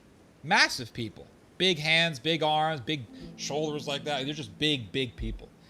And I remember he told me, he said, "Theodore, I want you to go through some Bible classes before you get married." Why? So you can learn the Bible. I read the Bible. I don't need to go to a class, but you need to learn the Bible correctly. I said, "No, I'm not interested." And I remember talking to him on the phone one night, and he said, "Is my daughter going to get, is she going to go to the Catholic Church and all this stuff?" And I said, "Well, yeah, if she's married to me, she's going to go to the Catholic Church." And I remember he got so mad. he just dropped the phone. And I said, hello, hello, hello. And his wife picked up the phone and said, oh, well, he had to leave somewhere. And I knew, man, this is trouble. Like, this guy's crazy. This guy could do something crazy. I don't trust this dude. So I remember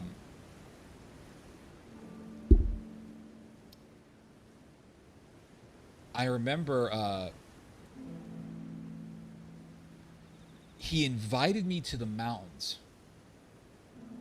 Like, crazy, right? Like, this guy's crazy. And he had a criminal record. He was guilty. Okay, so this Scottish guy, he lived in Canada. I told you the mom was Canadian. He married a Canadian woman, so he lived in Canada. And they said, Ted, if the wedding is going to be in America, then the Scottish guy can't attend the wedding. I said, why? Because, you see, he's blacklisted from entering the United States. I was like, wait, what did this dude do? And the mom says, I don't want to tell you. Like, I don't really want to talk about it right now. But she said, my husband has a long criminal record. And he cannot go into America. He can't. He legally cannot enter America. They won't allow him. So the wedding has to happen in Canada. So that the whole time I'm thinking, what did this dude do? So eventually they tell me, the mom tells me, or the daughter actually told me. She said, listen, my dad used to cross the border into America, and he would break into people's houses, steal people's TVs, and then sell them in the pawn shops. He used to pawn them. Is that really it? Is there another part? I'm sure there's another part of his criminal history they're not telling me. So this guy was scary. He was not someone to mess around with. So one day the Scottish guy says, Ted, I want to go camping with you. Let's go camping in the mountains of Canada. Have you guys seen the mountains of Canada? America doesn't have mountains like Canada does. We got Colorado, we got the Rocky Mountains, we got the mountains in California, Mount Diablo. We ain't got nothing like what Canada has. They got mountains. They got mountains on top of mountains in Canada with bears. Grizzly bear, brown bears, black bears. They got rivers in Canada, huge, massive rivers that'll kill you if you jumped into it. They got forests in Canada that are so massive, it's so easy to get lost in these forests. And when you go to one of these parks in Canada, these hiking parks or whatever, you got to pay money. You got to pay for a ticket to get into these to get into these forest areas. And they tell you, listen, you got this amount of time to hang out around the river. If you come back past this particular time, you're going to get fined $200. Really? Yeah, they take it very seriously. Like, the park rangers will tell you, we don't want people walking around here late at night and all this stuff. It's so easy to get lost. And this guy said, I want to go camping with you. Just you and me, Theodore. I said, no. Because my impression was, buddy, you're going to kill me, and then you're going to tell everyone that you lost me, and that a bear may have eaten me. Found his body. It looks like a bear tore him up. I didn't want to go. I said, no, I'm not going. 2-week camping trip. You and me. Fuck you. I ain't going. And I didn't go. And the whole wedding was called nothing. Everything was called off. Nothing happened. And that is why I am sitting here with you guys single. But I'm still alive. I'm still alive, guys. Well, maybe he meant nothing by it. I wasn't going to find out. I wasn't going to find out. These people are crazy. These people are crazy. So years later, I was talking to this Scottish lady, and she says, oh, Theodore, the Catholics, In Scotland, they have it hard.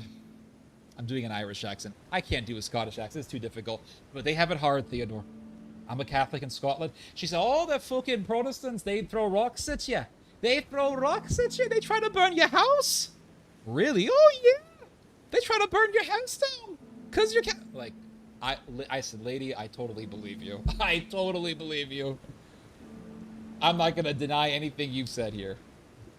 He was going to unalive you? Yeah, I wasn't going to. Oh, maybe he didn't mean anything, but I wasn't going to find out. 2-week camping trip. Have you guys ever seen the mountains of Canada? You know how easy it would be to get lost in the mountains of Canada? Oh, a bear ate him. Sorry. And the guy was a former boxer. He would have killed me.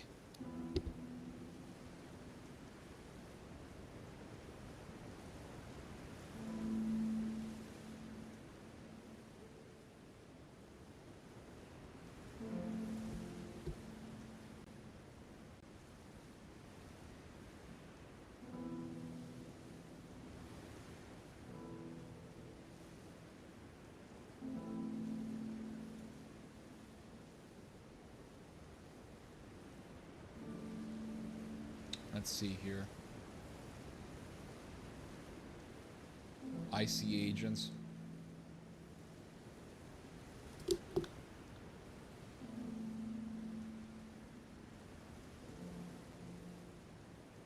William of Orange. Rangers FC. That's the 12th of July bonfire. They're taller than the buildings in Belfast. Oh yeah, I've seen those before. Loyalist paramilitaries were an obvious target. Let's see here. It seems like Sodom and Gomorrah. Britain is full of both homosexuality and hostility to strangers. True. The Scots are stereotyped, granted. Aggressive people, no question. I mean, dude, they're big people. Scottish people are just big people. Big people. Do you know what's so funny about that story? I've never talked about this in public, but do you know what's so funny about that story? Was I said, you know what? Like, this is not going to work out. This guy's crazy. I'm done. So I left. I left the whole situation.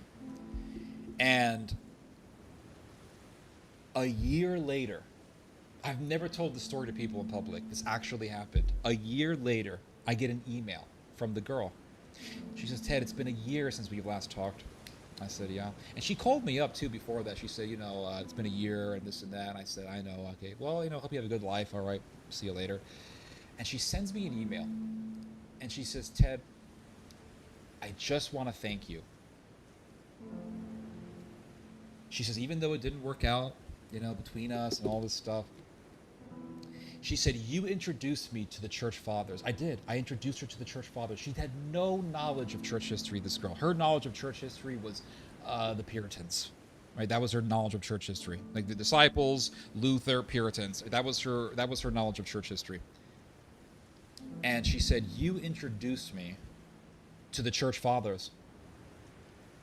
And even after you left, she said, I continued to read the church fathers. She started reading all these different books by the church fathers, Eusebius, whatever. She, you know, church histories and church father literature and all that. She started reading all that stuff. And she said, I couldn't stop reading it. And she said, I educated myself on church history because of you. And even after you left, I continued to educate myself on church history. And she said, I realized that I was completely wrong on Christianity, on the roots of Christianity, on church history. She said, I realized I was completely wrong about all these things. My father was wrong. All this stuff was bullshit. All this stuff was wrong. And she said, I joined the Coptic Church.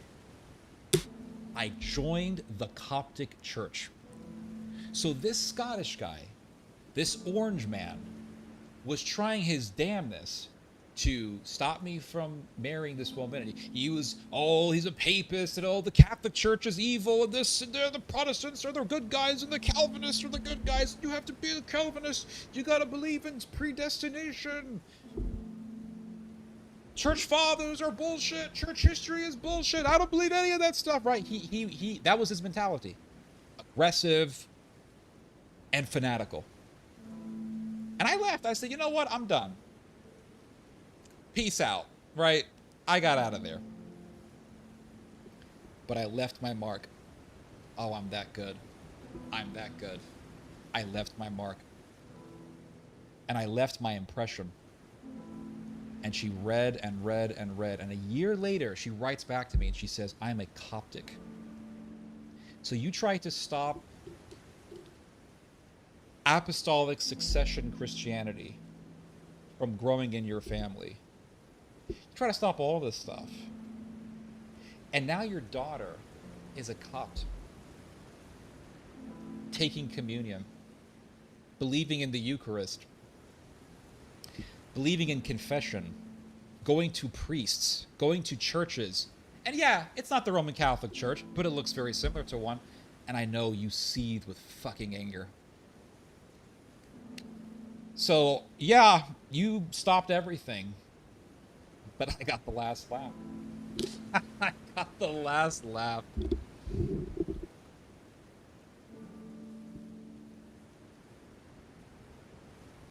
I got the last laugh, guys.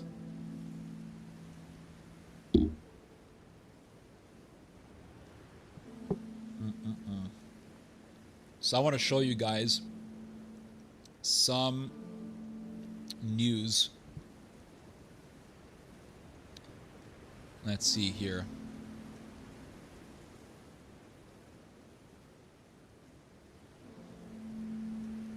Protestants are Christian ISIS in hibernation.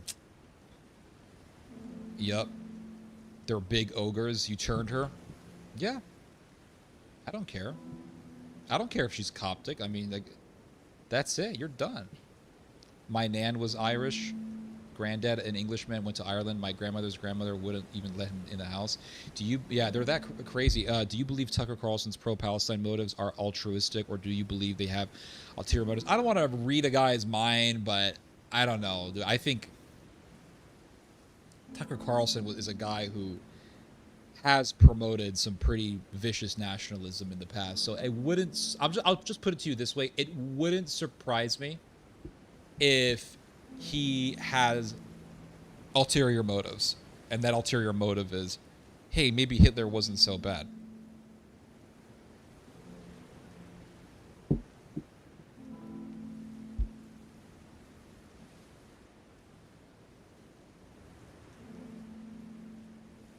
Unalive. Canada is 51st state of America. Okay. Irrelevant. Scots are okay. Sage from Crazy. Yup.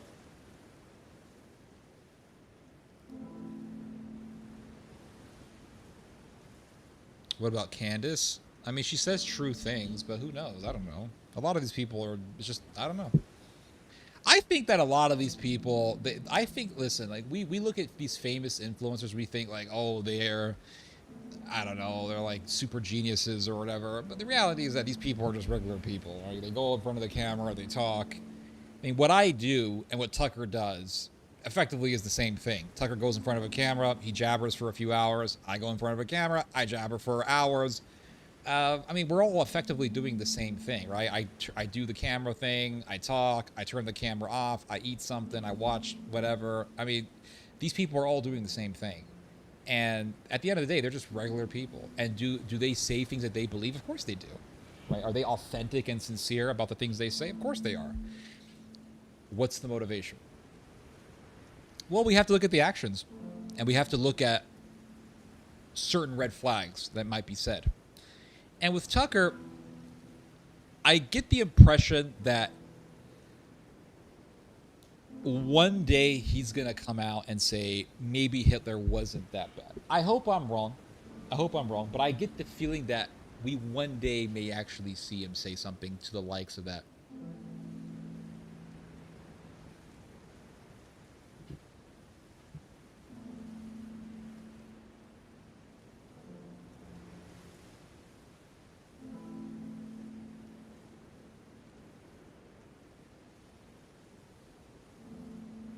If you're not born of God's Holy Spirit, you know. Let's see here. Yeah, I feel that. I mean, because Tucker Carlson used to be openly pro-Israel, but he's saying that, hey, I was wrong. And you know what? Listen, a lot of us were pro-Israel. I mean, being pro-Israel used to be a prerequisite for the entire right wing in the United States. So I'm not going to condemn Tucker for that. And I'm not going to say, well, automatically he's a liar, because, again, a lot of us were pro-Israel. Then we realized the error of our ways. So I'm not going to say, well, he's a liar, he's a turncoat or whatever. I'm not going to do that. He's definitely made noises in that direction. Yeah, I've noticed that as well. He's funded by Qatar. Listen, being funded by someone doesn't necessarily mean that you're fake. You could be like, we were funded by Jewish billionaires. My website was funded by a Jewish billionaire couple from Los Angeles. Does that mean that I was insincere about all the things? I was sincere about everything that I said. Just because you're funded doesn't mean you're insincere. You're funded because you're funded, because you want to make a career out of doing what you love, and that is talking about politics and expressing your ideas. So people fund you. That happens all the time. It doesn't mean you're insincere. That's the misconception that a lot of people have. Well, he's funded by this, therefore he's fake. That doesn't mean that. It could mean that, but not necessarily. Read the Bible. Okay, I agree. Americans adopted Israel in 1967. True, they did, because of evangelicalism. I agree. It doesn't mean that they are wrong. They say you're wrong. I kind of like it, because at least he is trying to inform evangelists by showing the things through the pain of Christian path. Yeah, and I have to give him credit. I have to give Tucker Carlson credit. He has brought my father's hometown to the headlines, Beit Sahor.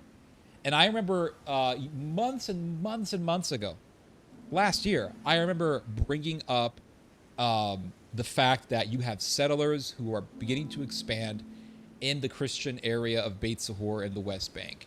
And there were very few people that were talking about it. And you can go back and look it up. I said this. I said in this stream, I said, guys, the settlers are beginning to expand in Christian areas. We have to make this an international headline. That's exactly what I said. I said, we have to make this an international headline. And I said, we got to get Tucker Carlson to bring this up. That's what I said. I said, if Tucker Carlson can bring this up, it'll be an international headline. And what happened around a month later? Tucker Carlson brings up Beit Sahor. Now, did he listen to me? Maybe, I don't know. But I am very appreciative of the fact that he brought this up. And so we have to commend him. Does he have his own ulterior motives? Maybe. But we still have to give credit to where credit is due. Is Tucker like the Pierce Morton? No, he's more open about his beliefs, at least not yet. Carlson has expressed opposition to eugenics and technocracy and has mocked Fuentes, so I don't think he's a full-on... Again, exactly. So I'm not going to say, oh, he's a Nazi, he's this and that. I'm just saying, like, when some of the things that he has said about Churchill might be there. I'm just saying, be careful.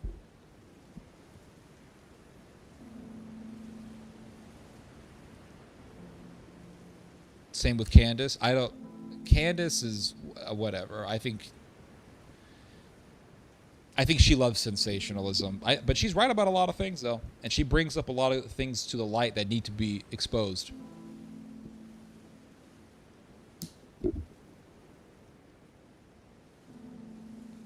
How many people are listening to this stream?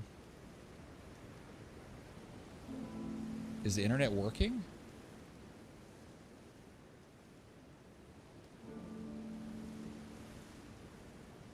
Internet is working. Hold up, guys. Internet's acting a little bit weird. All right, so I want to bring something up with you guys that's really important. Internet is working. Oh, my stream is playing.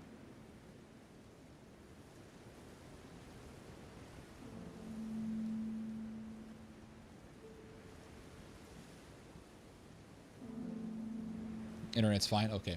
Awesome.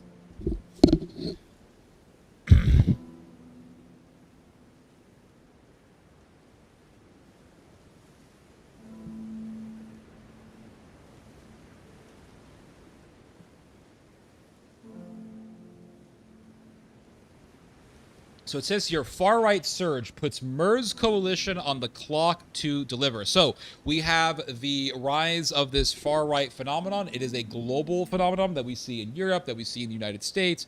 We're seeing this in Japan.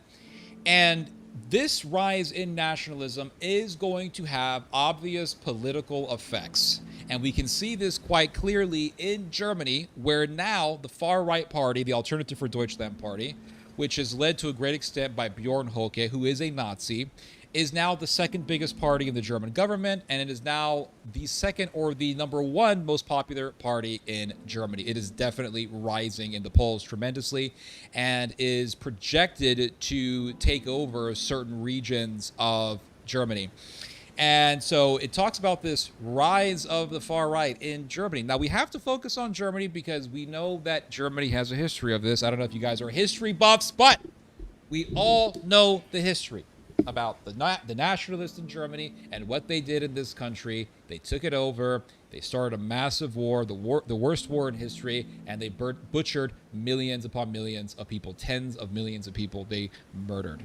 And so we definitely should be focusing on the politics of Germany.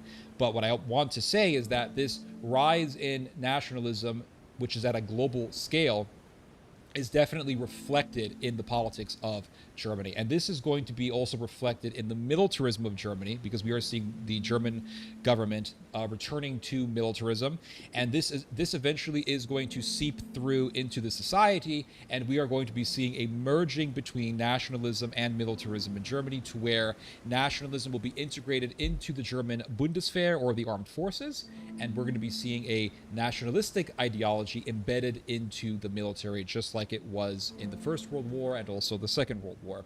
So it says here that the AfD's growing popularity is putting the chancellor in a historically weak position, even as he pursues sweeping reforms. So what's happening right now is the German government wants to increase the money to be given to people in their pensions. The German government wants to give away more welfare. It wants to give away, it wants to give higher pensions to people. And this is going to affect people in a negative way economically, because it means that they're going to have to fork the bill for those pensions and for those welfare programs. And the average Germans are going to have to pay more taxes to pay for the welfare and the pensions.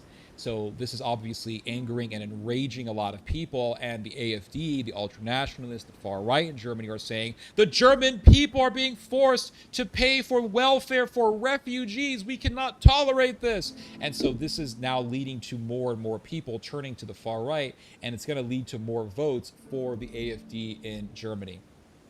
So it says here, in Friedrich Merz's telling, it's not just his chancellorship that's on the line, but the future of the German Republic. Merz and the leaders of his conservative-led government have vowed to agree on a series of urgent and long-delayed reforms on everything from the tax and pension systems to long-term care insurance in the coming weeks. The self-imposed deadline is intended to demonstrate that Germany's ideologically divided coalition can come together to govern ahead of two elections set for September in states of the former East Germany, where the far-right Alternative for Germany is far ahead in the polls. So like I said, there are certain regions that are projected to be politically taken over by the AfD because of the popularity for that party. I think Saxony-Anhalt is one of them. And so it says here, So it says here that failure to do our work, this is what the Chancellor Friedrich Merz says, he suggested will result in a big bang for another kind, AfD victories in September. So Merz is saying that if we don't get these economic reforms done, the AfD is going to get more power. That's what he's saying. And it says here that the AfD now holds a significant and growing lead over Merz's conservatives in polls, not only in Eastern Germany, but also nationally. So the far right is rising, not just regionally in Germany, but at a national scale. And it says here that this is placing even greater pressure on Merz and other coalition leaders to turn things around while they still can. And they must do so at a moment when Germans' economic anxiety amid surging energy prices and accelerating deindustrialization, is at a level not seen since near the height of the 2008 global financial crisis, according to the benchmark Deutschland Trend survey. So the economic situation in Germany is worsening. We are seeing deindustrialization in Germany. A lot of these big car factories are declining. And what is going to happen in Germany, and what we are actually currently witnessing in Germany, is Germany transitioning into a military economy. That is what we are witnessing here. And it's going to get deeper and deeper into a military economy. It's going to become more and more into a military economy, to the point where Germany will become a full-blown military economy. And what is being discussed right now in Germany is actually transforming these car-producing facilities into weapons-producing facilities. So Germany, I think, is transforming from just a big car building country to becoming, like I said, a military economy.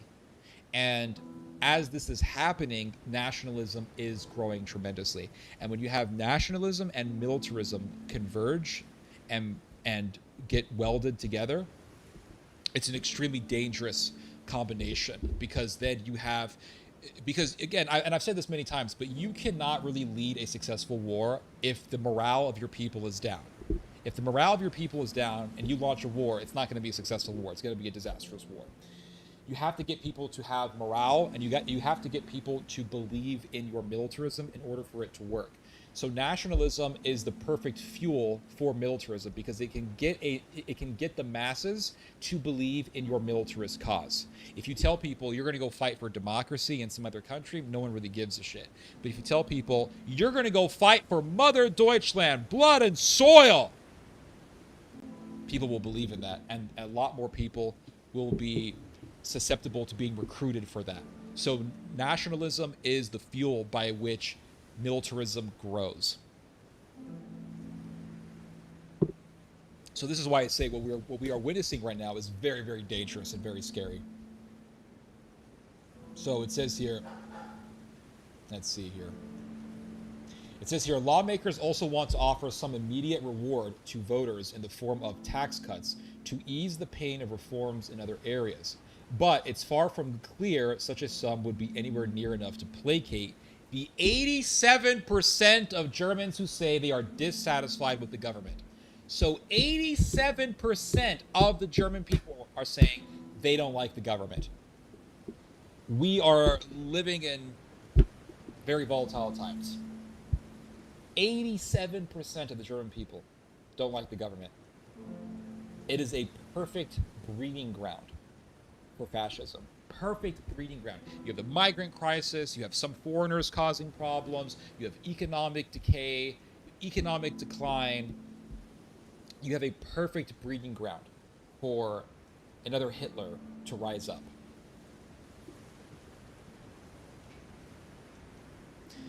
And it says here that the opposition AfD is hitting the government hard on the inevitable sacrifices voters will be asked to make to stabilize the pension and long-term care systems, and depicts the coalition as prioritizing the welfare of migrants, whom party national co-leader Alice Weidel on Thursday called third world dependence over its own citizens.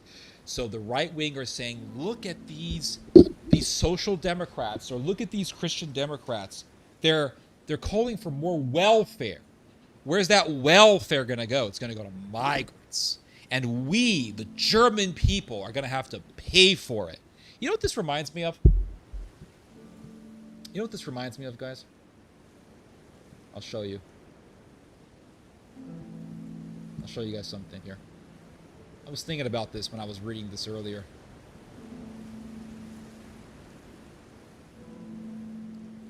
Let's see, Germany. Eugenics.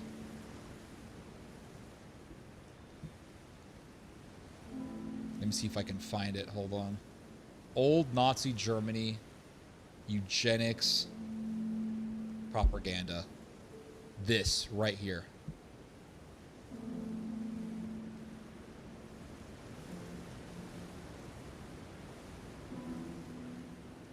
Right here.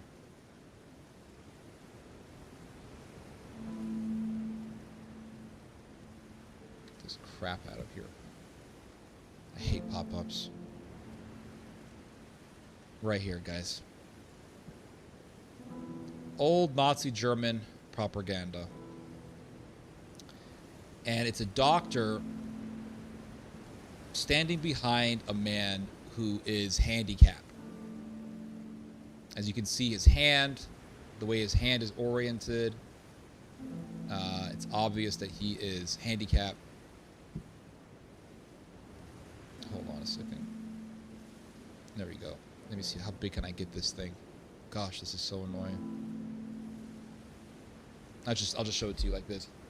And it says here, 60,000 Reichmarks is what this genetically defective man will cost the Volksgemeinschaft over his lifetime. Fellow German Volksgenosse, that's your money too. Old Nazi propaganda. And so these guys, they're trying to do a similar tactic. Our money is going to go to these dependents, and the German people are going to pay for it. We can't allow that. Vote for the AfD. Vote for the far right. Vote for Nazis. German taxpayers and social security contributors are expected to pay higher pension contributions and work longer, Widel told lawmakers in the Bundestag. They are expected to accept rising social security contributions in exchange for massive cuts to benefits. And if they require long-term care, to put up all their assets in their homes, which they have saved for their entire lives to cover the costs. Yet they are expected to foot the bill for the lifelong full support of millions of third world dependents. That is all you need to know about this federal government. And so we can see the writing on the wall. We can see exactly what these fanatics would do if they take full power. They'll say, we got these useless feeders in our society, and we cannot be paying for them any longer, and so we have to get rid of them. And, you know, I saw this recently. It wasn't surprising that I saw this, but I find it amazing that this sort of thing is being said, and it's being accepted by too many people. I saw a clip of Asmongold on X, and he said, I think we should abort babies because they have Down syndrome. That's what he said. He said, yeah, I think babies who have Down syndrome should be aborted. They should be killed in the womb. Even as far as 9 months in development. Full-grown baby should be killed because that baby has Down syndrome. And, you know, I haven't really listened to Asmongold in a long time. It was quite obvious that he became and still is a propaganda mouthpiece for the government, for the Trump administration. When I saw him praising the Iran war, I was just like, I'm done. I just don't want to hear this bullshit anymore. Asmongold used to be a guy who would say things like, yeah, we can't be meddling in the Middle East. And now he's like, oh yeah, war in Iran. Blow him up. Kill the Ayatollah. And so it became quite obvious that he's just a propagandist. And the Asmongold audience, to be honest, is kind of culty. Like, this guy could say the most evilest, most despicable, most vile things. And they'll say, oh, well, that's just, he's got a personality. He's got a personality. Love his personality. I may disagree with him on a few things. I love his personality.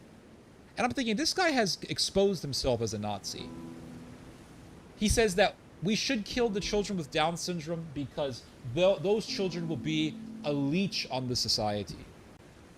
They'll be a leech on the society, so we should kill them. Totally exposing himself as a Nazi. And his followers don't care. They're not bothered by this at all. They don't care. And it really goes to show that people follow personality over substance. They do. They follow personality over substance. So I'm thinking, okay, this Asmongold guy is one of the biggest YouTubers in the whole world of YouTube. Why is he so popular? He's not super intelligent. I mean, he debated Hassan Piker for 3 hours on the Palestinian issue, And Hassan Piker out-intellectualized him for 3 hours. Easily. He's not a very good debater. He's not very intelligent. Why are people following him? Is he offering any original perspectives on anything? No, not really. So why are people following him? Answer, personality. He's got personality. He's good at talking. He's good at talking in front of the camera. He's funny. But he's evil and he's a Nazi. Who cares? He's funny. I love his personality. He's entertaining. People follow personality over substance. It's like that guy, Professor John. Why are so many people following Professor John? He said a bunch of stuff that hasn't really happened. Why are people following this guy? The algorithm is on his side, no joke. There's no doubt about that. The guy was, I think, arrested in China. I think he was accused of being some sort of a double agent or something like that in China. He wasn't very liked by the Chinese government. And then I saw a video of him where he was telling people to invest in Japan. And he said that Japan is a growing, rising power with an amazing economy. We should all be investing in Japan. What true Chinaman ever says that? Answer, no true Chinaman says this. Professor John is a traitor to his country. He's not a good person. Professor John is evil. Blasphemes Christ. He praises Islam. Why are people following him? Oh, well, I really like how he talks. I love how he says things. I love how he communicates. He's an amazing communicator. He's an amazing communicator. So why are people following him? Personality over substance. People follow personality over substance. And I did a video about this years ago in which I did it. It seems like this was years ago, but actually no, I think it was last year. I did a video and it was entitled "You Are Being Hypnotized." And I said, and I brought up how there are certain personalities that when you talk to them, you just like the sound of their voice. You can't explain it, but you just like the sound of their voice.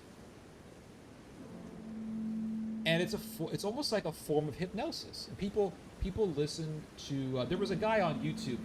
What was his name? He told people he was making a video game, Pirate Gamer or something like that. Pirate. What was it called? Pirate Software. So this guy, Pirate Software, he worked for the same company that makes World of Warcraft. Blizzard. He worked for Blizzard. And he started a YouTube channel, and initially nobody really listened to him. And then all of a sudden he started doing YouTube shorts. And he had this radio voice. He has this radio voice. You know, hello everyone. Pirate Gaming. I work for Blizzard. And people just loved his voice. The voice was the selling point for this guy. People just loved it. And millions of people were watching this guy. Then it turned out that this guy was a scumbag. He did some sort of a game on World of Warcraft, and basically his entire team got wiped out in the game, and he was supposed to help his team members, but he didn't really help his team members, and it caused this whole controversy. And this guy never took any accountability for his actions, and people realized, oh, this guy's a scumbag. But really, initially, what was the reason as to why people followed him so much? The voice, the personality, the charisma. People follow personality over substance. That's the bottom line. It's like that guy Friedman. What's the guy he was a host of a show? Freeman. Last name is Freeman. He was friends with Joe Rogan. What's his name? Lex Friedman. Lex Friedman had this podcast, and people thought he's a genius and he's a mathematician and he went to some university, Yale or whatever it was. And then people realized, wait a second, this guy isn't really who he says he is. And he said, well, I taught at this big university. I taught at Yale or whatever it was, some big university. What was it called? What was the university that he claimed to speak at? MIT. He said, I taught at MIT, and well, it turns out he actually just did sort of a summer course. on MIT. He wasn't really an official professor at MIT, so he really lied. And people got disillusioned with him. But why did people follow Lex Fridman in the first place? Oh, he seemed intelligent. He sounded as if he knew what he was talking about. His voice is calm. Doesn't raise his voice too often. And what you have to realize is that people who try to talk in a monotone way all the time, they're trying to hypnotize you. That's not how people talk in real life. People raise their voice, they bring their voice down. Sometimes they're monotone, sometimes they raise their voice when they talk. That's how people speak in reality. No one sits there 24/7. And so I want to talk to you guys. It's like that guy's got a channel. What's his name? Smith. His last name is Smith. And there a guy, he reminds me of this. I forgot his full name. Smith. Professor Warren Smith. I'm not good with first names. Yeah, this guy. Every video. I want to talk about, no one talks like that in real life. But what they're trying to do is they're trying to make it seem, they want to give you the impression that they know what they're talking about. So what they do is they talk in a monotone way all the time. And it's just, to me, it's just, people say, oh, I love the authenticity. It gives me the impression of authenticity. Not for me. Not for me, guys. To me, it just sounds fake. No one talks like that in real life. Same thing with Elon Musk. Well, you know, speak up! Speak up! Peter Thiel, the same thing. Oh, he's such a genius. He's so smart that if he tries to articulate the immensity of his thoughts, it just doesn't come out fluid enough. That's how smart he is. And it's like, no, speak up! Don't do this bullshit. You know, it's garbage. People follow personality over substance. Oh, I love the personality. Why do people love Hitler so much? Oh, he spoke so well. Such a great speaker. Spoke so well.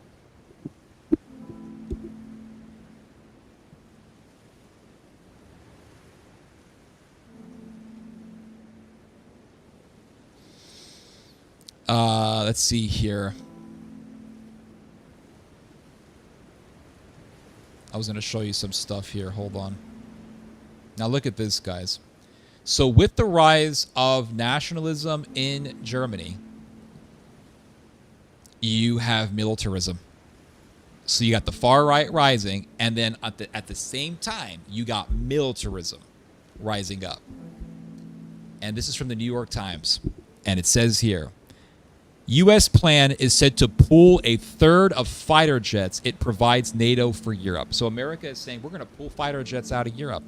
Well, what is that doing? Why is America doing this? America wants to accelerate the process of militarism. America is pushing for nationalism in Europe. This is the reason why you have J.D. Vance supporting the AFD. This is why Elon Musk supports the AFD. This is why you see Pete Hegseth saying, well, you know, the nationalists need to rise up against this mass migration stuff.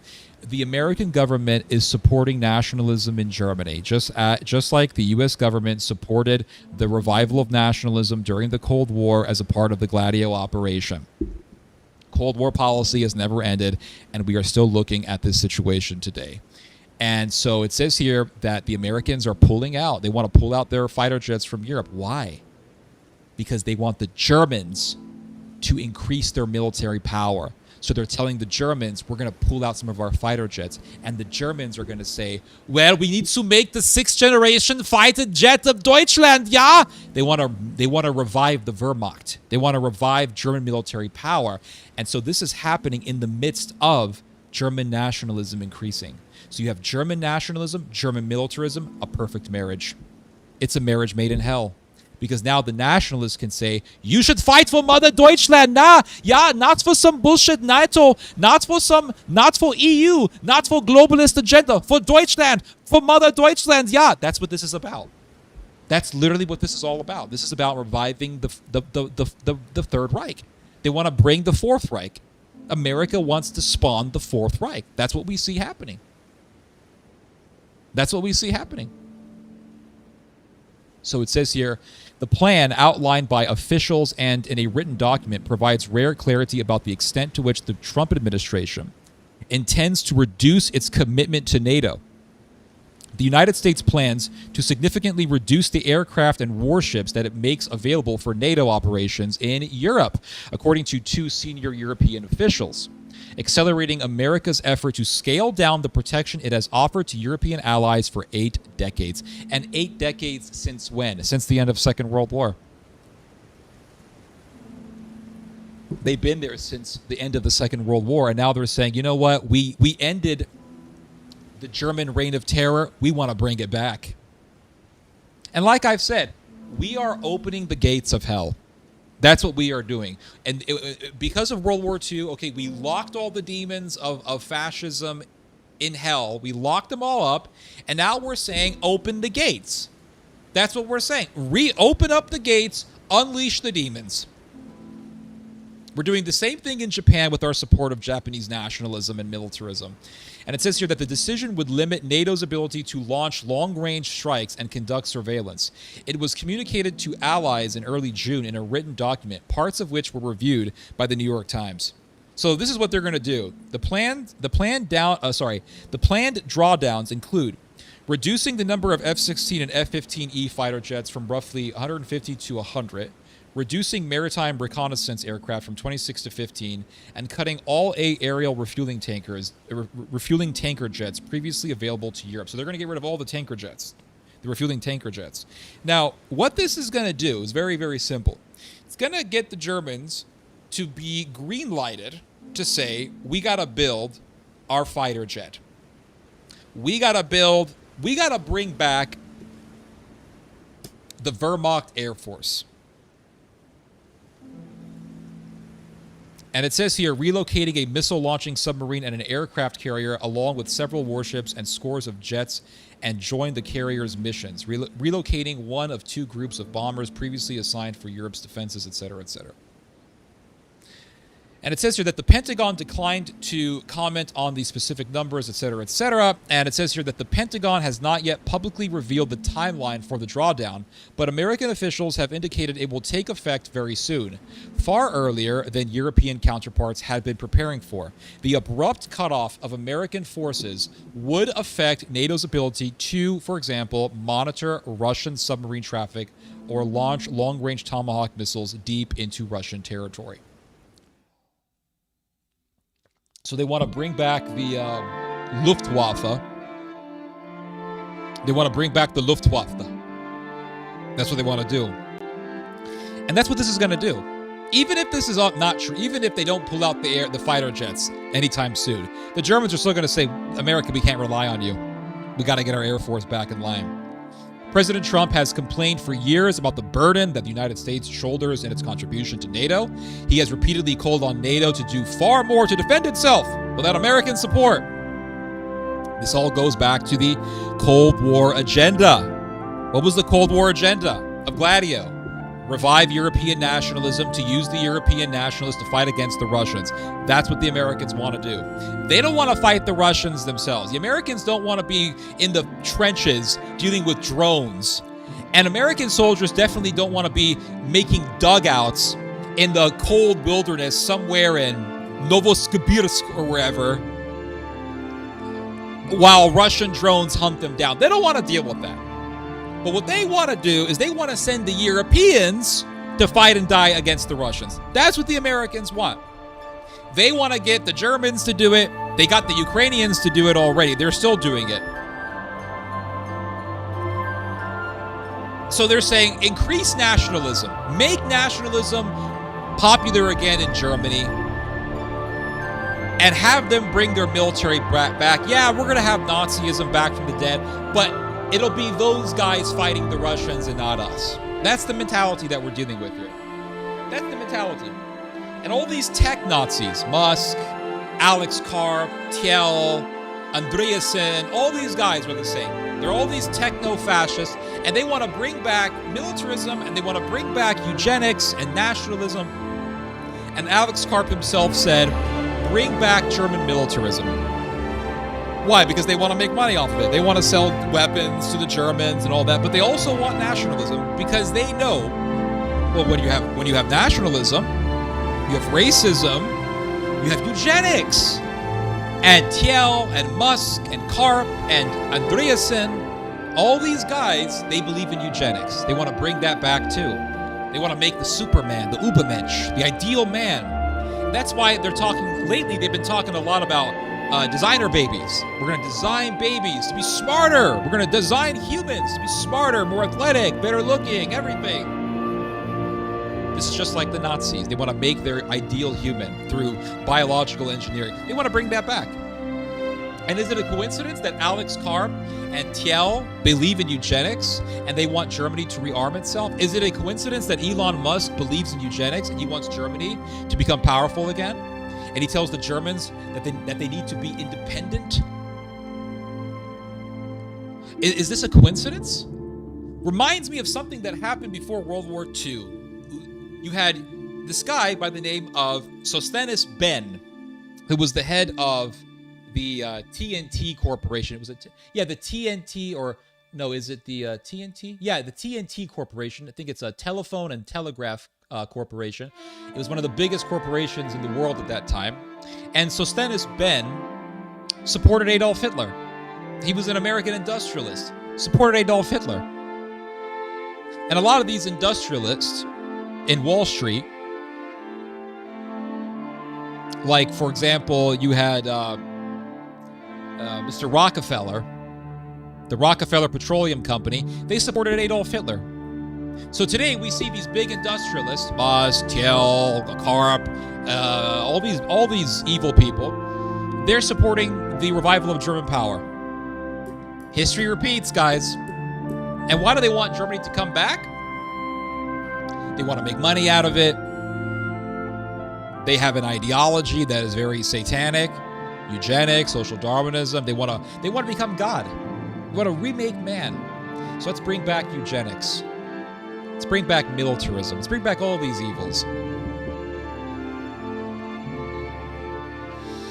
And it says here that until the June document detailing the sweeping reductions to American support for NATO as a whole, they said President Trump, blah, blah, blah, blah, blah. So it says here that, but Trump's administration had only followed through with one-off announcements about relatively small withdrawals from individual countries until the June document detailing the sweeping reductions to American support for NATO as a whole.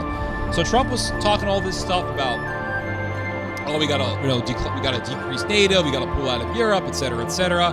And people didn't really take him seriously. Now they got a document talking about withdrawing the U.S. Air Force from NATO. And it says here that the cuts will be mitigated by the fact that U.S. troops in Europe will still constitute one of the largest NATO forces on the continent. The drawdown's effects will also be softened by the fact that European leaders, seeing a need to rely less on U.S. support, were already in the process of rearming their countries. So the Americans are saying the Germans are already in the process of reviving their military power, so we're going to start withdrawing.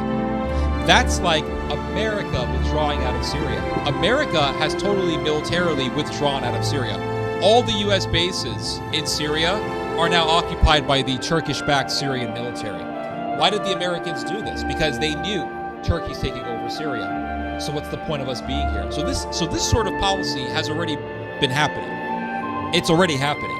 America totally withdrew out of Syria because they knew Turkey's taking over Syria. So America left a power vacuum to be filled by Turkey. Now we see the Turkish Leviathan rising up. The very country that did the Armenian genocide, it's rising up in power. And now the Americans are forming a power vacuum in Germany, in Europe. Who's going to fill it up? The Germans are. Deutschland is going to fill it up because Germany is the most powerful economy in Europe, and Germany is on its way to becoming the most powerful military in all of Europe. And so it says here, Germany confirmed its now check this out. This is very interesting. Germany confirmed its withdrawal from a project to build a new fighter jet with France and Spain. So Germany was about to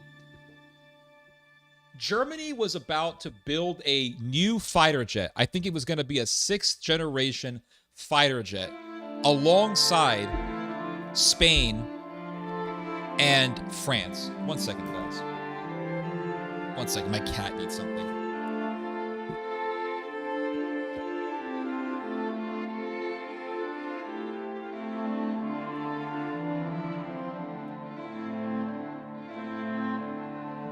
Sorry about that. And so Germany was about to make a fighter jet. It was about to develop a fighter jet with France and Spain. Germany pulled out of the deal. Why did Germany pull out of the deal? Well, they said, well, you know, there was a disagreement between the Germans and the French. As soon as I read this line in this article, I knew the Germans left the project because the Germans want to make their own fighter jet. Well, look at what I found. Boy, was I right. How Germany turned a fighter jet failure into an opportunity. After the collapse of its fighter jet project with France, Berlin is turning fiscal firepower into a claim for aerospace leadership. Plans by France, Germany, and Spain to jointly build a cutting-edge fighter jet may be dead. Germany's aerospace ambitions are not. So you could have said, oh, look, they're not even going to make a fighter jet. The Europeans are so weak and cut. Germany doesn't want to make a joint European fighter jet.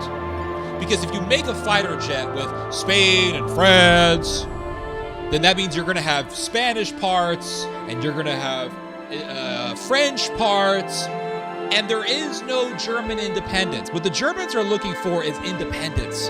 They're looking to become the power over Europe. Well, if you've got a fighter jet in Germany, but part of the fighter jet belongs to France, part of the fighter jet belongs to Spain, that is not independence. That's not power. That is cooperation.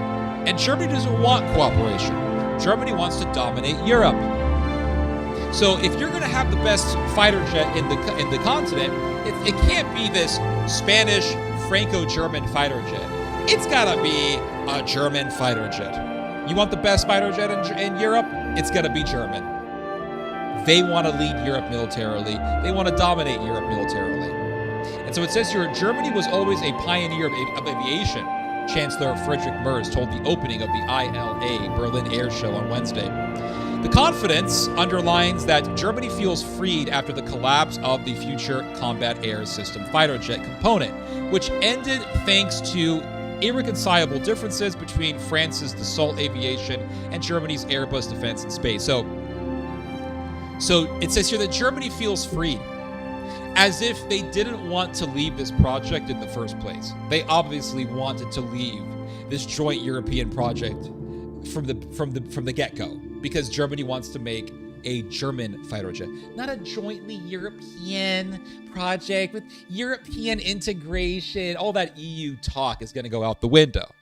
We are seeing the end of the European Union. You guys realize that? You guys are witnessing the end of the European Union and the rise of the German Fourth Reich. That's what's happening. You're seeing the revival of German Empire in Europe.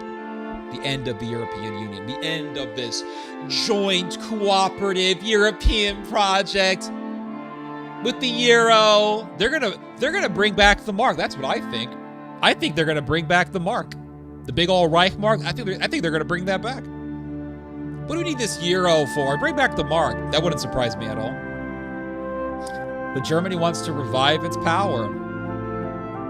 And so it says here that they felt freed when they left the project. Yeah, of course they felt freed, because they want to make their own fighter jet. So it says here, but unlike Spain, which spends little on defense, of course, it's Spain, right? Spain doesn't really have anywhere near the industrialness of Germany.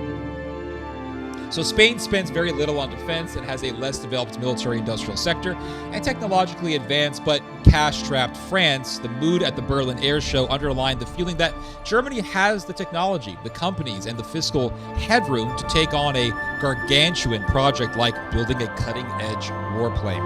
Merz sought to turn the end of the fighter jet effort with France from a diplomatic embarrassment into an industrial opening. He said that ending the long-running deadlock would, quote, open up new possibilities for industry, unquote, to move ahead on building a modern combat aircraft by other routes. It shows that Germany is beginning to talk like a country that expects its money to translate into leadership. So they're saying, Germany, they're saying, man, we got all this money. We got the biggest economy in Europe. We're the most industrial country in all of Europe. I mean, I went to Italy. Everything there is made in Germany. The toilets are made in Germany. The escalators are made in Germany. The trains are made in, everything there is German or Austrian. And I remember asking an Italian guy, I said, how come everything's made in Germany here? He said, they own us. That's what this guy told me. They own us. They own the whole thing. They own the whole country. And the thing is, this has been the case in European history since forever. You go all the way back to the Roman Empire. What was the one European people the Romans could never conquer? The Germanians. Who destroyed the Roman Empire? The Germanians. Who sacked Rome? The Germanians. Which people sacked Rome more than any other people? The Germanians. Look at all the big sackings of Rome. Almost all of them are done by the Germanians. Who dominated England? The Anglo-Saxons. Who were the Anglo-Saxons? Germanians. Who took over France? The Normans. Who were the Normans? Germanians. Who took over England eventually? The Normans. Who were the Normans? Germanians. Who raided all of Europe? The Vikings. Who took over Russia? The Vikings. Look at the Spanish royal family. Go back further enough in history, you'll see they were Germans. Go look at the royal English family, King Charles. Look at his family, German. All connected to Germany. Go look at the royal, who controlled Yugoslavia? The Habsburgs. Austro-Hungarian Empire. Who controlled Spain? Oh, Spain, the Spanish Empire. It was Austrian. The King of Greece? Danish. Danish, not even Greek. Danish. Who are the Danes? Germanians. It's always been this way. It's always been this way. Oh, well, the king of this and the king of that and the king of this. Go look down the family tree. You'll see Germanians. It's always been this way. So all of a sudden now all that's going to change. Oh, no, the Poles are going to dominate Europe now, everyone, because they got big military, big Polish thing, take over Europe. Bullshit. Who's going to dominate Europe? The Germanians are.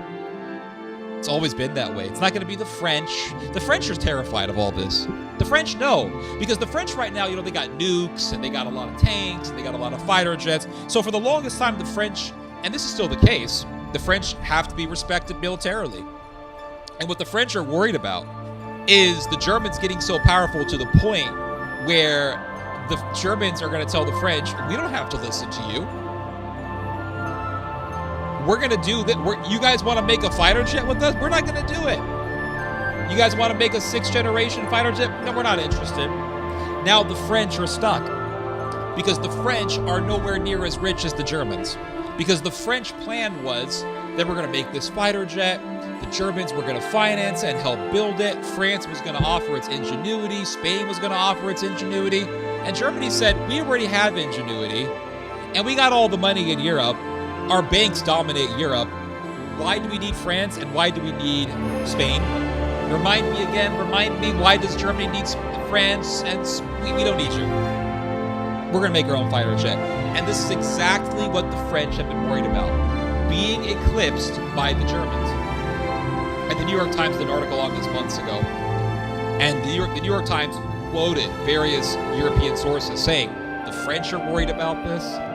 Even the Poles are worried about this. And the Poles have every right to be worried about this because they were invaded by the Germans. And millions of Poles were killed by the Germans. And so what does it say here in this article? Germany is beginning to talk like a country that expects its money to translate into leadership. We own Europe. France, you want to do a little joint European project? We're not interested. We are going to pursue the interest of Mother Deutschland, not Europa. We want to run Europa. And it says here that for decades, France, one of Europe's 2 nuclear powers with a historically muscular military, held the psychological advantage over Germany in defense. France had Dassault and its Rafale warplane and nuclear mission. aircraft carriers, and a state tradition that treats aerospace as an expression of national power. Germany, by contrast, was more comfortable inside multinational programs, powerful, rich, and technologically capable, but rarely eager to be a prime mover. The balance is changing. So before, Germany said, listen, we're happy to sort of be on the sidelines. We'll finance big industrial projects. We'll work with the French. We'll work with the Spanish. We'll work with the British. That's all changing. Now the Germans are saying, no, we're going to lead things now. France, you want to work with you don't have the money. You need our money. And it says here, under NATO's definition, Germany overtook France in defense spending in 2019. When Berlin spent $46.9 billion compared with France's $44.2 billion. And that's only going to increase. Germany's public debt is 63.5% of GDP. France's debt is 115.6% of its GDP. France is totally in debt. Germany is not.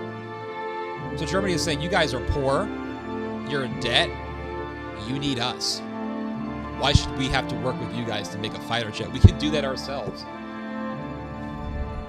It says here that the overall FCAS program, so the name of the fighter jet that they wanted to make is called FCAS. So it says here that the overall FCAS program has been valued at around 100 billion euros, a scale that would be challenging for France to finance alone. So the French needed the money. And so the French hoped that the money would come from Abu Dhabi, the UAE. And it says here that Paris had hoped Abu Dhabi would help finance the Rafale F-5 upgrade, but talks collapsed after the Emiratis sought deeper involvement in development and access to advanced technologies. So the Emiratis said, okay, Frenchies, we'll finance your fighter jet. We want access to your technologies. The French said no. This is the problem with doing joint activities with other countries. You do a joint activity to build a fighter jet with America. Guess what? America wants access to your technologies. America wants to put its technology into the fighter jet to control the fighter jet and rule over you. So Germany said, we're not going to do that. We're not going to play that game. We're going to make our own fighter jet. It underlines the original logic behind FCAS. France has the deeper warplane building technology, while Germany has the larger checkbook. But now German industry is moving quickly into the space left behind by France. So the Germans are eclipsing the French in military innovation. An Airbus-led group of defense companies dubbed Team Gen 6, I'm guessing this stands for 6th generation fighter jet, this week submitted a position paper to the German government on a 6th generation fighter jet project. The group includes Airbus, DL Defense, Hensoldt, Liebherr, MBDA, MTU, Aero Engines, and Rohde and Schwarz. So you got some big German industrial players who are going to work on this project. This is serious, guys. This is going to be serious. It's going to be a robust Air Force. Michael Schoenhorn, head of Airbus Defense and Space, said German industry had the expertise, the technologies, the capacity, and the clear determination to develop and build FCAS and a 6th generation fighter jet for Europe and with Europe. In other words, we're going to lead Europe.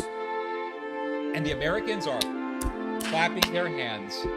And they're saying, yes, Germany, build your military, become more nationalistic, Sieg Heil for all I care. We just want you to die in our wars. Go die fighting Russia for us, please. Go counter Russia. Overall, they're bringing back Hitler from the dead. That's what they're doing. Schoenhorn's comments show that Germany is not simply offering to contribute to Europe's next combat aircraft. It is offering itself as the industrial center of gravity. In other words, they want to be the center of industry in all of Europe. We do not favor Germany going it alone, he said. We think European, but we want German industry to have a central role. Germany presents itself as a country that lives the future of flight. This is what Friedrich Merz said. Germany presents itself as a country that lives the future of flight and invests in it. We are an attractive location for the entire aviation industry. They want to run the whole aviation industry in Europe. One that stands, quote, at the top of the world. They want to lead the world in aviation industry. We are bringing back, we are ushering in the Fourth Reich. But the Americans don't care. They don't care. Well, it's all about, fighting migration. Meanwhile, we're bringing the Hitler back from the dead, and we're unleashing the Nazi demons from the gates of hell.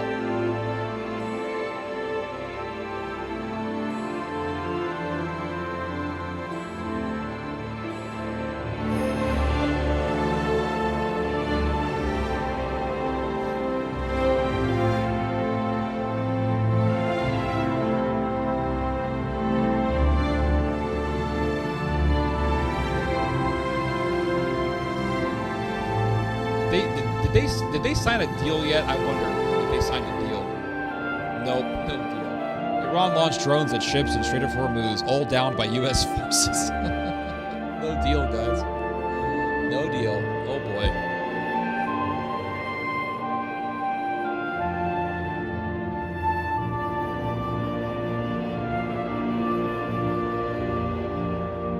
So be it. Let's see here. Born too late to die in a European war. Born just in time to die in a European war.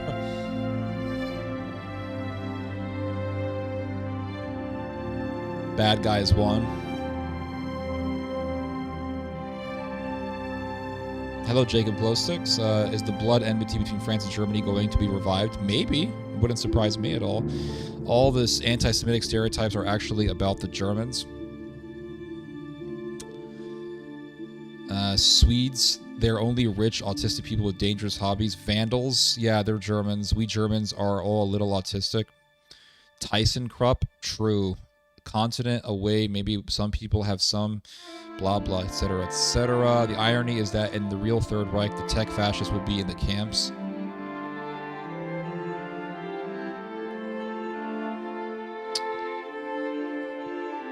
Well, they were members of Sodom who were Nazis. Go look at the SA. A lot of Sodomites. Brits never really joined. They veto everything, then left. True. That's true about the UK. The UK actually was the biggest check against German militarism when the UK was in the European Union. That's a fact. Every time the Germans said, "We need to make a military force with a joint European project," the Brits would go, "No, no, no, no, no, no, no, no, no, no, no, no, no, no, no, no, no." Then what happened? Migrant crisis. Boris Johnson comes along and says, if we don't leave the European Union, we will be flooded by migrants. Vote for Brexit. And the people voted for Brexit, and the British left, and they effectively handed Europe to Germany on a silver platter. And they said, okay, Germany, here you go. And Germany was able to be freed from the biggest hindrance to its militaristic plans. That's what happened. And I think this was really one of the agendas. This actually was an agenda of Boris Johnson. You could say, well, how do you know that? You're just making that up. No, Boris Johnson actually said this. Boris Johnson said that his vision was to see the Ottoman Empire unite with Europe. This is what Boris Johnson said. He said, my vision is to see Turkey and Europe unite. Well, what happened after Britain left the EU? All of a sudden, there were talks about Germany deepening its ties with Turkey because it can't rely on the UK as an ally. All this talk about Germany and Turkey deepening military ties got intensified. That's exactly what Boris Johnson has been asking for years. Could you see other European countries siding with Russia? Yes, I can. Serbia. I could definitely see Serbia siding with Russia. Let's see here. The only legit largest settlement out of Israel is Azerbaijan. Yes, the Azerbaijani. Azerbaijan is close to Israel. That is true. They sell a lot of oil to Israel. My wife is already sleeping. I'm still sipping on a drink, and I'm not hypochondr or a liar, attention seeker, but I'm in real bad mood for a very long time. Can't keep up my laugh or showing my This is kind of weird. Demeter, the most powerful of the ancient gods and goddesses, was never angry, never violent. She simply withdrew her hand in grief. Damn. The music reminds me of Euro Disney. I wonder, I have a 14-year-old son and I fear some form of draft. True. Could you turn down the music slightly? It is impossible to marry Christianity and empire. Christian nationalism and militarism is infuriating to no end. True. Yeah, absolutely. It's just the way I learned it. Germany, the fatherland, may be as an anti to Mother Russia, but what came first, the chicken or the egg?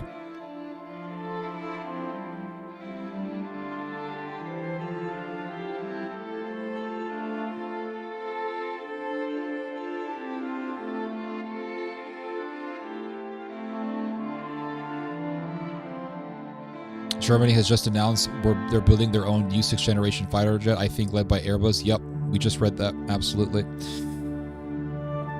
Germany gonna create the most over-engineered piece of shit fighter jet. Maybe, or maybe it'll be really good. I don't know. Germany is definitely, you're sophisticated, but please stop calling it Mother Deutschland. It's the father. Oh, I'm sorry, Father Deutschland. All right. I'll remember that for next time. Fourth Reich, Third Temple. Exactly, right? We got a lot of demons being unleashed. We got the Third Temple demons in Israel. We got the Fourth Reich demons in Germany. We got a lot of demons getting released, guys. A lot of demons. When your brews gonna be ready? So I made the brews. Oh, when did I make it? I made the brews in the first week of May. So I need to let them sit in the bottles for 3 months in order for all the sugar to be consumed and for all the flavor to really come out and to have a really good texture. So 3 months from May. So let's see, May. So we're in June. So really, I would say at the end of July, God willing, my burdock brew will be ready, and I'll show it to you guys in the stream, God willing. Frederick Trump was a German and American businessman. He was the patriarch of the Trump family and the paternal grandfather of Donald Johann Trump. Yeah, he's a German. He's very proud of being German. He talked about his superior Germanness. I came back last Friday and see the numbers are back to the OG days. Oh, are they really? Let me check it out. 63. Oh shit, no joke. Guys, I'll be right back. I'm going to get a snack real quick, and then I'll enjoy a bowl of tobacco with you guys, all right? But we are going back to OG numbers. That's awesome. 1 second, guys. Hold up.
I'm gonna play a song, guys, from Scotland. I've been listening to this song for a long time. You know what? Should I play this song? I don't know. It's a little weird.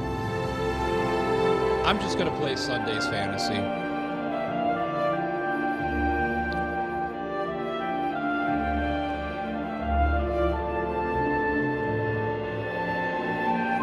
Should I play Sunday's Fantasy?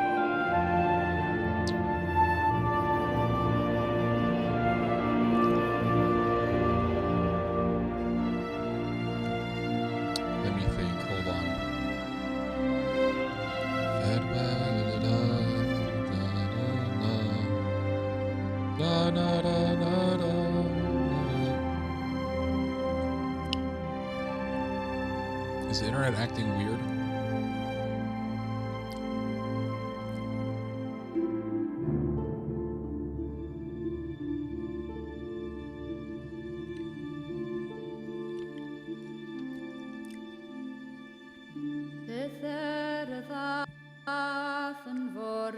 All right, we're gonna listen to this Irish song. I love this song, and they're a childhood classic.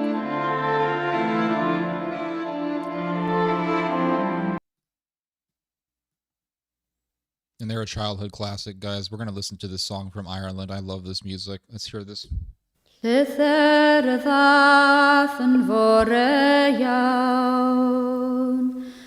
A dath un arall a Brynham, fod yr English fleet yn hwylio mas, a finna dros y cefnfor glas. Farwel fo ilang fel achlon, ar yr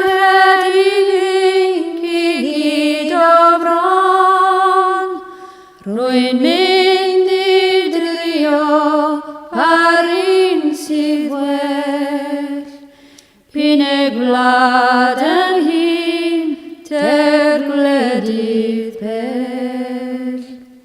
Fa la la la la la la da do. A martio nes I yn fy mlaen, nes I mi ddod I dre'r bont fan, a ffeif sa'r drums oedd yn cadw sŵn, a listones i'r lai dragwn. Fi droes ymhen ac I ryw di, yr air ar arian oedd yno'n ffri, ac yno rwyddent yn fawr a'i sbort, yn listogwyr i'r Duke of York. Farwel fo ilang fel achlon, ar merched I finc I gyd o fron, rwy'n mynd I drio par un sydd well, pyn ei gwlad yn hyn ter gwledydd bell. Fa la la la la la dan da do.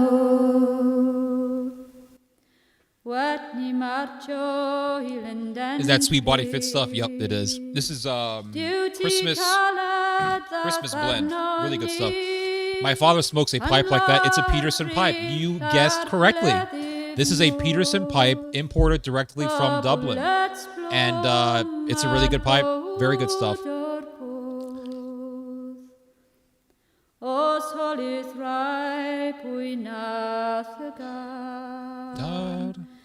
A tebwch iddynt a merch bach lan, sydd yn gweddi o bob nos a dydd, am yw hanwyl y gariad, cael fod yn rydd. And the Irish music, man.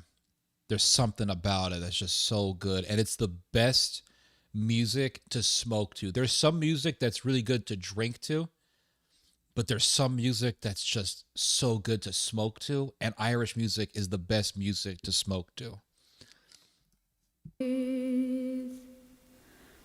Farewell fo ilan gyfelach lor, ar merched ifing I gyd o fron, rwy'n mynd I drio parin sydd weld, pyn ei glad yn hyn, ter gwledydd bell.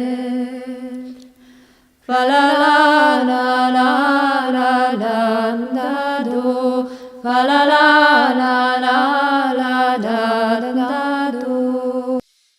How much Irish do you have? I'm not sure. I know I have a lot of Scottish in me from my grandmother. Slightly shrill and mournful. It's really good, man. I just love this music. Great stuff. Great stuff.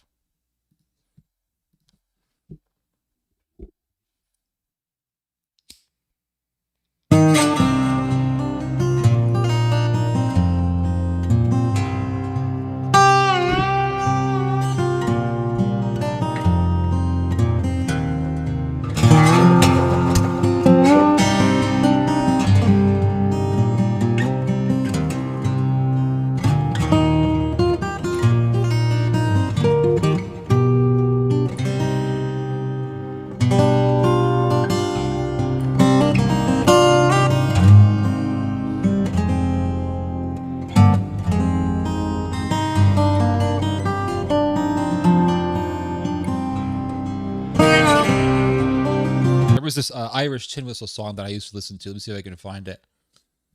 By a group called Lunasa. They were one of the biggest. They were one of the biggest Irish folk bands in the world at one point in time. Man, they did this live performance, and I used to listen to this all the time. Let me show it to you guys real quick.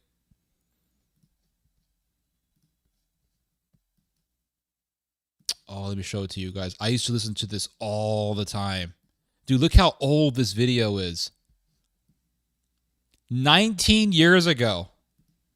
2007. I was in high school when this was performed. I used to listen to this all the time. And I started listening to Lunasa when I was in high school. I grew up listening to Irish music. Oh, man, let me just play this. Hold up. This is so good, guys. We play this for Phil Harding, who's down here, makes great whistles, and he's videoing this at the minute for his website, but he'll probably cut me out of the video because... Old ass YouTube. Everything is pixely. 144p high definition, guys. 145,000 views for this masterpiece. Should be 1 million views at least. I'm not actually playing one of these whistles. Watch these dudes just riff on these flutes. Silver. Okay. Just listen to these masters. Just listen. It's so good.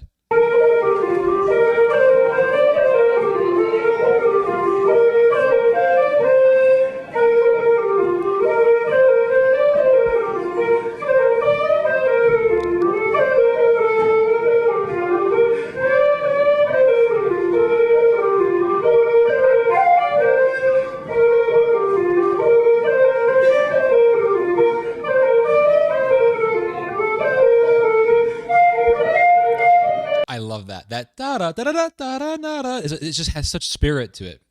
There's so much spirit in Irish music.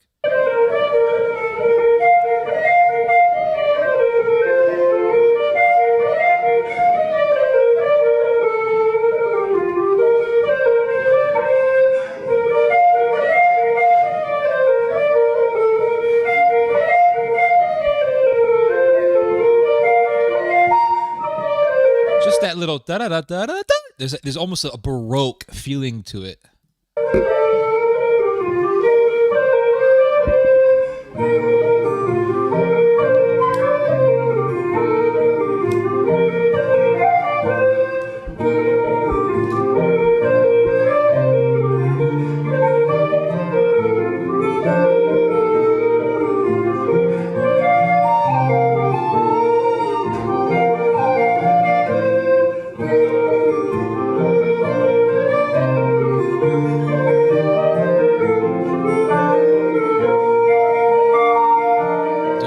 This guy adds his own whistle, and I think this is at I used to play the tin whistle, so I'm familiar with the different sounds that the different flutes make, and I think this guy is playing on like a low. Is that like a low G or a low F tin whistle? Anyway, but it has a very nice deep sound to it, and he's adding it to enrich the harmony, and he's adding a bass in the background with it.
I actually bought one of these guys' albums years ago, and back in 2008, I went to a record store in Philadelphia and well, somewhere in Pennsylvania, and I bought one of their albums, and I still have it. It's such a, I mean, these guys were so good. They were just masters at the flute and the Ulian or the Ulian pipes, and it was just, they were masters at it. Do I like the bagpipes? I love the bagpipes. Aaron Gobrag, because without music, life would be a mistake. Absolutely. 100%. Love the flutes. Yeah, penny whistle. Yep. Penny whistle or the tin whistle. I have lots of suggestions, but I'll quiet down. Well, just give me a one or two if you want. It's an Irish style of singing. The Banshee, I see. My paternal grandfather or grandmother is Irish and Welsh. Wow. My great-grandmother was from Wales. Slightly shrill and mournful. How much Irish do you have? I'm not sure. I know I got Scottish and Welsh. Probably some Irish in me, I imagine. Nice music. Good night, everyone. Nearly 5 a.m. here in the UK. All right. Have a good morning, actually. Enjoy yourself. You would love The Crawl by Spirit of the West. I'll look it up. I'll look it up. The original flag of Ireland is just green with a golden harp. Very nice. Very nice. All right, guys, I've been here for a while now. I've been here for 6 hours and 20 minutes. My great-grandmother came from Ireland, came over from Ireland genocide with 4 little boys in steerage. Husband already dead. Yeah, Ireland's been through a lot of tragedy. A lot of tragedy.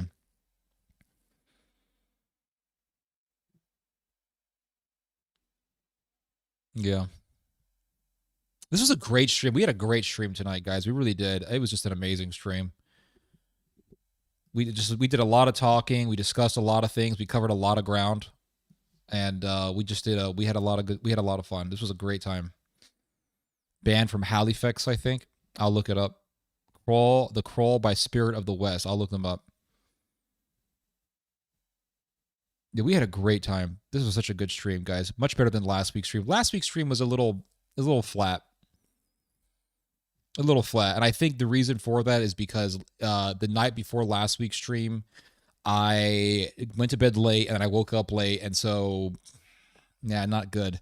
So last night I worked out, did a good workout, went to sleep on time, woke up early, had enough time to prepare for the stream. And I think that doing a hard workout the night before a stream, I noticed that helps me tremendously. Like almost every time I do a workout the night before a stream, the stream goes really well. And I think that's because when you exercise, you get testosterone pumped up in your blood, and that testosterone helps you. It just helps you in whatever you're doing. Nice to meet everyone. Nice to meet you too, Mr. Exit. We finished in high spirits, absolutely. Thanks, Theo. Even though I was late again, no problem. The stream will still be here for you to watch. So I'll say goodbye to everyone. Thank you, Catherine, Mr. Exit, Mr. Jacob Glowsticks, Mima Flowers, Scoob, Chris, Roy Waves, Mr. Who else? Alexis Corral, Joshua, everyone else. Master Driver, Ortho Christos, Philip Kemper, Joseph, Ashkan Himadi, and everyone else. We had a good time. We had a really good stream. And I'll see you guys soon, God willing. God bless you guys. And you guys just heard some Theo Logic.